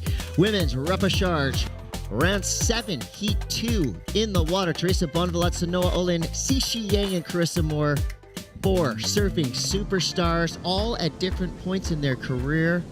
Rachel, we're in for a show. Teresa Bonvillatte, a tenacious competitor. Sanoa Olin, Olympic qualifier from Team Canada. Cixi Yang, brand new global superstar from Team China. And of course, surfing's golden girl, one of the best to ever do it, Carissa Moore. It's going to be a fun heat to watch. You know the Herring Nation is watching as well. Herringites, a big part of that Team Canada fan base. Have you ever tried the crema that the Herring Nation talks about, Rachel? I have not. Well, it's a magical thing. Thoroughly intrigued now. Yeah, if you know, you know. So welcome our Herringite fans as they watch Sanoa Olin try to defend a hard-charging Teresa Bonvillatte. Team Portugal, represented so well by this veteran surfer who at a young age has already done huge things. Olympic qualification, tons of success on the Challenger Series, has done big things on the Championship Tour as well. Teresa Bonvillatte, a bona fide surfing superstar. What do you think Teresa's chances are of taking the gold medal at the end this week, Rachel? Well, we're at the pointy end of the event now. Tomorrow is officially finals day, but it's wrapping down. Honestly, I think we'd have enough light to run it all today if we wanted, but these surfers have surfed multiple times today. We're spacing it out, going to have the surfers be nice and fresh tomorrow. I think her chances are high. She's looking confident. That was a great opening to this heat for her. So if she keeps on that, but there's a lot of big names, the biggest of them all, standing up right now. No doubt. Carissa Moore having a little trouble dealing with the lump. So that shows you these waves are challenging. Even the best in the world can find themselves on the wrong side of the lump. As we see Cixi Yang, different story there. A perfect read of that wave. So powerful, consistent, a real steady competitor. And I love that, you know, Cixi Yang, we don't have a long scouting report on her, right? We don't know really, you know, where she came from at a very young age. We don't know a lot about her competitive history outside of ISA competition, so it's really fun. Every heat that Cixi paddles out, we learn a little bit more about, you know, what makes her the incredible surfer that she is. She is the first ever Chinese female to qualify for Olympic surfing. That is huge news. Well, I did a post-heat interview at the very beginning of this week with Cixi, and she had just beat Tyler Wright in her very first heat. And I said, well, how do you feel going against these world champions? And she said, I'm just trying to keep a low profile and make it through. And I said, well, you've just put yourself on the map, and now even more so. She is into the Olympics. She's on the map. Good luck with that low profile from here. Yeah, exactly. She's a superstar. Sanoa Olin putting up a nice number there. A couple good turns down the line. And a decent looking wave, so that'll put her in the conversation here. No scores of note dropped in yet. We think Teresa might have got the best of it. 19:30 to go here. Carissa Moore in the white jersey right there. Just got a 1 for her first wave. It was just a up and out real quick. So as our surfers try to pick the eyes out of this 25-minute heat, let's go down to Mitchell Salazar standing by with Anat Lelior. That's right, now a two-time Olympian as well. Anat, to be able to focus after everything that's happening outside of the water, especially with your qualification, how important is it not only to potentially get a gold medal for yourself, but to elevate your seeding as a team for next year too? For sure. I honestly, it's a dream of mine to be in an ISA final. And yeah, I'm just enjoying my time in the ocean, under the sun with my friends and family, and it's a dream. Speaking of the ocean, you started off with a 5, then you got your best score afterwards, but the wind has really picked up in the last few minutes. How difficult was it to hear out there and to concentrate, knowing that there were 3 other surfers who could potentially take the win? Honestly, like every 30 seconds, I was reminding myself that everything can change in less than a second, and the surfers are more than great, and I know I am great as well. So I just, being aware of your environment and trying to, bring the best out of the conditions. Yeah, that's all you need to do. For those of us who haven't been in your position before, now a two-time Olympian, what's the thing that you liked about the most about being an Olympian, especially during the opening ceremony? Honestly, it's the people that I reach out to. Like, a lot of people are looking to, like, up to me, but I look to everybody in the eye. I'm more than honored to be a character of, a figure that people can look up to. So I'm blessed, and thank you very much. תודה רבה לכולם, ותודה לגדוד 697, פלוגה ב', אני אוהבת אתכם, עידו פה, צופה איתי. נשיקות הביתה. Thanks mom, dad, Ido, and Noah, and my girlfriend, and everybody's watching. Thank you. Thank you, Noah. Best of luck. Thank you. Thanks you. Always an inspiring competitor. Anat Lelior. And so kind. Yeah, that was cool. These post-heat interviews are starting to get more and more special as, I think early on in these contests, it's a lot about the points and the waves you got, but now that we have multiple opportunities to talk to these surfers, we get to go a little bit deeper. Mitchell Salazar down there doing a great job, getting these stories out there. So 17 minutes to go here. Sanoa Olin, she's got a 4 to start, so she backed it up right there. Teresa Bonvalat off to a great start with a 6.17 and a 2.57. Xixi Yang dropped a 5.33. So nice start for your surfer representing Team China. Sanoa Olin, quick backup, 3.03. Probably won't hold on to that, as she does have plenty of time left. 16 minutes, 40 seconds to go. Feels like a lot of time, but of course, you blink your eye and there's a minute left. These heats have absolutely, this whole day has flown by. So much happening. I think this has been felt like the fastest day so far, for sure. We're living in a ISA time warp. So much news breaking, so much just raw emotion. It's a historic day for surfing. That's not superlative. It's true. You can look it up. This will be global news today and tomorrow, and of course the happenings that went down yesterday with brand new faces making their way into Olympic qualification spots, and more of that to come. Just a handful of openings left to go. Those overall team slots still available. The universality place spot still available, and I believe 2 spots available for the men. Yeah, for the men, we will see coming up Marco Mignon, and if he is battling against Joan Duru, his fellow Frenchman, for that French spot. So it will be interesting to see how those narratives continue to play out in this next heat. But in this heat right now, Carissa Moore, 15 minutes remaining, she needs at least just a single wave score on the board. She's the only one that doesn't really have anything under her belt. And she is someone who it's going to become increasingly more special and rare to see her in a jersey. So I'm sure just as we're savoring watching her, she's savoring these moments.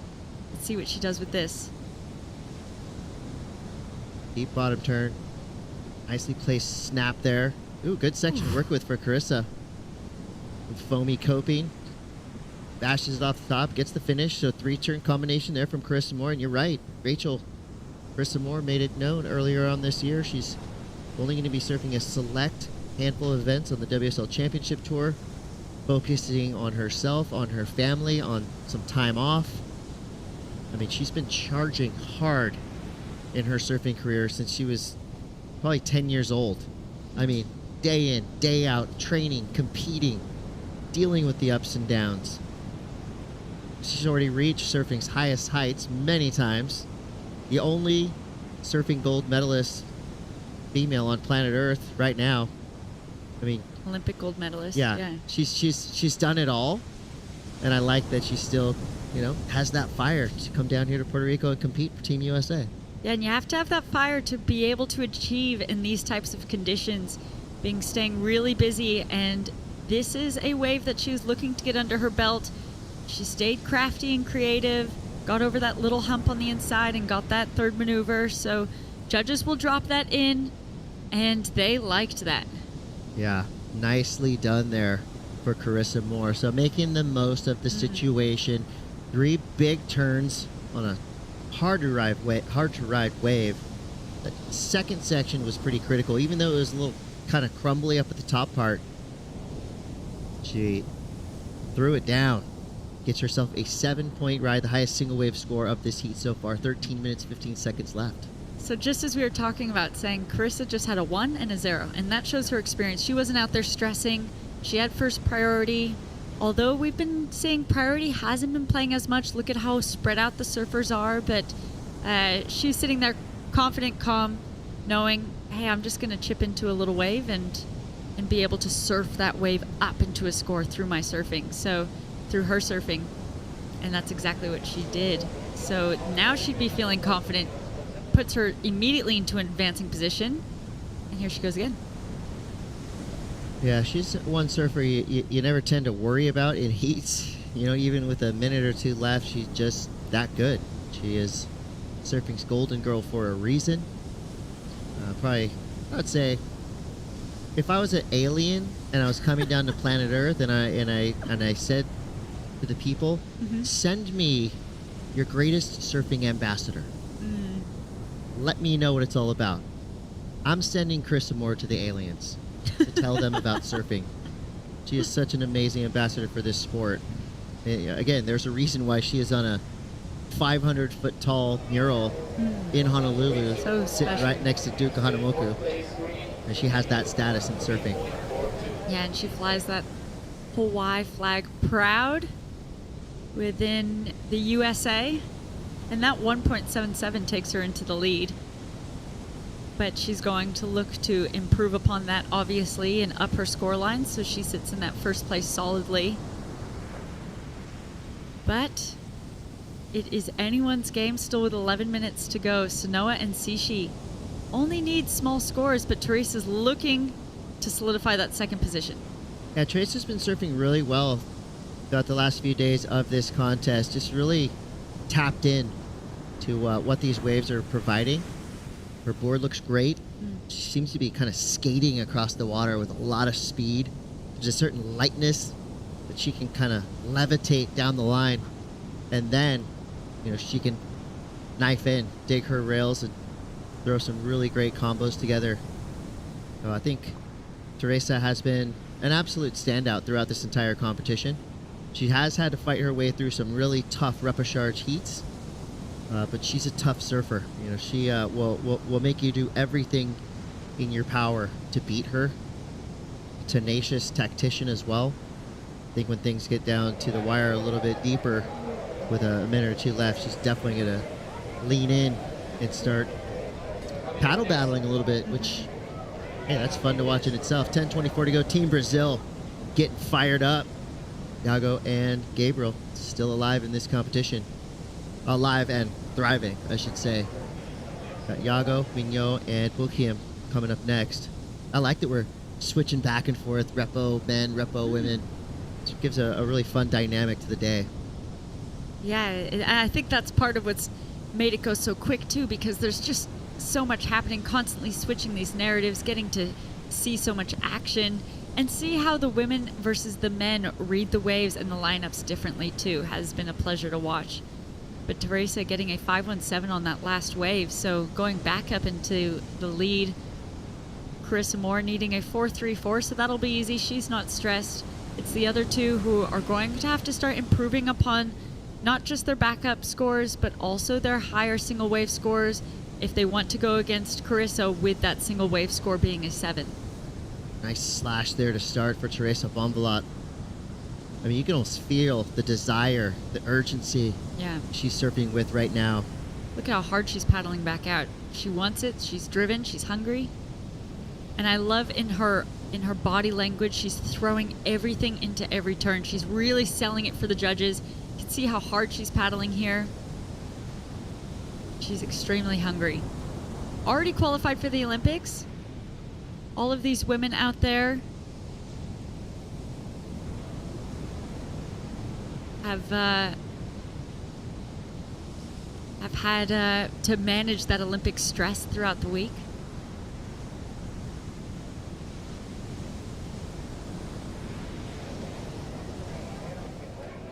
It must be really hard to concentrate and go compete in really wild conditions when you've just been given the best news of your life.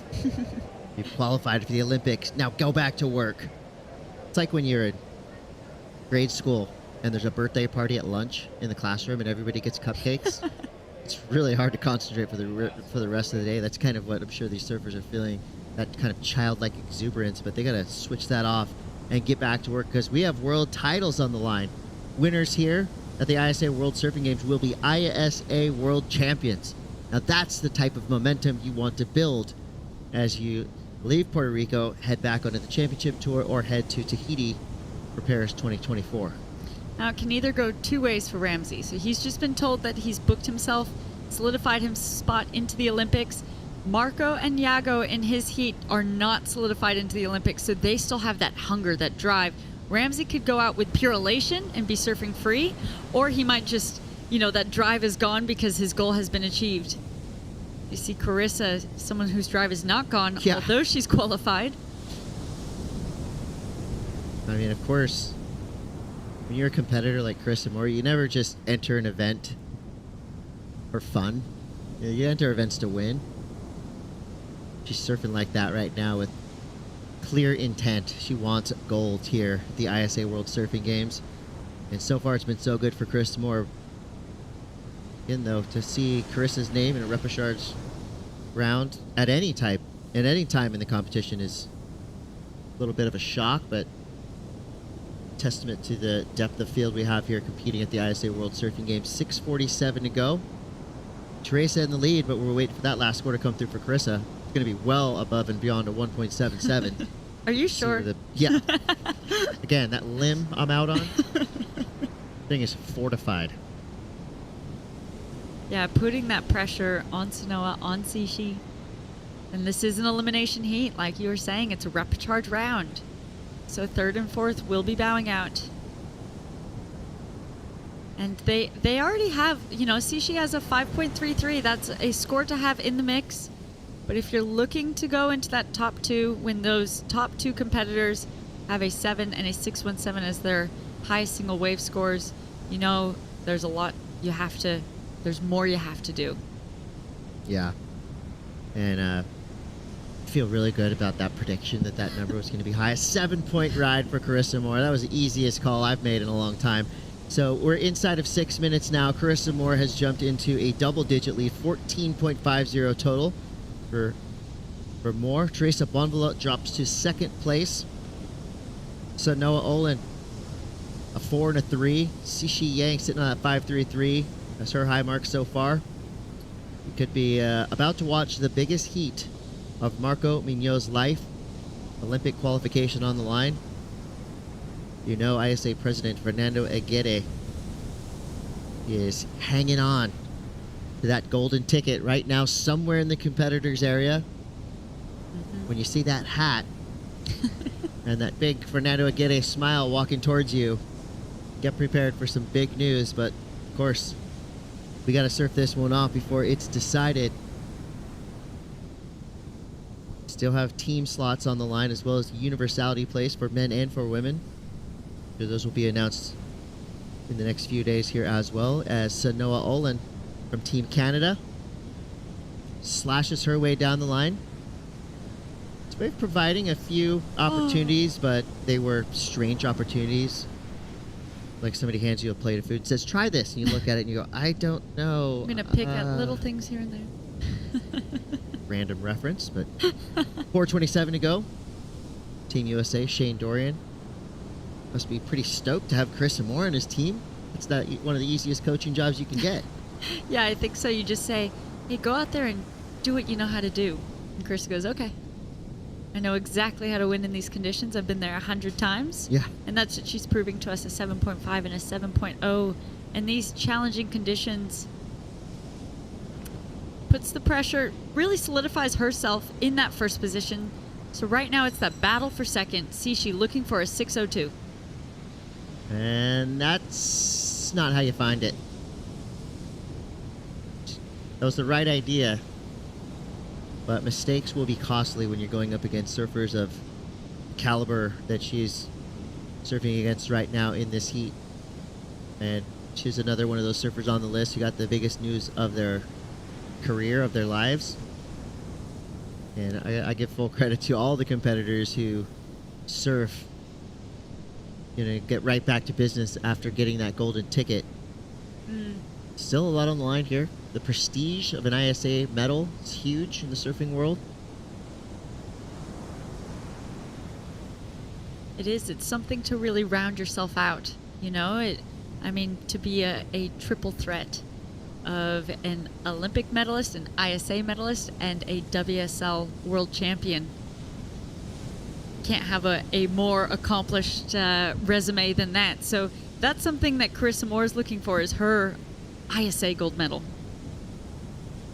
To add to her apparently she has to rent a separate house for all her trophies. I 3-bedroom unit nearby, so she can go and see it. Now she doesn't seem like the type to me to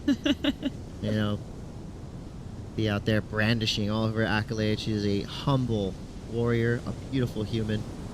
Speaking of beautiful humans, Boricua vibe is up. Puerto Rican surf fans are out in force. It's a knowledgeable crew as well. I mean, you hear them cheering and shouting and whistling at all the right moments. You hear the oohs and ahs when wild things happen.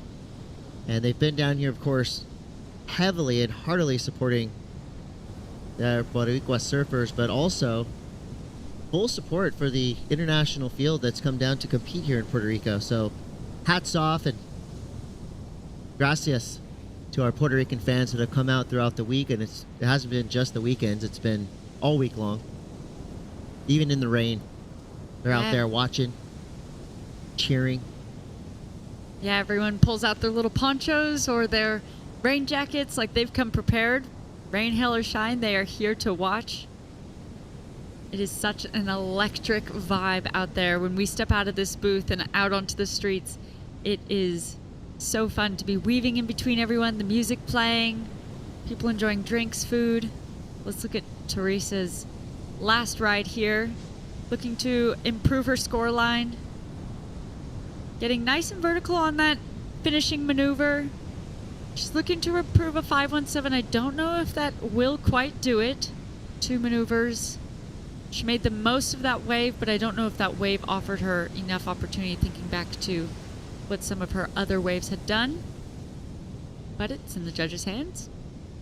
You saw a little green jersey down there. Xixi Yang. Looking for a 6.02. I mean, Teresa's surfed a really smart heat. That 617, she backed it up with the 517. Her usual tenacity in the water. Gotta be careful though. Xixi now climbing the rankings. 5.33 and a 2.4. Here goes Sanoa Olin. She needs a 7.34. Good start there. Big turn out the back. Finishing maneuver. Back-to-back blowtails for Sanoa Olin. Herring Nation represent Team Canada. Only 8 seconds remaining. How had that happen? Something's wrong. The clock must be broken. That went too fast. That. Can we add 10 more minutes to the clock? I want to see more from Carissa, Teresa, Xixi, and Sanoa. Well, that's it. 1 score left to drop for Sanoa Olin. She was looking for a 7.34.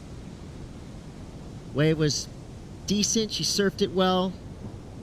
But of course, we leave that up to the judges. Carissa Moore will get the win, though. We know that. Yes, absolutely. Sanoa, she put it out on the line. She did what she needed to do, and she finished it clean. It's enough for her to jump from 4th to 3rd. So that'll give Team Canada some added points. And also give Sanoa Olin a strong finish here at the ISA World Surfing Games. But congrats and full credit to Xixi Yang, putting her name on the map as a global surfing superstar representing Team China.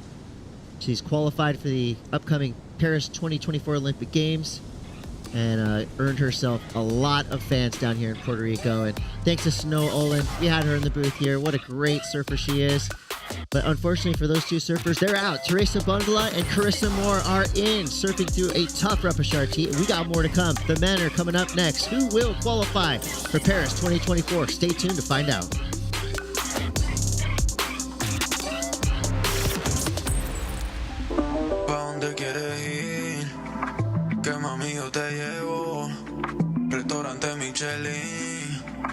Estamos en otro level, porque ahora ando en yates y aviones.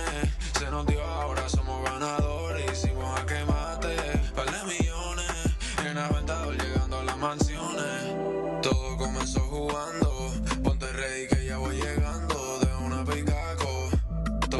pienso jugando.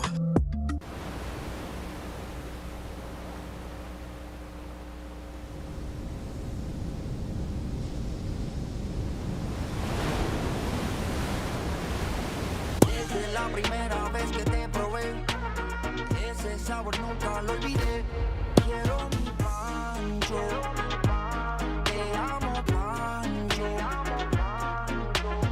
Desde la primera vez que te probé, ese sabor nunca lo olvidé. Quiero mi pancho. Campo Pancho, solo $4.99. Te amo pancho.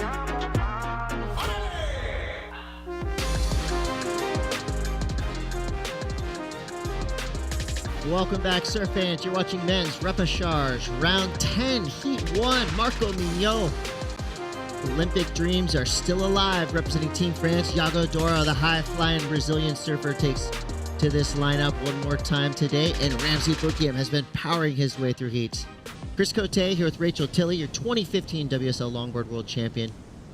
Heck of a surfer and a great analyst. Rachel, looking into this lineup right now, obviously there's some big storylines going through the water right now. Iago Dora trying to help Team Brazil get that top spot for the team standings. That would open up one more spot for them in Paris 2024. Team France definitely not making it easy for them. Marco Mignot with team ambitions as well as personal ambitions. Can't make this stuff up. It's happening right now in real life. Big news. Yeah, and having a look at how Iago is opening up this heat, this ended up scoring a 5.5, not taking to the air. It looks like he's just getting his account started. But lots of different narratives happening for these surfers out there. Ramsey just booked himself a spot into the Olympics. Marco going against his fellow teammate in João Duru for a spot in the Olympics as well, representing Team France. Oh, he's surfing with a lot of energy right now.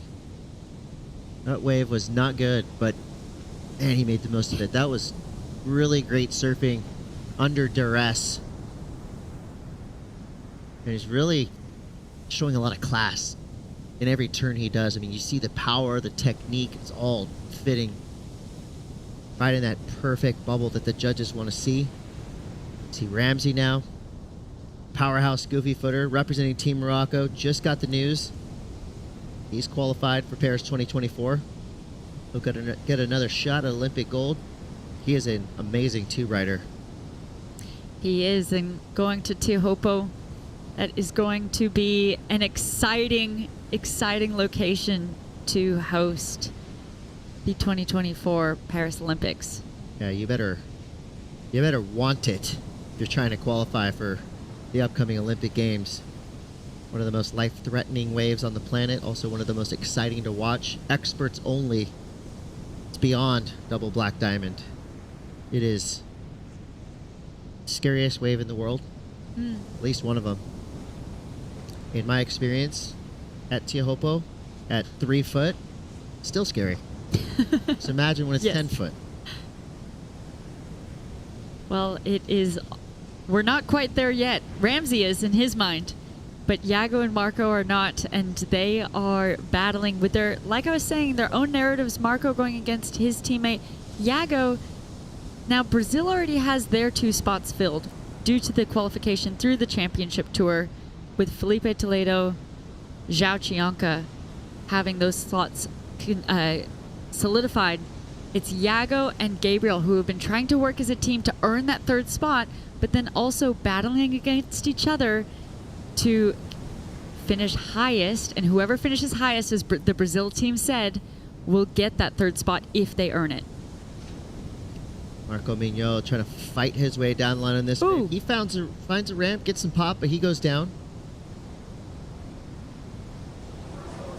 Jeremy Flores, a passionate surfer and coach.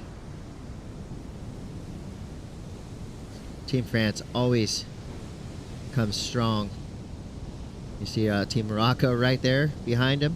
Oh, hey, there's Iago again, blowing minds every time he stands up on a wave. Big frontside air, whips it around, gets the reverse, keeps his speed, almost surfing uphill after he landed that air, and somehow just keeps on going. Yeah, well, he remembers that 9.07, I think the score was from his last heat, is where he got that straight air into 2 more turns and was able to really offer those judges variety, which separated from those 7s that he had gotten for those other airs previously. That variety of maneuvers, including the air, got him into that high excellence. So he obviously noted that and is looking to continue on that wave, continue on that offering of variety of maneuvers after that air. He doesn't look like he's surfing with the weight of Brazil on his shoulders right now. It looks like he's just having a great time out here in some, chunky air ramps to waves that Iago obviously loves. If you're just free surfing with your friends out here on a day like this, these are some of the most fun days of surfing you can have, because there's a ton of waves coming in. It's unpredictable. The good sections are just a little bit better because you kind of had to earn it. Competing, total different story. I mean, you've really got to be smart with where you do your turns, how you do those turns, what turns you do. Going to be a non-make there for Ramzi Boukiem. He knows it. Yeah. But great effort and energy right there for the Moroccan. And right behind him, Marco again. I mean, this really is kind of fire and ice. The fire with Marco Mignot trying to cling to his board, digging his toes into the wax, but can't ride out. Here goes Iago. Little stall. Off the jump. Oh. Front 3 slob. And more. Yeah, why not? Oh my gosh. That is the sickest surfing we've seen of this contest. This is Iago's day. Chris. With all the storylines and all the wild things happening, Olympic qualification, today belongs to Iago Dora in terms of entertainment. Before we're talking about variety of maneuvers, now he's just offering us variety of airs on the same wave. Well, he's got a bag of tricks, and right when he stands up, he looks and which one should I? I'm gonna do this one, that one. Well, as you were saying, he's surfing like he has no weight on his shoulders. When we know in his mind he is thinking about bigger things, and that takes a lot of experience. Is really hard to channel that fun and freedom element of competing when you do have a lot at stake. Little reverse there, and then he goes to a little straight air here. Wow. Now let's compare that to his previous wave here. Gets a reverse, a bigger wave here, and then he offers that variety of maneuvers, getting a little bit of rail work, connects it through. Now, he does offer that variety, as in he gets 2 more turns, but I don't think that's where the meat of his score came from. The meat of his score came from this, and he was just able to ride out of it. I mean, the kid's got pop. Straight into a bottom turn there. That is so impressive. Marco up and riding. Nice power snap there for Marco Mignot. Oof. Marco is right on the edge by the numbers of qualification for Paris 2024. But he's got his work cut out for him right now, because Ramzi Boukiem is starting to push harder. And Iago Dora just continues on the trajectory he started earlier this morning. Drops a 9.33 for that last massive combo. Slob front 3. Big ol' straight air. And here we go again. Why not? Switch up the grabs. Little still fish right there. He goes down. So all these maneuvers that Iago's doing basically come from skateboarding. Completely different when you take off the wheels and enter the water, of course, but sure. The names of the tricks, 540, 360, slop grab, these are all skate-based terminology.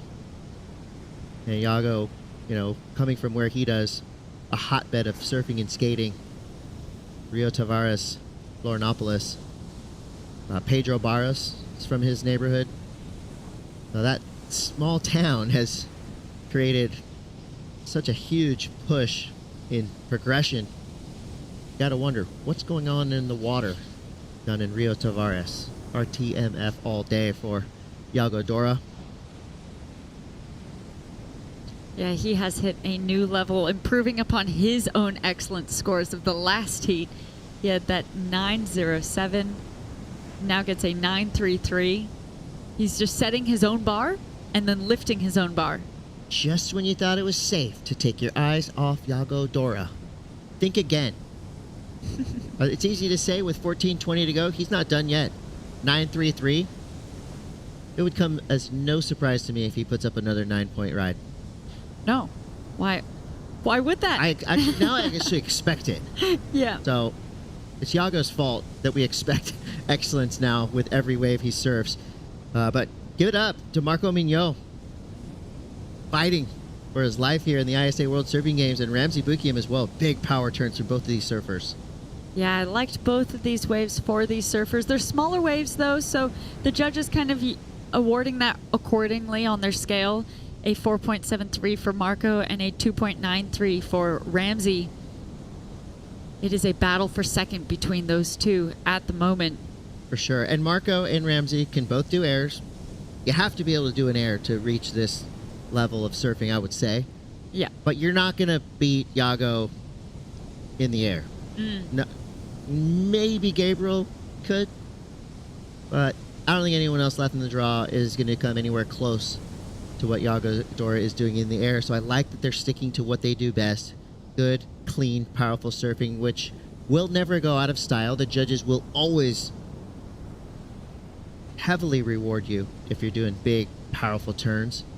So no need to change your tactics or strategy or style to try to match what your opposition is doing, especially when you surf as powerful as Ramzi and Marco. They know their strengths out there, and they're really using them right now. Their scores, however, are in the shadow of what Yago's doing. 4.73, the high mark for Marco. 5.17, the high mark for Ramzi. Yago had top priority, and here we go. The Yago show is on. It was a rare bail from Yago Dora. Just going, again, looking in his bag of tricks. Oh, I got alley-oops too. Maybe I'll do one of those. Well, I thought that was interesting, him using his priority. Marco was interested in that wave, but he held Marco off of that one as he's going to turn straight around, chip into this. Sure.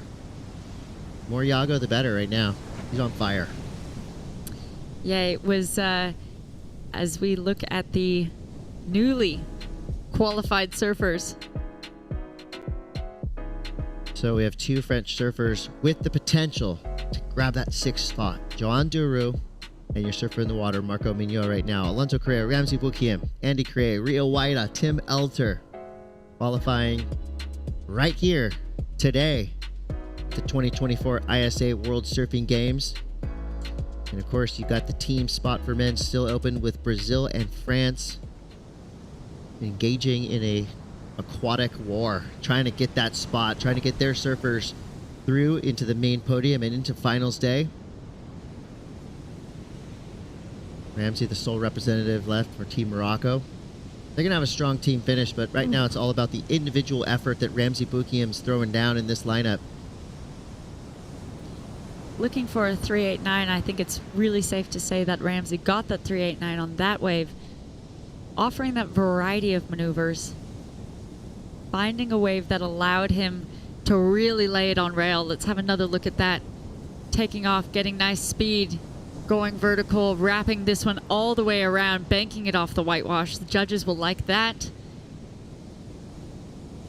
Pushing that tail into the wave, getting nice spray, 4 little maneuvers. Timeless power surfing. Strong goofy footer, Ramzi Bukiam.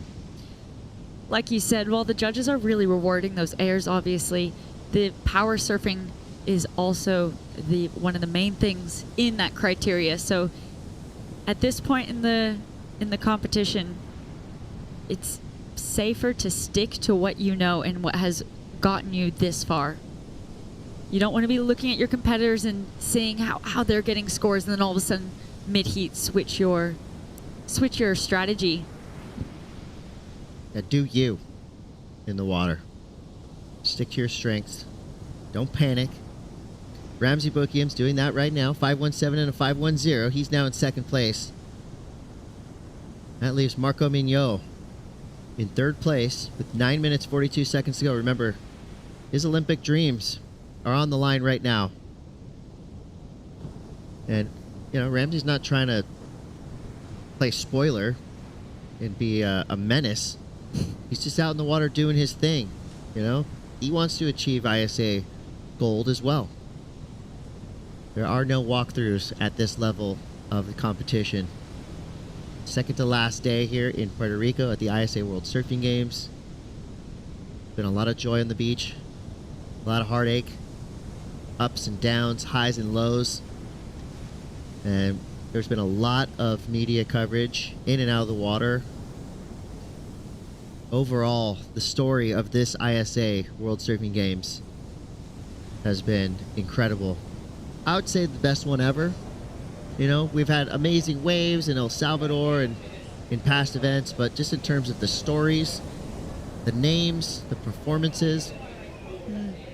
I'd have to agree. I've been thoroughly enjoying myself and enjoying our job of just being able to watch and talk about these amazing performances and the storylines and the teams that are working their hardest to earn an ISA gold. Nago working his way down the line, sees the ramp, builds some speed, launches it. Oh my gosh. Fully rotated 540. He can just do no wrong right now. That was so technical. I like that we So could hear fast. the crowd. You could hear that crowd erupt. That was so rad. I mean, it is. You use the word entertaining, and I'm right there with you. This is some serious surf entertainment right now. Yago Dora has put together a full video part, complete with just an action-packed beginning, middle, and crescendo. And guess what? He still has time in this heat. He's going to make it through. We're going to see more of Yago Dora in ISA competition this weekend. This was, I would think, one of his best airs yet. Woo! Yeah, whipping that all the way around. That was nice and big. Look at this slow-mo. Grabbing that rail. Landing smooth and riding straight out of it with style. No question if he was going to ride out of that at all. And straight into another turn. The judges are going to heavily reward that. He is looking to drop a 6.83. So he started off gaining that speed, and as it starts to bowl up, he uses the speed from that wave to lift him up and then maximizes these final spots of the wave. He was inverted too. I mean, that wasn't a lateral spin. That was an inverted front five. 913 paired up with his 933. Yago is on a different planet right now. Ramsey Bukim and Marco Mignot, meanwhile, battling it out for second place, no doubt. So let's just take Yago out of the equation right now, put him up on Mars. Ramsey and Marco now are back here in Puerto Rico. Marco fighting for a potential Olympic slot. Ramsey competing at a very high level. You know, trying to earn himself ISA gold. He already has that qualification for Paris 2024. So it looks like Marco's last wave got dropped as a 5.4, so doesn't change the situation, but does lower his requirement, a 4.87. There's a big difference between a 5 and a 4 in the surfers and what they're looking for in the waves out there and what they need to do to attain that score. So that is helpful, and Marco has plenty of time for that. But Yago improving upon that 17 point something heat total that he got in that last heat, now in an 18.46. Marco's just going, okay, Yago, we get it. You're light years beyond anyone right now. So we see this is Team huge. France. Yeah. Team France trying to give signals to Marco out there.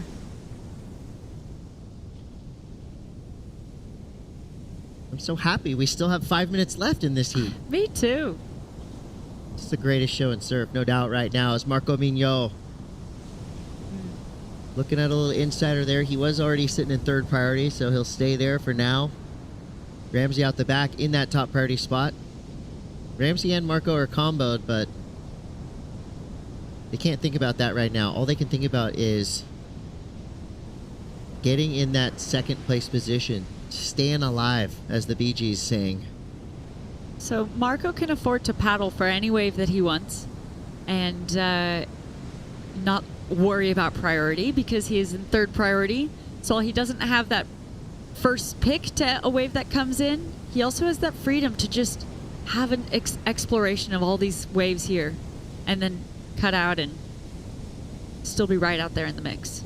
So there's a freedom that comes with that, actually. Sometimes we were talking previously with Lele when he was in here about the pros and cons that come with priority out there, and you know, sometimes you want to do everything to protect it and you're not busy enough, and in these conditions it's better to stay busy. You never know what could turn into a score like Yago's wave. It started out as a little wave he just chipped into and took his time, got his speed up, and it's when it bowled up at the end that it turned into that magical wave. Yago again in the right place at the right time. Marco looks back going, come on, give us a chance.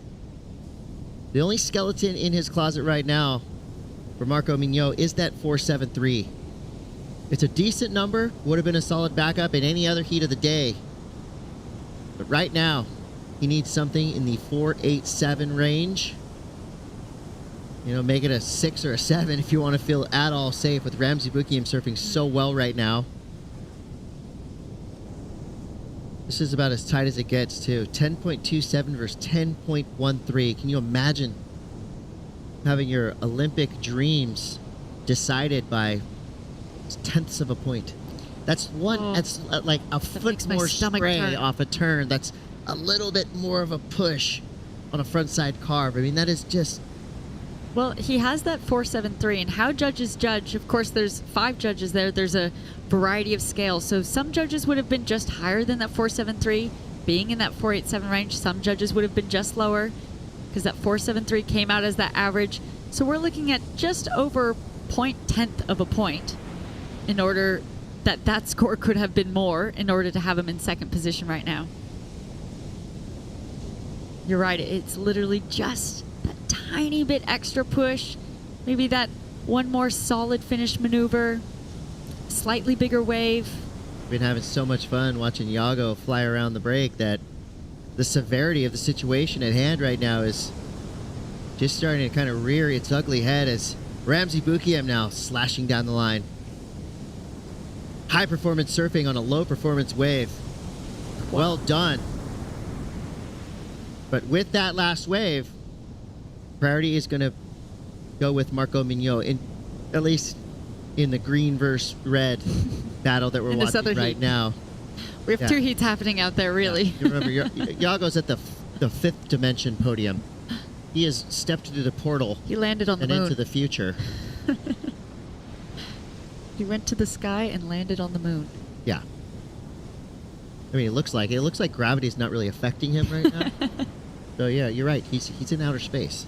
But a minute 20, Marco out in the lineup. Well, what can he do? You'd be a little bit stressed with Ramzi right now, hoping that a wave doesn't come through for Marco. Will that last wave improve upon Ramzi's 5.1? If you're Marco right now, you're hoping not. If you're Ramzi, you are hoping. Here's the bottom line. Marco Mignot has 1 minute to try to surf his way into Paris 2024. What's coming? Look at them paddling. 50 seconds. Well, the wedge is coming his way. Sees it. Paddling hard. Fighting to get on the shoulder. Can't get around that one. That wave's a dud. 37 seconds left. Olympic dreams on the line for Marco Mignot.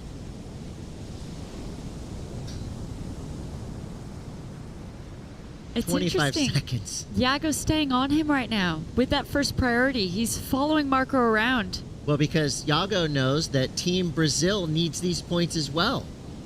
That's why he's not taking Marco Mignot lightly. If he can knock him out of this contest, that means big things for his team. He is being an epic teammate right now for Team Brazil. That's really smart, too, because, again, he's having fun out there doing giant errors. It looked like it clicked in right there. Oh, hold on a second. Still a team contest. Let me get the best of Marco now. He does it. Ramzi Bukiam, Olympic qualifier, power surfer from Morocco, has done his job. And Yago Dora saluting just put together another one of the most entertaining heats of this entire week. doing it when it counts. Team Brazil and the rest of surf fans around the world, you just saw something very special. A near perfect performance by Iago Dora. Not only does his job of posting up multiple 9-point rides, but also takes out a French surfer. That right there adds to the storyline for Team Brazil right now. Well, a lot to unpack after that last heat. A lot going on behind the scenes, talking about Olympic qualification. What a wild day of surfing here in Puerto Rico. You're watching the ISA World Surfing Games, and guess what? We're nowhere near close to being done. Shannon and Barton are going to come back in, and you're going to witness more radical surfing. Probably not like that. That's about as good as it gets, but anything's possible. We'll see what happens next. Don't go anywhere. We'll be right back.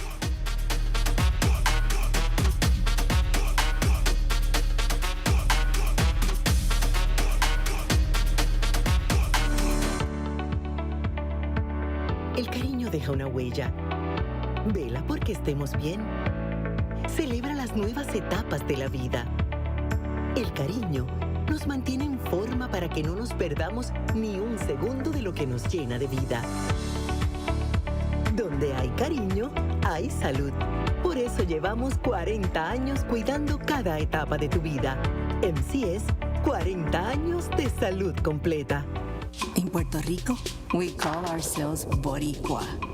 We are proud, passionate, and full of life. On our island, secrets are more precious when shared. Passion flourishes. We enjoy until our hearts are full. And we know that gifts can come from anywhere. Live Boricua.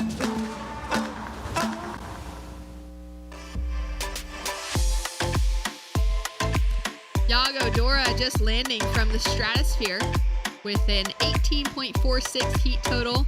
Team Brazil feeling pumped as Iago continues to advance through into finals day tomorrow. Alongside of his teammate Gabriel Medina, they have the hope of being the highest ranking men's team in the draw, and then we'll see the battle of those two continuing to unfold, with the highest ranked getting that third slot should they earn it. Rio Waida out of Indonesia has just found out before this heat that he's heading to Tahiti. He had 4 different opportunities to qualify, and he's finally taken it on the 4th event.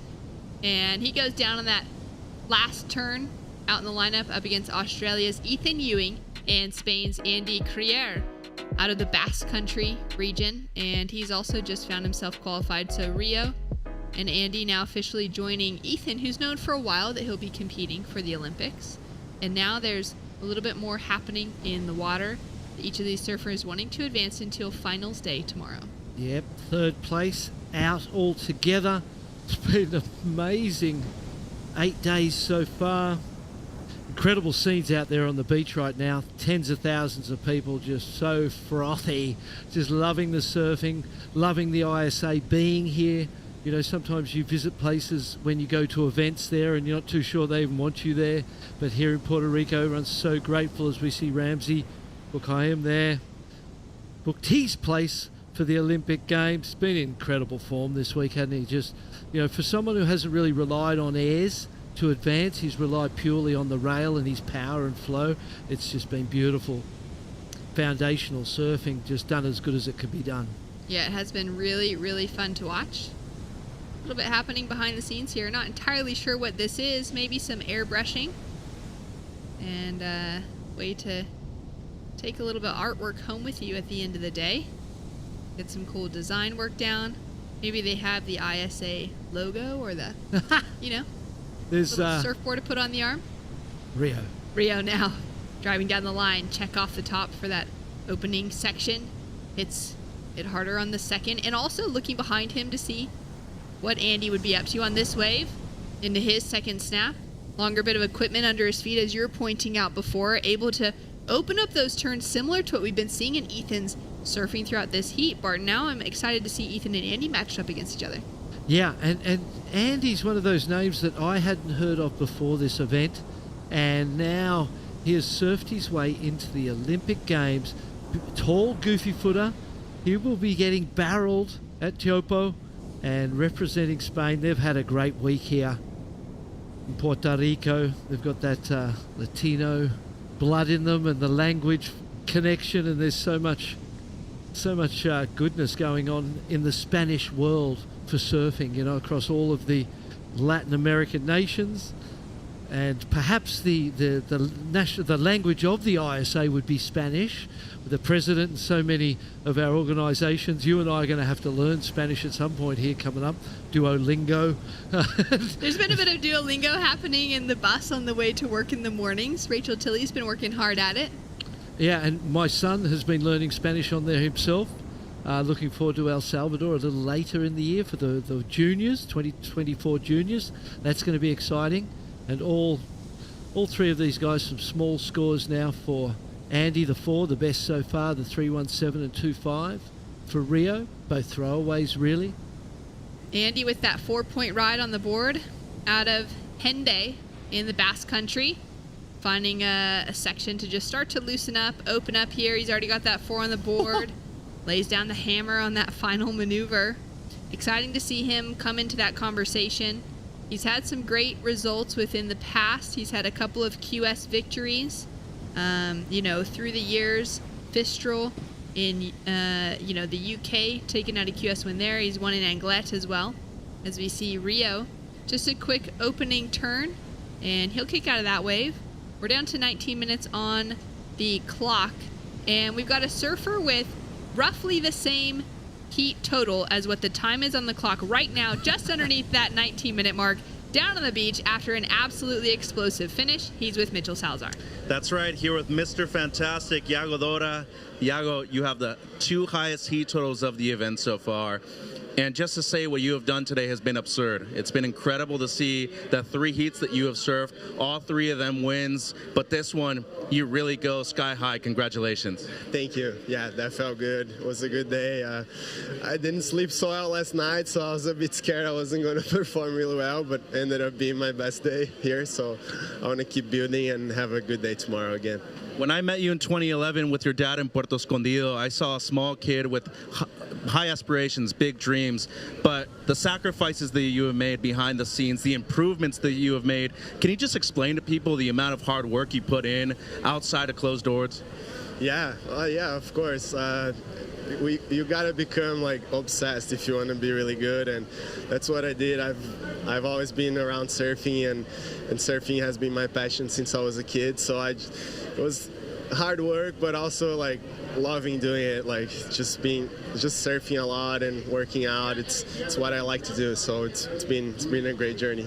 And just incredible camaraderie between the 3 men on the team too. Gabriel's been supporting you every single heat you've surfed, and so has Felipe. Talk to me about that and the importance of it being out there in the heat too. Yeah, it's crazy. It's my first ISA, so it's my first time like really having that team spirit, and especially in that last heat, like that was a really important heat for us because France had 3 athletes in the event still, and we only had 2, so it was really important for us as a team. Like if it was an individual event, I wouldn't care at all who made the heat with me, but it was really important as a team that I made it and Marco lost, and unfortunately he missed out on qualification, but congratulations to the French team. They're doing incredible work, and yeah, I hope I've been helping my team and I can keep doing that tomorrow. Trust me, you have. Muito parabéns. Anything you want to say back home? Yeah, obrigado, galera do Brasil. Dia incrível aqui hoje. Vamos continuar nessa vibe que amanhã é a conclusão do evento. Obrigado, Yago.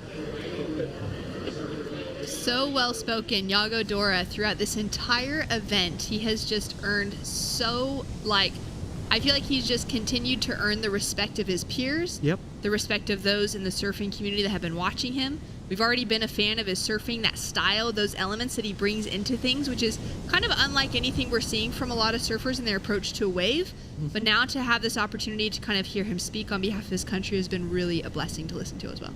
Yeah, it's if they get that first position and there's one spot between he and Gabriel, it's going to be one hell of a show because they have been the 2 standouts of the event. Perhaps there's standouts in all different areas and for different reasons. There's so many fantastic stories of Olympic qualification, but those 2 Brazilians have really raised the bar to a level for themselves and their country that is just, it's keeping them alive, and it may bring one of them that Olympic spot. And either way it goes, Brazil's going to be in great form with one of those guys there. They are both doing their best surfing of their careers right now.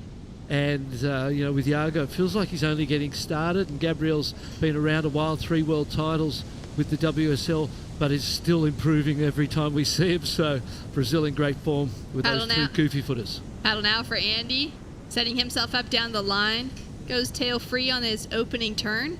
He's looking to improve on a 4-point ride for his backup score, sitting in the lead with a 5.83 over Rio and Ethan. Ethan still hasn't caught a wave. He's currently chasing a requirement of an 8.00. We've seen him drop a few excellent scores within this event so far, but he's been patient, waiting out that opening wave selection, and has a big task in front of him. Yeah, I suppose he's hearing the scores, and as we see Rio up and riding. Great 2-turn combination, looking to build on the 317, and now Ethan up and riding. Gets underway on his opening turn, and he'll be unsuccessful. So that's going to set him up with a score, though, on the board, set him properly into that priority rotation as well. Yeah, 0.93. Quick in from the judges. Kind of almost looked like a little surrender at the end of that turn. Wasn't too desperate to get back down the face. Shoulder did look flat, though, and maybe it was never going to be the score that he was looking for to get started. It was a long... what would you call that? It's 11 minutes with priority to get a 0.93, so definitely not the start he would have asked or liked. Well, down to 14 minutes on the clock, and we have known there's an exciting moment for that final Olympic spot to be awarded. Fernando Aguirre has some news for us now. He was planning a trip in July, but we got a new destination for you. Oh, that's good. You're going to Tahupo! Thanks a lot. You didn't go to Tokyo and you were this short, but now you're going to Tahupo. How about it? Yeah, I'm so stoked. It was my last goal. I worked hard at the start of this year for this, and I'm really stoked. Continue talking. Thanks so much for everybody who helped me. I'm so stoked to represent France in the Olympics. It's gonna be amazing. Oshiro. Congratulations, well deserved. I know you worked very hard for this, and now you're taking the French flag to Tahupo to surf for your country.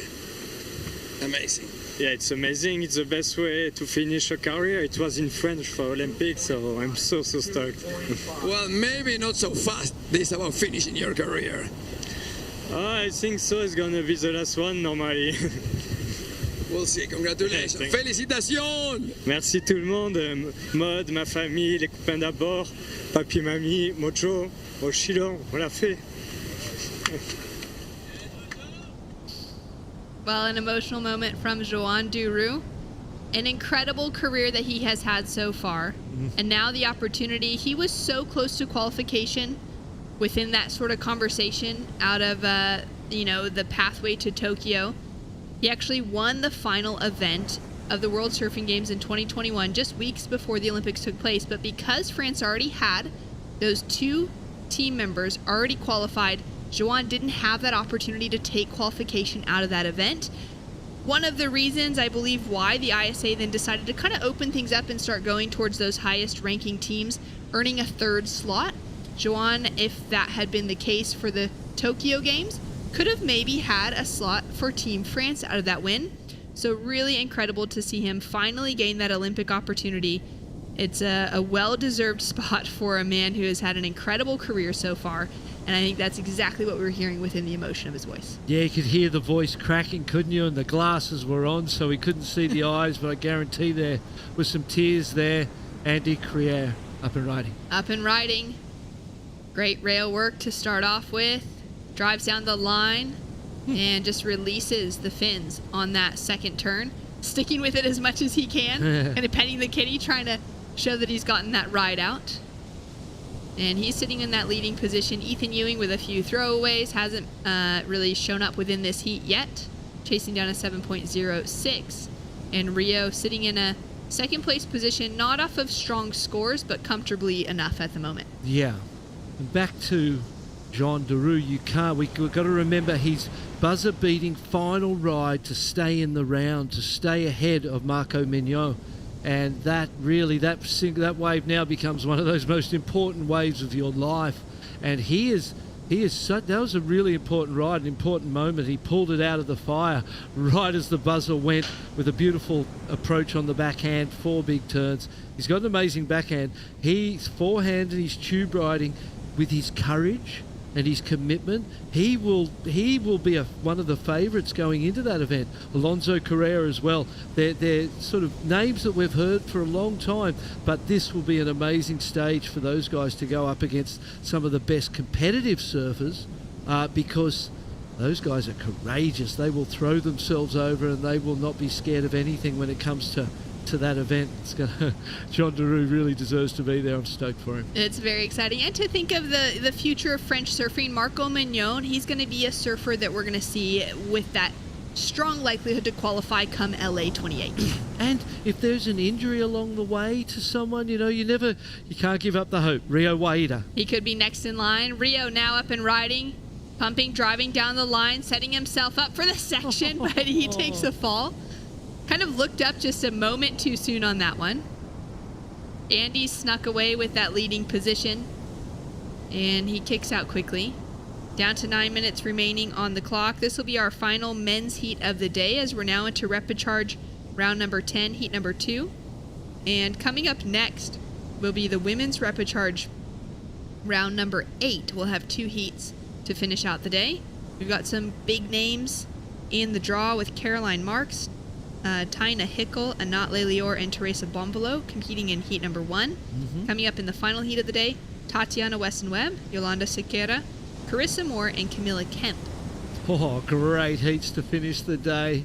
They could go anyway. We've had some big stars of the World Surf League, and we've watched many of them fall by the wayside with the ferocious determination of the lesser-known surfers, recognising the value of these Olympic spots and being able to find opportunity in these conditions that someone who isn't as hungry hasn't been seeing, So we're really seeing the determination and the hunger and the passion in the performance being rewarded and having people advance into those Olympic qualification spots. It's exciting to see the variety as those names have started to fill in as well of those qualifiers on both the men's and the women's field, to see the representations out of the European region, the Asian region, the Central and South American region as well, really beginning to open up and fill in those positions. 100%. And I suppose when you think about the Olympic Games, it's about inclusiveness. And when you imagine, say it's long distance running and Kenya has the top 5 in the world, well, they get 2 people, and other countries and they've got this inclusive environment. Ethan Ewing finally setting that board on rail, looking smooth and stylish as he has speed, power, and flow down the line, goes in for the air on the finish. Most probably needs something like that to advance. The scores are quite low, 4.83, 3.83. And then a 5.83 and a 4. So he could have actually and literally stayed on the wave face and surfed that particular wave into the best score of the heat so far. So big opportunity missed there for Ethan Ewing. That's right, given that it's a 5.83 is the high score of Andy right now. Mm-hmm. The opening section of that wave, Ethan started to show us those glimmers of what the potential was. It bowled up for the second where he went for the air. We saw Felipe Toledo do the same thing, go for an air where a re-entry would have sufficed. In that situation too, a re-entry would have sufficed, and he could have turned that into perhaps the best score of the heat so far and been in a position where he only needed one more ride to advance. Instead went for the big air. We don't see him do that very often though, do we? Airs aren't something that Ethan Ewing relies on in his competition with Gabriel Medina or Iago Dora. It's the opposite. We see a lot of that type of surfing. But to date, Ethan Ewing's success has been found on the rail, so a little odd to see him going for the air there with such a beautiful section in front of him and more wall to come. That's right. The 25-year-old out of North Stradbroke Island in Queensland. on the east coast of Australia. He's taken out 2 huge wins within his time on the championship tour, Bells Beach and Jeffreys Bay. He's had some other really solid results in finals day in the mix as well. As we take a look now at Andy Crier out of Spain. Great snap to start, and he'll fall as that wave just kind of fizzles out underneath him. Powerful young man from one of the most beautiful parts of the world. The Basque Coast is absolutely beautiful. Rio Waida, Indonesia, beautiful too, and so are those turns. Solid surfing from Rio, coming out of Bali, and has really been a great example of pursuing those goals, setting those goals at a young age, and kind of keeping all of the different things that factor into achieving those goals really intact. Yeah. He's worked on his surfing. He's worked on his, his kind of build, his physique outside of the water to make sure that he's in shape. He's, keeping all of his muscles, everything feeling good from injury, so that every time he hits the water, he can perform. He's also very sharp mentally in both the kind of meditation space, the kind of reset, the personal space there, but he also keeps things in tap when it comes to his enjoyment outside of the water. Yeah. He doesn't party. He doesn't kind of partake in a lot of things that maybe the rest of the crew are kind of going for in their off days. He's partying on the wave, isn't he? He's having a dance with the wave. And he's really showcasing what it's like to be a true athlete with all that focus, all that drive, knowing he's got a limited amount of years ahead of him to pursue this. Yeah. This isn't going to last for 50 years for him. No, look at me. I mean, you've done pretty well, Martin. Let's be honest. But, he's got this time frame in front of him, and he wants to capitalize on it, make the absolute most without losing a moment, wasting it on anything else. Yeah, let's give a shout out to some of Bali's earlier pioneers who set the foundation for Rio to have this success. Toth Menda, Made Kasim were 2 of the earliest. I went there in 1979 for the first time to Bali with my mum. She wanted to go to Hong Kong. I said, I'm not going to Hong Kong. She said, what about if we go to Bali on the way? I went, deal. All right. And we went to Bali. I met Toth Menda on the beach at Kuta. Little huts. No, Kuta and Legian were separate towns. The whole thing was different. Made Kasim, Toth Menda were the founding fathers, as I see it, of that competitive nature in the Balinese surfers. Then we go to Rizal Tanjung as well. There's been some great people who have raised the flag and given the opportunity for Rio to stand and become the first Balinese and Indonesian Olympian, and much respect to that. And there's many more, of course, but much respect to those pioneers of Balinese surfing. It really has been them that he's been able to walk in the kind of the footpaths of, to be able to see the success that Rio has found himself with today. An incredible journey moving forward. Now for Spain, they're going to have Olympians in that conversation as well, following behind Camille for Germany, but falling behind Nadia, behind Janire for Spain, and now Andy. They've had surfers that have had great success, but prior to that Olympic conversation coming into fruition, so that's exciting to see. Down to 20 minutes on the clock, Rio. Little chop pop there on the inside section. You can kind of feel that the energy within this heat sort of just sitting, waiting for anything else to happen on the final couple minutes. Ethan now just cruising through this wave, making it look smooth, just those little foam climbs up and over. How was so much speed and flow in the surfing? Oh, look at that. Great looking surfboard down there with, looks like all of the surfers in the event. I reckon we've got the majority of surfers in the event that have signed that board throughout this week. Yeah, I see Sebastian Williams there. Let's pay our respect to he. Oh, so close to advancing, qualifying for the Olympics. One spot out. Who knows what time will transpire between now and then. This kid just keeps going, taking his surfing to new levels.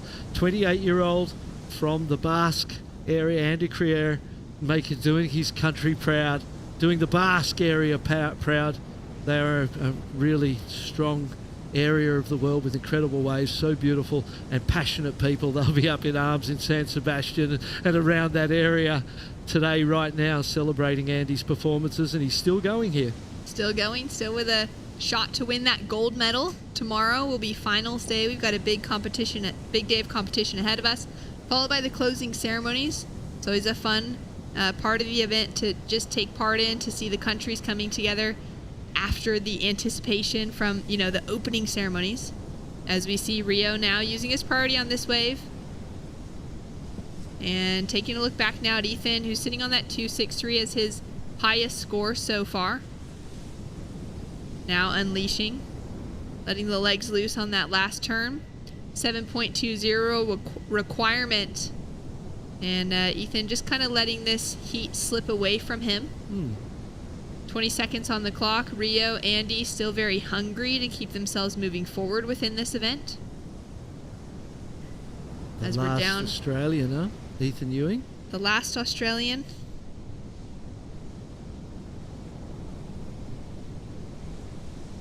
And there they are, these two guys. 1 second, that's it.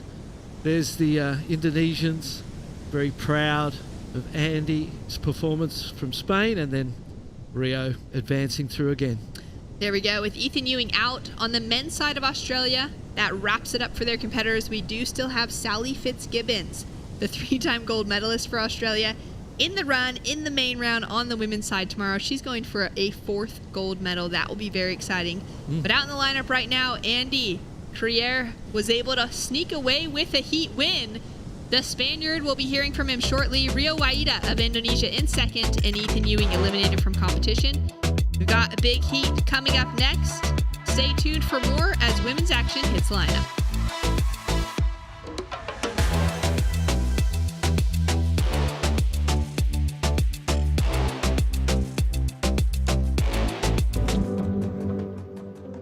I think a strong junior and amateur career is huge. You know, if you really look at like the history of everyone that's done good as an amateur and a junior, you know, almost all of them are on the tour right now or world champion even.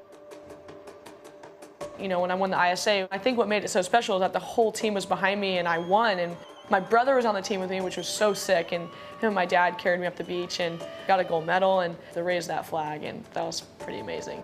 Right out of the gates, Caroline Marks, one of the standouts yesterday on day one. She had the highest 2-wave total. When I went to Japan with the team, it was really cool because we were there all day supporting everyone. And I think that gets you really, really excited because you're like rooting for your friends, but you're also trying to win too and flying the flag. And it just like gets you kind of like really psyched. The ISA opening ceremony was super cool. I've never done something like that. And, you know, everyone there was saying like little taste of what the Olympics is like, which is so crazy because I got the chills. It was seeing all the teams and things like that was like so amazing.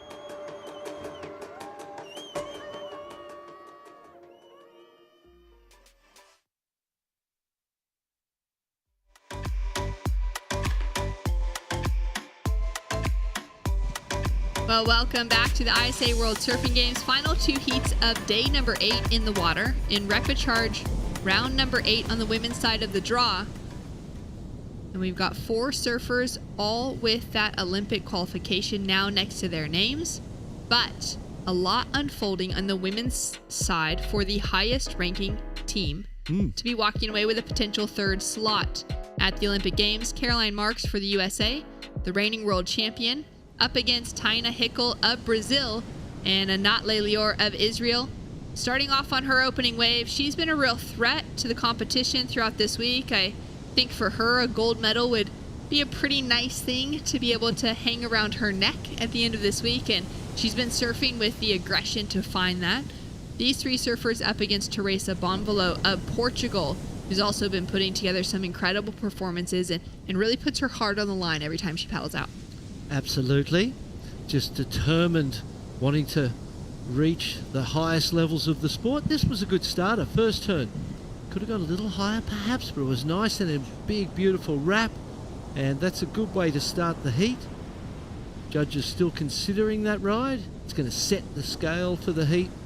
Every heat sits on its own with no comparison of scores to other heats, although the judges like to try and keep consistency through all of the whole day, which is a very difficult thing to do. But particularly in a heat, everything's got to make sense in relation to every other ride, and that jigsaw puzzle as such has got to map out to show the correct results. And the judges sit there. They've got the advantage of replays, which is something that has been a big innovation. Caroline Marks. Marksy now up and riding on her forehand. First snap, gets a little caught on the rail and she'll kick out. Taina Hickel and Teresa Bonvalo now looking for their opening rides. So no priority established between blue and white at the moment. A 5.33 drops in for the opening wave of our surfer in green, Anat Lelior. Great score for Israel to start. 2 turns, 5.33. Caroline's where she caught the rail and out of the top. Here's Tanya. Setting herself up for that opening snap on her backhand. More vertical, 12 o'clock for the second, and wraps it around for the third out on the open face. Tags the section to finish. She has been so incredible in her improvement over the last few years. We've seen her name. She was kind of that surfer to keep an eye on outside of, you know, Savannah Lima's generation. As we take a look now at Anat staying active and busy, just picking the eyes out of the lineup. Wow. Digging in that rail. Just continuing to improve on her performance every time she hits the lineup. Unable to find, that kind of push through on the final turn. And Teresa was sitting there with priority for a moment, waiting for this wave for her opening. First turn looked really nice. Gets a little caught up on that second turn and now goes for a bit of a layback. Some variety on the third. I liked it. I liked the variety. It was good to show us something different. We don't see her doing that turn very often, but I love when you drop that back arm back, you just get a sense of power as you lean into the heels, and then when it releases, you get this whip. So it's just a lovely turn. Obviously, John Florence has used that to great effect many times, and has turned in some of the most beautiful forehand carves we've ever seen using that technique. And great to see her just bring it into play on a smaller section, just to add some variety at the end of that one. No doubt would have watched a few of John's heats during her life. As we take a look now at Anat, so lots of activity out in the water right now. This heat not going to be quite as sleepy as the last one felt. And you know what this event makes me realise is that when you think about we'll do that in a minute. Up and riding the Brazilian. Taina up and riding, and she's looking for a 3.51 to put herself into a advancing position out of the repechage rounds. With 20 minutes on the clock, we got scores to come through, but before we do, let's go down to catch up with the buzzer beater himself. Andy Criers just locked away a heat win. And a new Olympian too, Andy, muchas felicidades. When we spoke earlier this week, we were just like, I'm going to take it as it comes. Now we're in the second to last day and you are officially Olympian. Has it settled in yet? Yeah, it's starting to, but it was a crazy moment when Fernando and all my team came to receive me before my last heat when I made it. And they told me, you're in. And I was like, to what? I mean, I didn't make the maths really. I was focused on surfing and let the surfing do the talk and just trying to be present. It's been super noisy because I've got friends that just qualified before me, and so there is a lot of noise and of course this little stress and getting closer and closer. But I knew that until I didn't have Fernando in front of me giving me the ticket, it wasn't mine. So when it was finally mine, I was so relieved. It's been amazing. A huge moment for Spain too. You guys qualified 3, including yourself. This obviously opens the doors not only for a lot of other Spaniards, for more Europeans. So you have 3 wins on the qualifying series so far. What do you think this does for European surfing in the future too?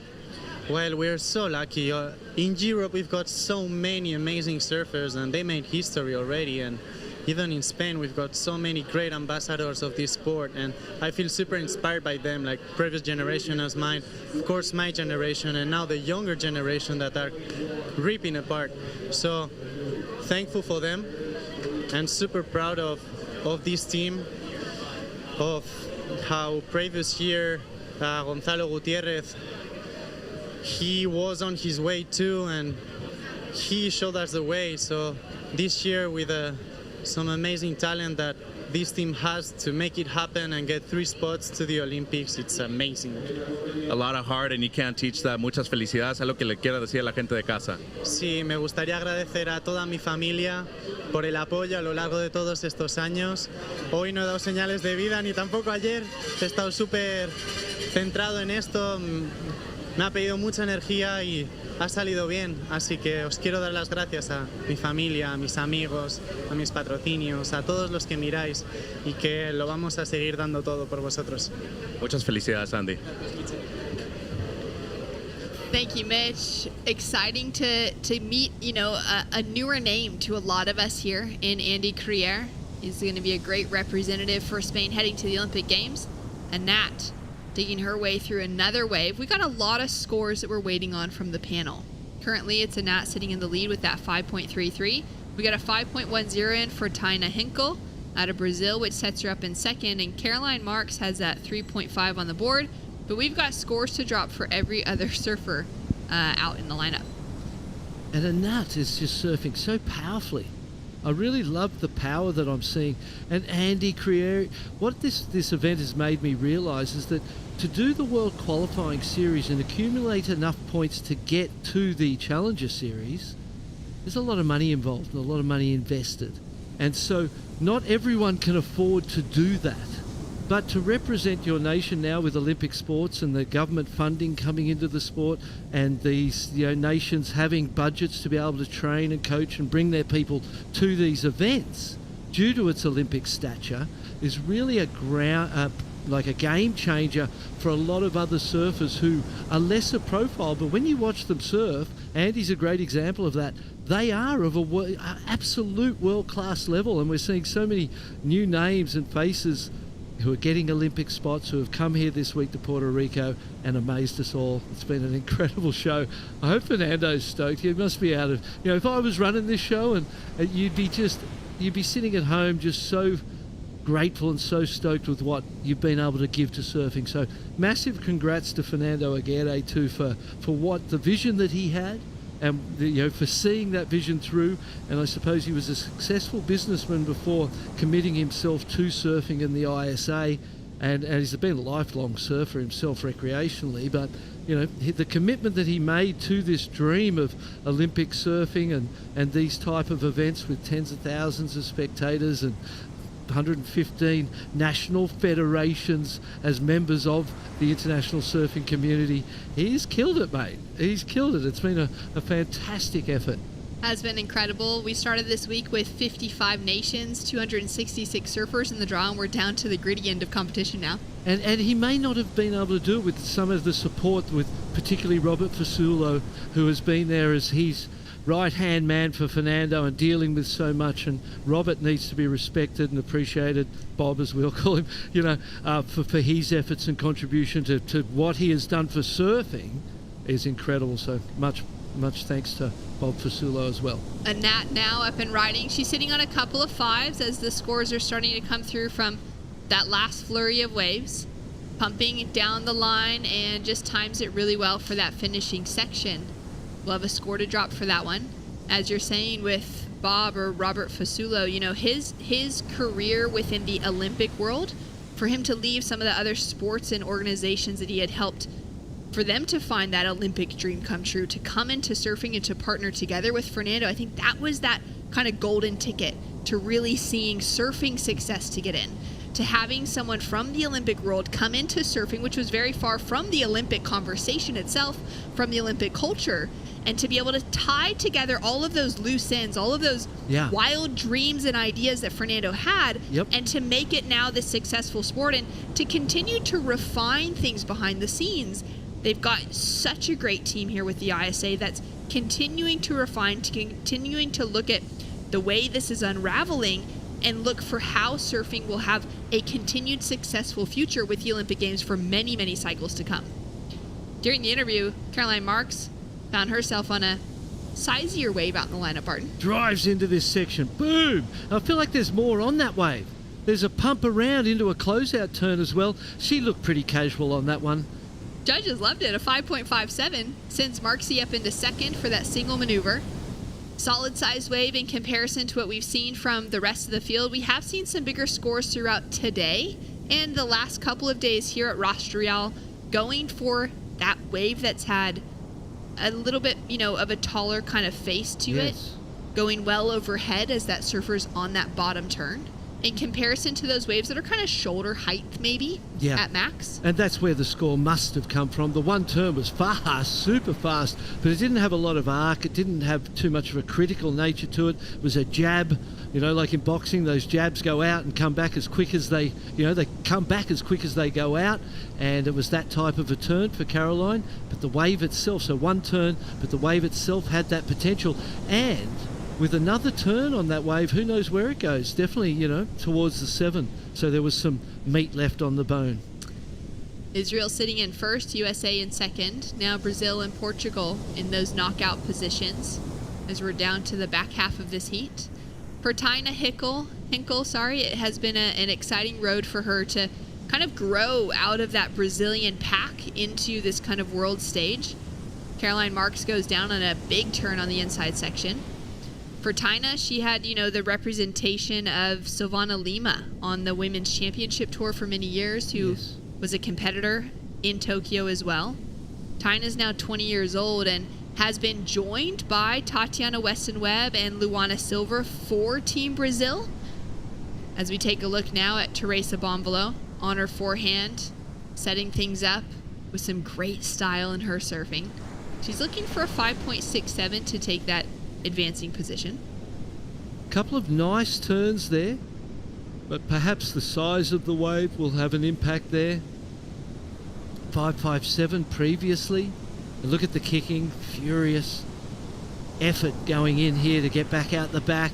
Still 11 minutes on the clock, so plenty of time. Really, for Teresa, that 3.4 she's carrying, she's not going to want to keep that at the end either, so that's where the urgency's coming from, the desire. She knows she needs 2. She's not sure how well that last one's going to score. Waiting on the judges. It's definitely better than the 3.4, I would guesstimate. 5.67 requirement for Teresa, a 3.98 requirement for Taina. And Teresa, with a couple of those bigger goals that she's had set within her career, to be an Olympian. She's now a 2-time Olympian. As we take a look at Taina, she had a deep paddle for this wave, throws it up into the opening section, goes hard on the second, really just drifts that tail around for a moment as well. She's chasing now a 3.98 as Teresa has just jumped into that 3rd place position and forces Taina down into 4th. Taina's going to get the 3.98 100% and take herself back up into 2nd place perhaps. Here we go. Heat leader. On her forehand wrap for Anat, the sole Israeli left in the draw this week. For Team USA, Caroline Marks in this heat, they've got Carissa Moore coming up in the next heat. So should they both advance through, they'll be keeping their team with that opportunity to take away the winningest team on the women's side. However, they did that in 2022. Kara Pinkerton for Team USA took away a victory, and they were able to solidify themselves with a 3rd place position. As we see Tatiana Weston-Webb pulling on that jersey, she'll be in the water against Yolanda Sequeira and Carissa Moore and Camilla Kemp. Now, should Team USA happen to finish out on the women's side as the highest ranked team this week, the slot for this year's World Surfing Games extra spot would actually fall to the 2nd place team from the 2022 World Surfing Games, which is what they had established when they created the criteria for this event. That was Team Australia on the women's side. So Team Australia right now has to be the biggest fans of the USA women in the lineup. They've got to be cheering on Caroline Marks. They've got to be cheering on Carissa Moore to continue making their way through as that top finish team, because it would hand them a 3rd slot heading into Tahiti. First turn was cut a little bit short. The second snap was flaring and beautiful. Judges are still considering that ride. 4.73 was the score for Teresa, looking for a 4.35, and she's up and riding.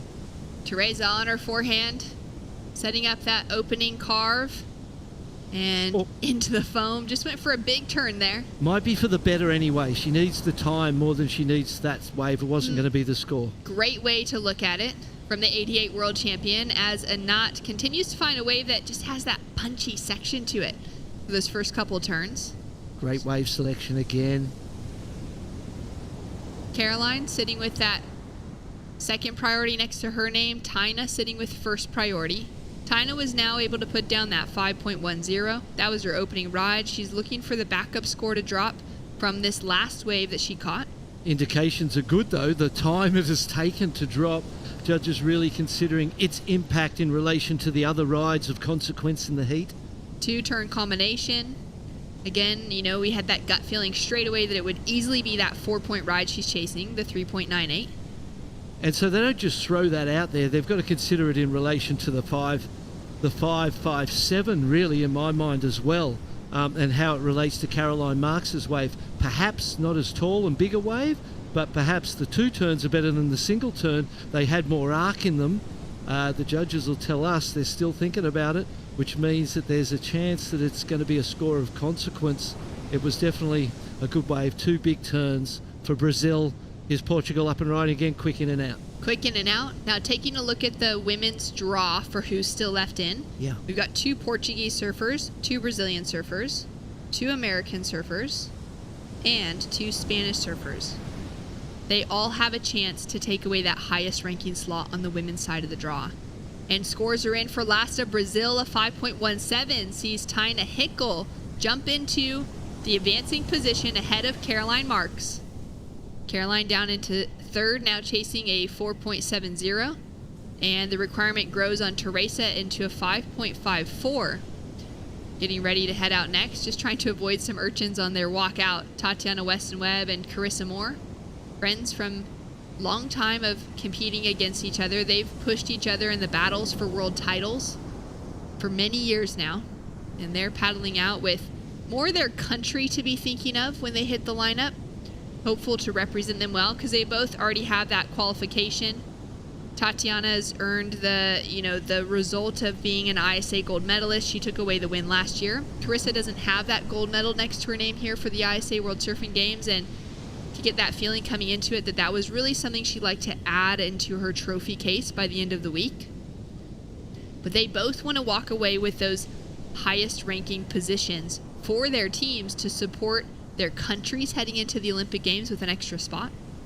As we're down to 5 minutes on the clock, and that was a little bit of a bigger set, sort of starting to peel through, Barton. Yeah, we could see Caroline Marks has got distance between her, second priority, Brazil first priority, and Caroline, I wouldn't mind if I was second priority, if I was first, Tanya Hinkle, I might just go for a paddle down that end of the beach and be in and around Caroline Marks, because leaving her alone, she is the world champion in the WSL at this point in time, and is a great competitor, an incredible surfer, so capable of improving on that 3.5, only looking for the 4.7, so you might need to give her a bit of competition and challenge her in some way to make that as hard as possible to get, because it isn't really hard for her, a 5-point ride.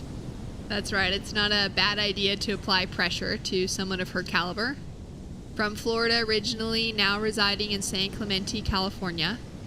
Just 21 years old, she qualified for the World Tour at such a young age, at just 15, and it really shaped the style of her surfing. As we take a look at that now, she doesn't get the opportunity to compete on a left very often. Her backhand has been, what's kind of awarded her the results that she's had so far, and it's really kind of forced her in that competition environment to stick to great rail surfing with the occasional air that she's been working on. But taking a look at a surfer like Molly Picklum, the same age, who qualified for tour a little bit later within her life, or Katie Simmers coming up just a couple years behind them, with the qualification coming a little bit later, they've been able to start searching out some of those bigger waves. They've become better barrel surfers, better progressive surfers overall, maybe due to that kind of time prior to taking qualification. As we can see, certain scenarios unfolding outside. I'm looking at all three competitors, third priority, and Nat going this one. If I'm in first priority or second, I'm getting down there. I'm going near Caroline Marks. She's in fourth priority. There's 3 minutes to go. Fourth priority to get to first priority again could take you 3 minutes. That's right. You know what I mean? So there's the opportunity to shut this one down. They keep paddling away. She's up and riding, in and out, not much wall. Feel like she could have seen that already, but she was in fourth priority, so it doesn't, you may as well have a look and chance your hand when you're in that fourth priority. Tanya Hinkle, yeah, thank you, that way, that's the correct direction. I'd be getting down there, and even for Teresa, I suppose they're sitting where they think the best waves are going to come to. So that's one priority, is the wave itself, and then at a point the defensive. Well, she's in third priority, so she must have paddled for something and lost her first priority that we didn't see in the live broadcast. Now, Caroline Marks up to second priority, 2 minutes 15, and Teresa, so third and fourth in first and second priority, only needing a 4.7 and a 5.54. We could see a complete upset with 2 minutes to go, and both of those ladies with priority get the scores they need, and first and second, who have been there all of the heat, all of a sudden find themselves on the other end of it. Watch out. Here's the opportunity. Caroline Marks blows the tail out on her opening turn, and she'll fall, so she'll lose that kind of leader in the priority roster. She won't find that 4.7 that she's possibly looking for. And now's the time to go defensive with 1 minute 30 on the clock, if you ask an old bloke. That's what he'd say, because we know how capable she is. We know how talented she is. Her wave selection in this heat has looked a little loose around the edges. That's to the advantage. Tanya's heading that way now, down further towards Caroline, and I think that's the right move for sure. For sure, trying to keep her down. Now the Australians would have just been head in the sand when Caroline fell on that last turn, hoping that she can help that situation for them to end up taking a third spot off of their second place ranking at the 2022 World Surfing Games on the women's side of the draw. Still a lot to see unfold though, and the exciting thing is that's going to come down to finals day. Likely that spot will be decided in the finals because of the number of women that we have still in representing multiple nations. And a paddle for Tina Hickel. She's going to use this opportunity to try and get that 6-point ride. She's deep behind the section. Marksy now up and riding, just cruising through this, looking for a 4.70. Is she going to see the section and decide to go for a solid looking maneuver? Cruising here, gaining some speed, goes in for that first snap. It's just a single turn, and she'll fall out, needing a near 5 for that maneuver. That was a really good wave. It was a great wave. It just kept going, and it almost was like Caroline was like, oh no, another section. Oh no, another section. They just kept presenting themselves. There was a lot of opportunity there to tee off on that one. I don't think it's going to be the score in the end. There wasn't the energy and the performance needed. Here we go. Teresa, she needs something. Oh, the clock's down. This one's done. Caroline Marks. We'll wait for that score to come in because you never know. It's already in. It's a 3.07 for Caroline Marks. She'll fall out, and Team USA will have the single surfer left in the draw. Portugal's Teresa Bonvalo already secured her position for the Olympic Games last year off of her championship tour results. She's now put together a great run within this year's ISA World Surfing Games, and we'll see more of her coming up in the Olympics later this year. Anat Lelior with, let's see, another heat win. How many heat wins has this young woman had throughout the week? I don't even know, but we're going to hear from her once again. Tina Hickel does a great job to hold on to that second place position and to be advancing through into finals day tomorrow. Final heat of the day, Tatiana Weston-Webb from Brazil, Yolanda Sequeira of Portugal, Carissa Moore from the USA, and Germany's Camilla Kemp, all with a lot on the line, paddling out for the final heat of the day. Chris and Rachel here to call the action.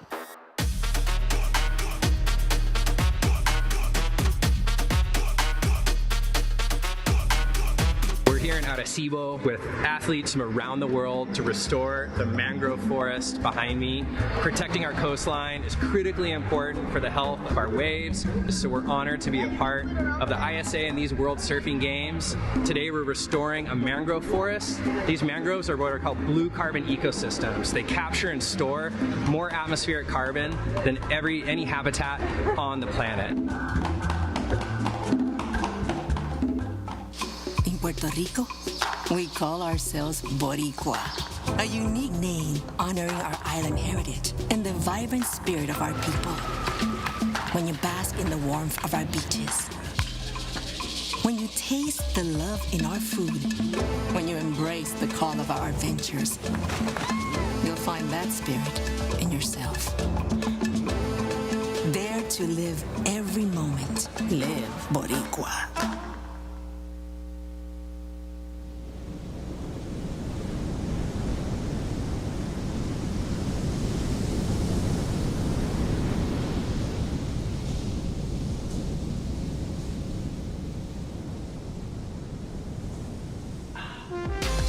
Welcome back, surf fans. 2 more heats for this massive day of surfing here at the ISA World Surfing Games. Chris Cote here with Rachel Tilley. Straight from the jump, Tatiana Weston-Webb starts strong. finishes in a tangle of white water. Finishes not as strong. Right.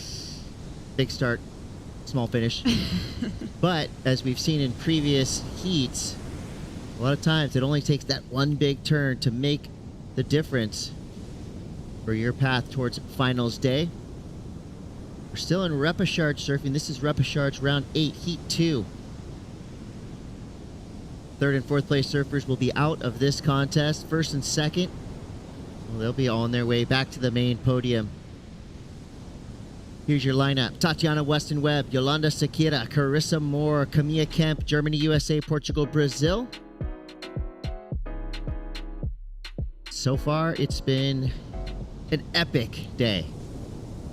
You know, the waves, of course, challenging, but fun enough for a lot of these surfers out there. Yalgo Dora, for example, putting up multiple heats with multiple excellent scores, throwing away 8s, throwing away 9s in some cases. And I'm sure we're going to see more of that to come right now as we have one of the best to ever do it, Carissa Moore in the green jersey in this 25-minute heat. Yeah, starting her account off strong, a nice basic start. This was Tatiana's going for a big start and came around, wasn't able to finish that out, but did land that opening maneuver. Yolanda opening up her account. So these are all these surfers' first attempts to just get a score on the board and get their accounts open and start building that house. You know, I mean, it's nice to open up a heat with a 9, but a lot of times it's nice to just get up, get a score on the board that you can continue to improve upon. Truth. 21 minutes to go here. Yolanda Sequeira with the only score of note so far, a 2.5. Surfers resetting themselves in the lineup gives us the chance to go down to Mitchell Salazar with Anat Lelior. Lelior, always smiling, always laughing, but you know, the most important thing, you're advancing through. Congratulations. Thank you so much. I'm stoked, man. So many interviews. I'm so out of words already. We'll do it quick. I just want to say thank you, everybody, for watching. I love my team over here. I love you guys, everybody here, the team, really. Thank you to my sponsors, Herbalife, Falcho לשחם, מכבי תל אביב, לכולם שתומכים בבית. אני אוהבת אתכם. ויאללה, יום גמרים. Finals day. And where in Puerto Rico and not outside of surfing, outside of the contest, what's been the most fun you've had?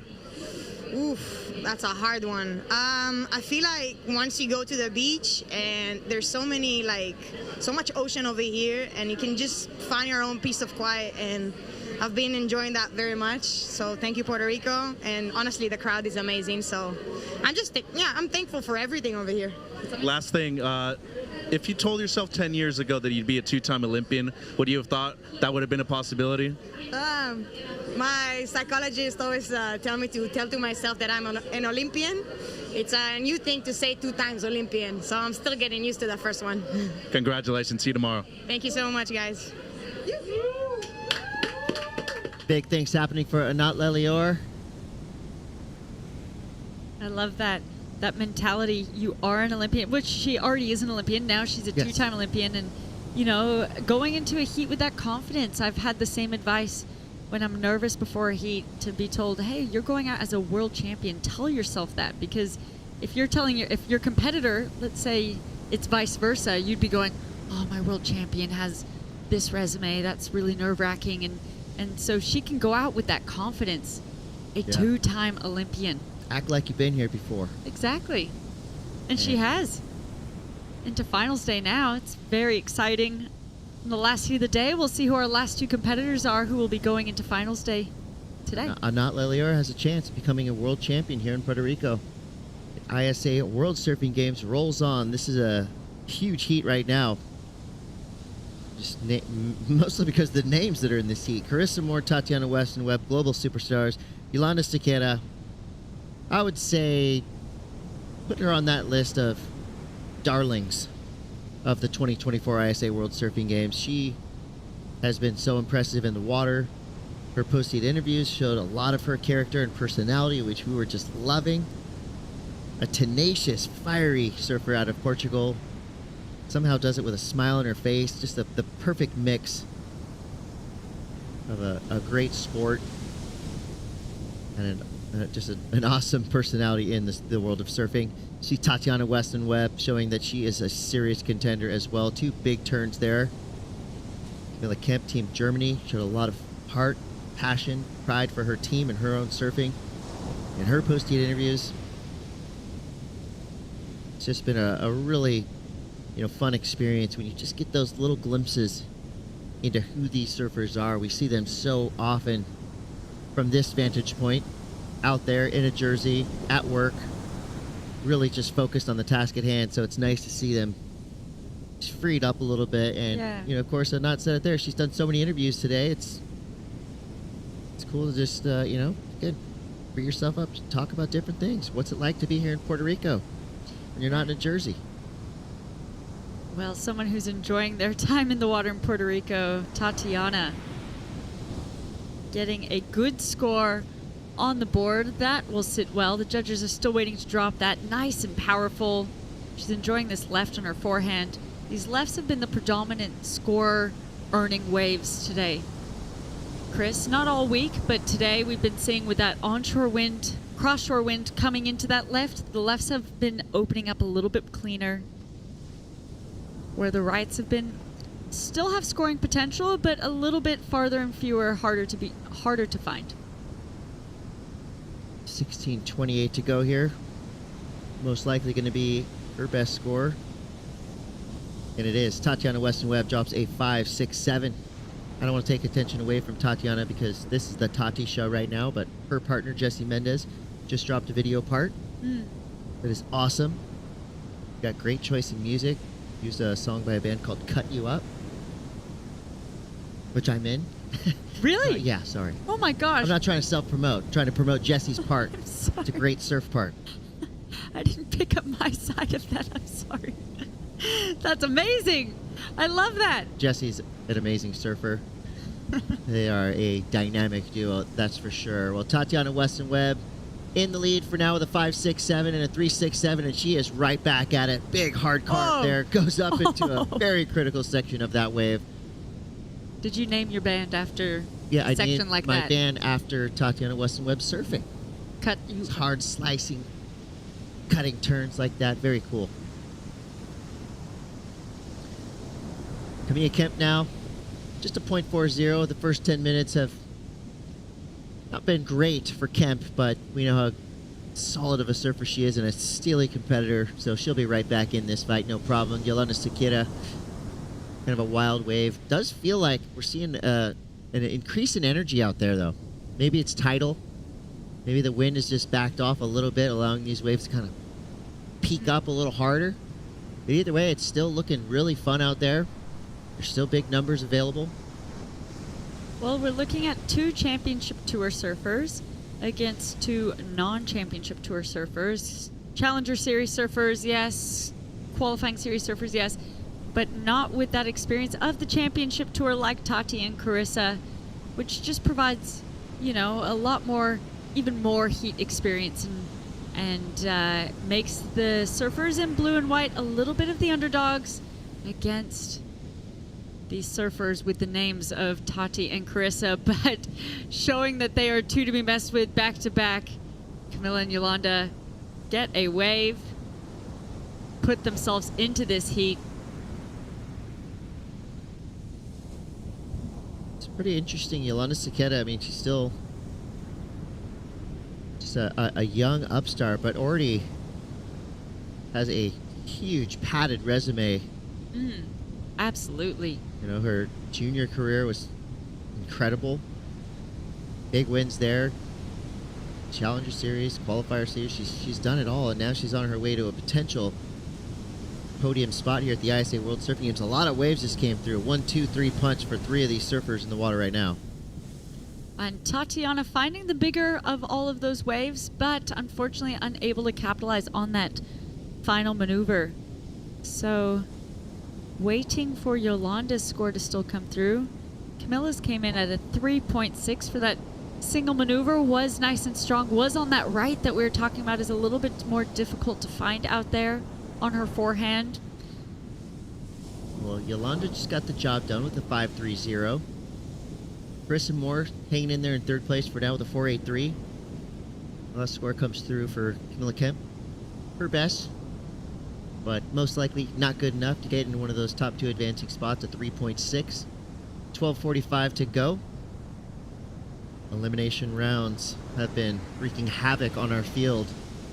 We started today with something like 24 females, 28 males.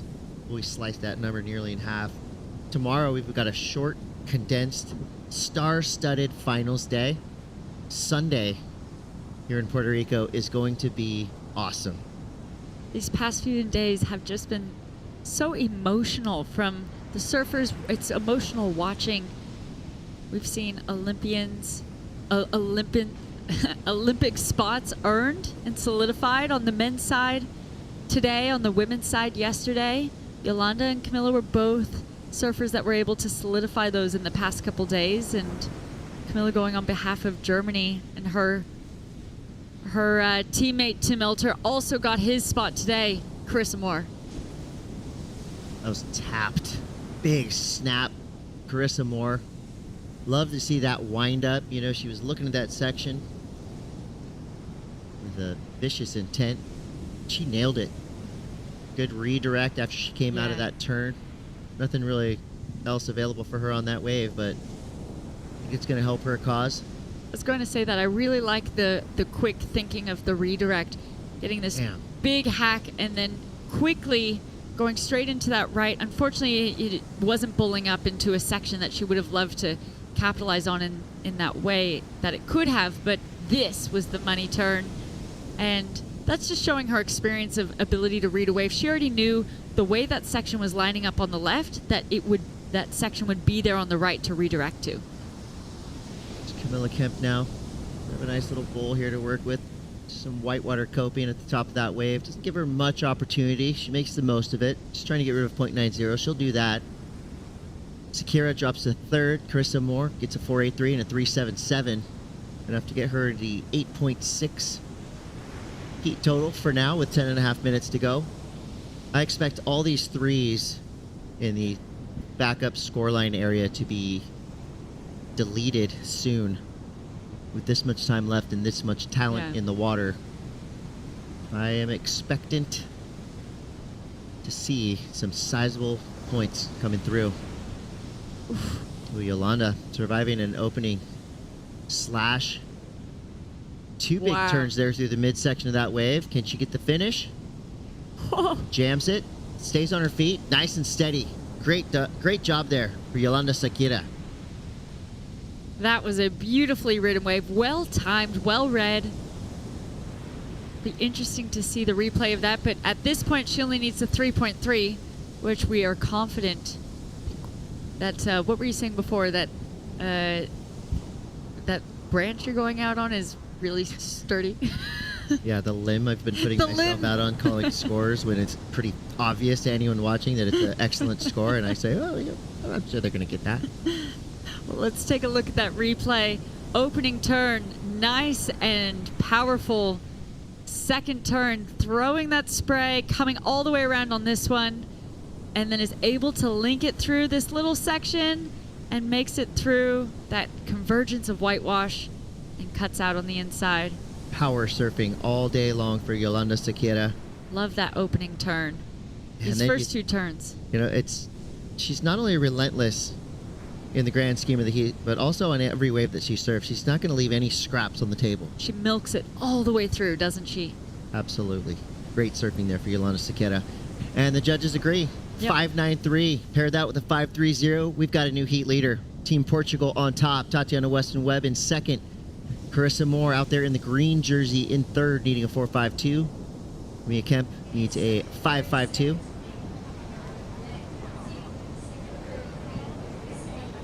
Good times on the boardwalk. The love is in the air, apparently, here in Puerto Rico. Why wouldn't it be? I mean, Saturday afternoon, the vibrant Boricua culture, alive and thriving here in Arecibo. And it's beautiful and sunny. It's just a nice, warm beach day. If there was no contest, I think everyone would be down at the beach anyways and enjoying this day. So it's so great that everyone's coming here to watch the action. Everyone's super invested. You hear all the screams and cheers at all the right times as the surfers are up and riding. So that's a really fun energy to be down at the beach on. Yeah. And I don't want to bring the vibe down, but gotta say there was a massive hurricane that came sweeping across Puerto Rico not too long ago. I mean, it wreaked havoc on everything, but you wouldn't know. Yeah. Because, I mean, there's so much joy up and down the boardwalk. The infrastructure, everything is just in such a great place to give us the chance and the ability and the potential to run an event of this scale, of this magnitude. Literally thousands of people, surfers, staff, crew, friends, family coming down to Puerto Rico from distant, up, down, up, all around, from all over the world. I mean, you need to have a serious place that will allow an event of this size, and Puerto Rico has risen to the occasion and more. I keep saying it, I can't wait to come back on vacation. Yeah. We've been spending a lot of time in this booth, and this is a different kind of trip. Inspiring on so many levels, but I feel like Puerto Rico so much has been a vacation spot for a long time. And Carissa Moore, she's not thinking about leisure. She's thinking about damage. Wrecks that wave down the line. 3 massive backside hooks for Carissa Moore. Now Tatiana Weston-Webb pleads her case to the judges by way of dynamic, radical surfing. Great back-to-back waves for the 2 vets in this heat. Carissa Moore started it off. Tatiana Weston-Webb follows suit. Those are going to be 2 big scores, Rachel. They are, and you said it best. You said you expect all these 3s to be replaced in the next few minutes, and that's exactly what they did. Improving upon their situation. Looking at Yolanda's, this was her 5.93. So we can look at this and then compare that for scale, because this is exactly what the judges will be doing. She gets 4 maneuvers on this. Had 2 nice critical sections at the beginning that she capitalized on. Now let's look at Carissa's. Comes around this first section, lays it on nice and powerful. Second turn, you can really see that spray as a result of the power she's utilizing there. And then Tatiana's wrapping it all the way around here. Not as clean of a section. This one was a lot cleaner and a lot more powerful. That second turn was a money turn, and she does capitalize on the end here.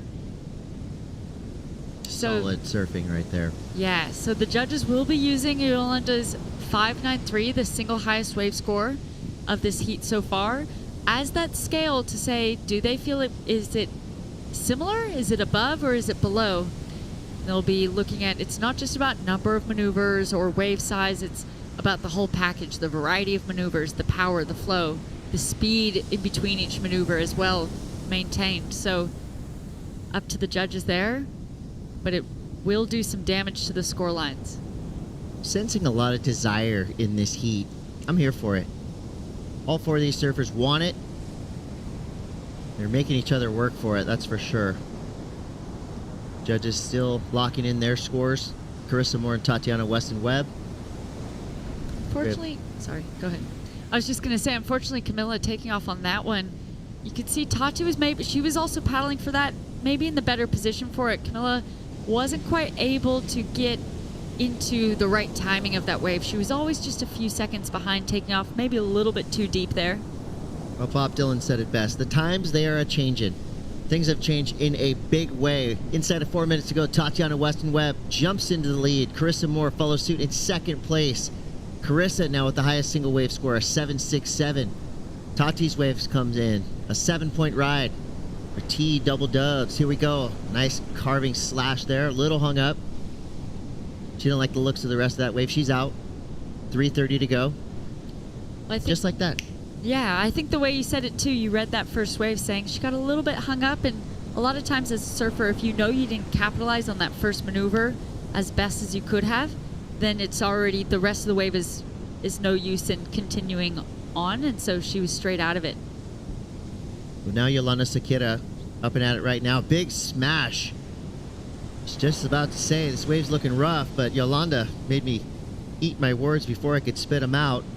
6.58 is the requirement for Sakira. That was pretty great surfing right there. It's going to make it close. Even if she improves upon that 5.93 that she has, but doesn't quite get the 6.58, it will decrease that score that she needs. But let's take a look at this. A really nice, powerful takeoff. Opening turn is good, but that final turn was where those points will be earned. It would have been nice to see her be able to capitalize on that opening turn a little bit more.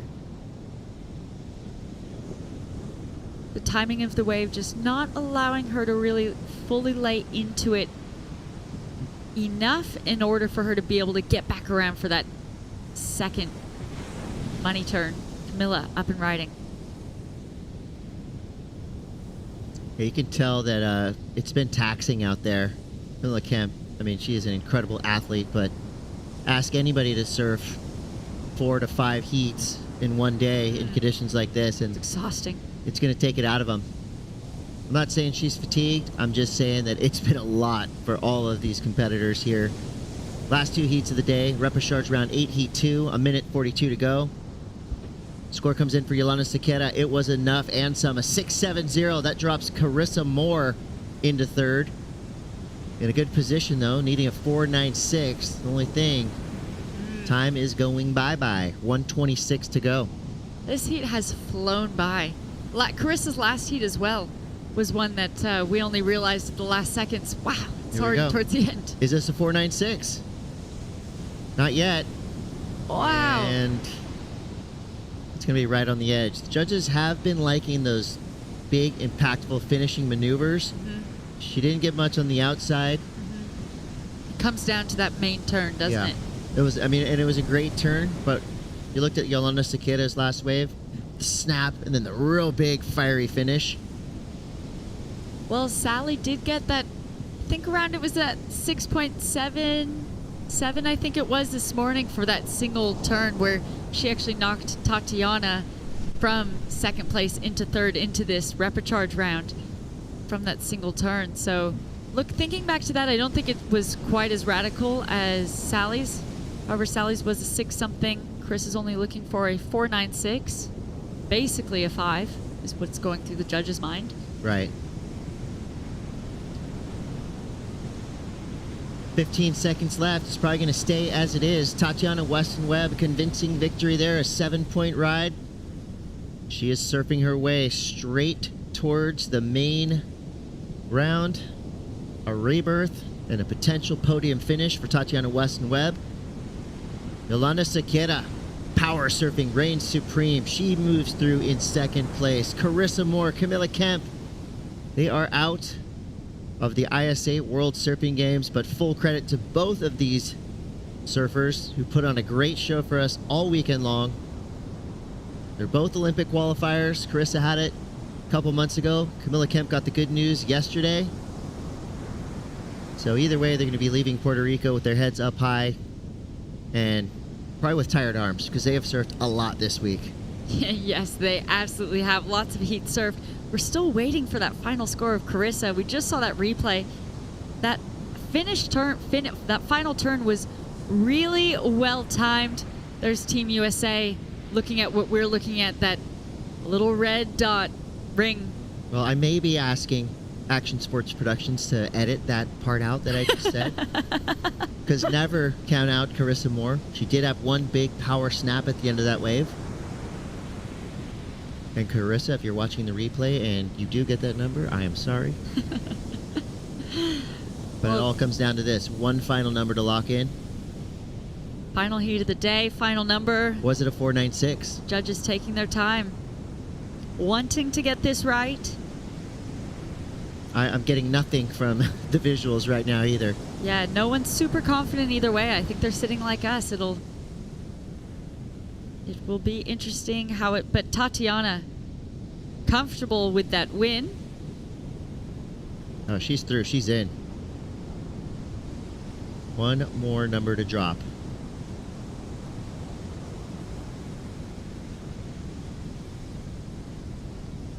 Tatiana Weston Webb makes her way Over the Over. You got to earn it all the way to the sand. Yeah, you do. I think we even saw, was it Ramsey or Yago? They got to that bid and started. We saw them step on an urchin and pull it out right there. Team Brazil flying the flag high. Tatiana Weston-Webb, we know she's locked into that advancing position. Waiting for scores. Or waiting for one score, I should say. Carissa Moore looking for a 4.96. So Yolanda and Carissa both holding their breath, but for different reasons. Yolanda's holding her breath. Can I hold on to it? Carissa's hoping it was enough. And the score drops in. The Golden Girl does it again. Carissa Moore, a 5.30. I don't know what that guy was talking about a minute ago. Obviously, Carissa got the score. Big power turn like that. I think the judges were spot on in that call. You know, in watching the replay, you see even Carissa's a little bit surprised. Okay, so I don't feel as bad now. Yeah. All right, so Carissa Moore does get the score, and it's enough to vault her into first place. That drops Tatiana Weston-Webb to second, still advancing. But Yolanda Sequeira has the win ripped out of her grasp. She goes down in third place. She's out. Camilla Kemp, she's out as well. Full credit to both those surfers. They put on a heck of a show throughout the entire week. But we will see more from surfing's Golden Girl. Carissa Moore wins that one. Stays alive in this contest with Tatiana Weston-Webb. We're going to take a quick break. We'll be back with more action. Check these highlights out. Get excited. It's the ISA World Surfing Games. We'll be right back.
Our day here at the ISA World Surfing Games. It was Super Saturday here in Arecibo. Multi-Olympic qualifiers coming through the ranks, getting those golden tickets from ISA President Fernando Aguirre, Chris Cote, Rachel Tilley.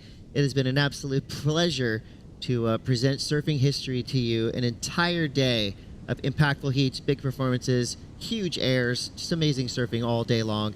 And there will be more of that to come tomorrow. But before we end the show, we've got a post-heat interview with the one and only Carissa Moore standing by with Mitchell Salazar. That's right, one of the most successful surfers of all time. Riz, congratulations. You moved through to fight another day, potentially get a gold medal at the end of the event. You know, this life is amazing that you live, but most importantly, the week has thrown a lot of people different curveballs so far. We're preparing for Tahiti, and we got onshore conditions out there. I know. Well, I think what I've just learned through all these years of putting on the jersey is that you never know what you're going to be dealt. So we could be going to Tahiti and have these conditions. Like, who knows? So I'm just grateful for the opportunity. And for me, I'm grateful and fortunate that I already qualified. So it doesn't carry as much like pressure in that sense. So it's nice to kind of just push my turns and push my competitive strategy a little bit and kind of dust off the cobwebs because I'm not going to be doing too much competing this year.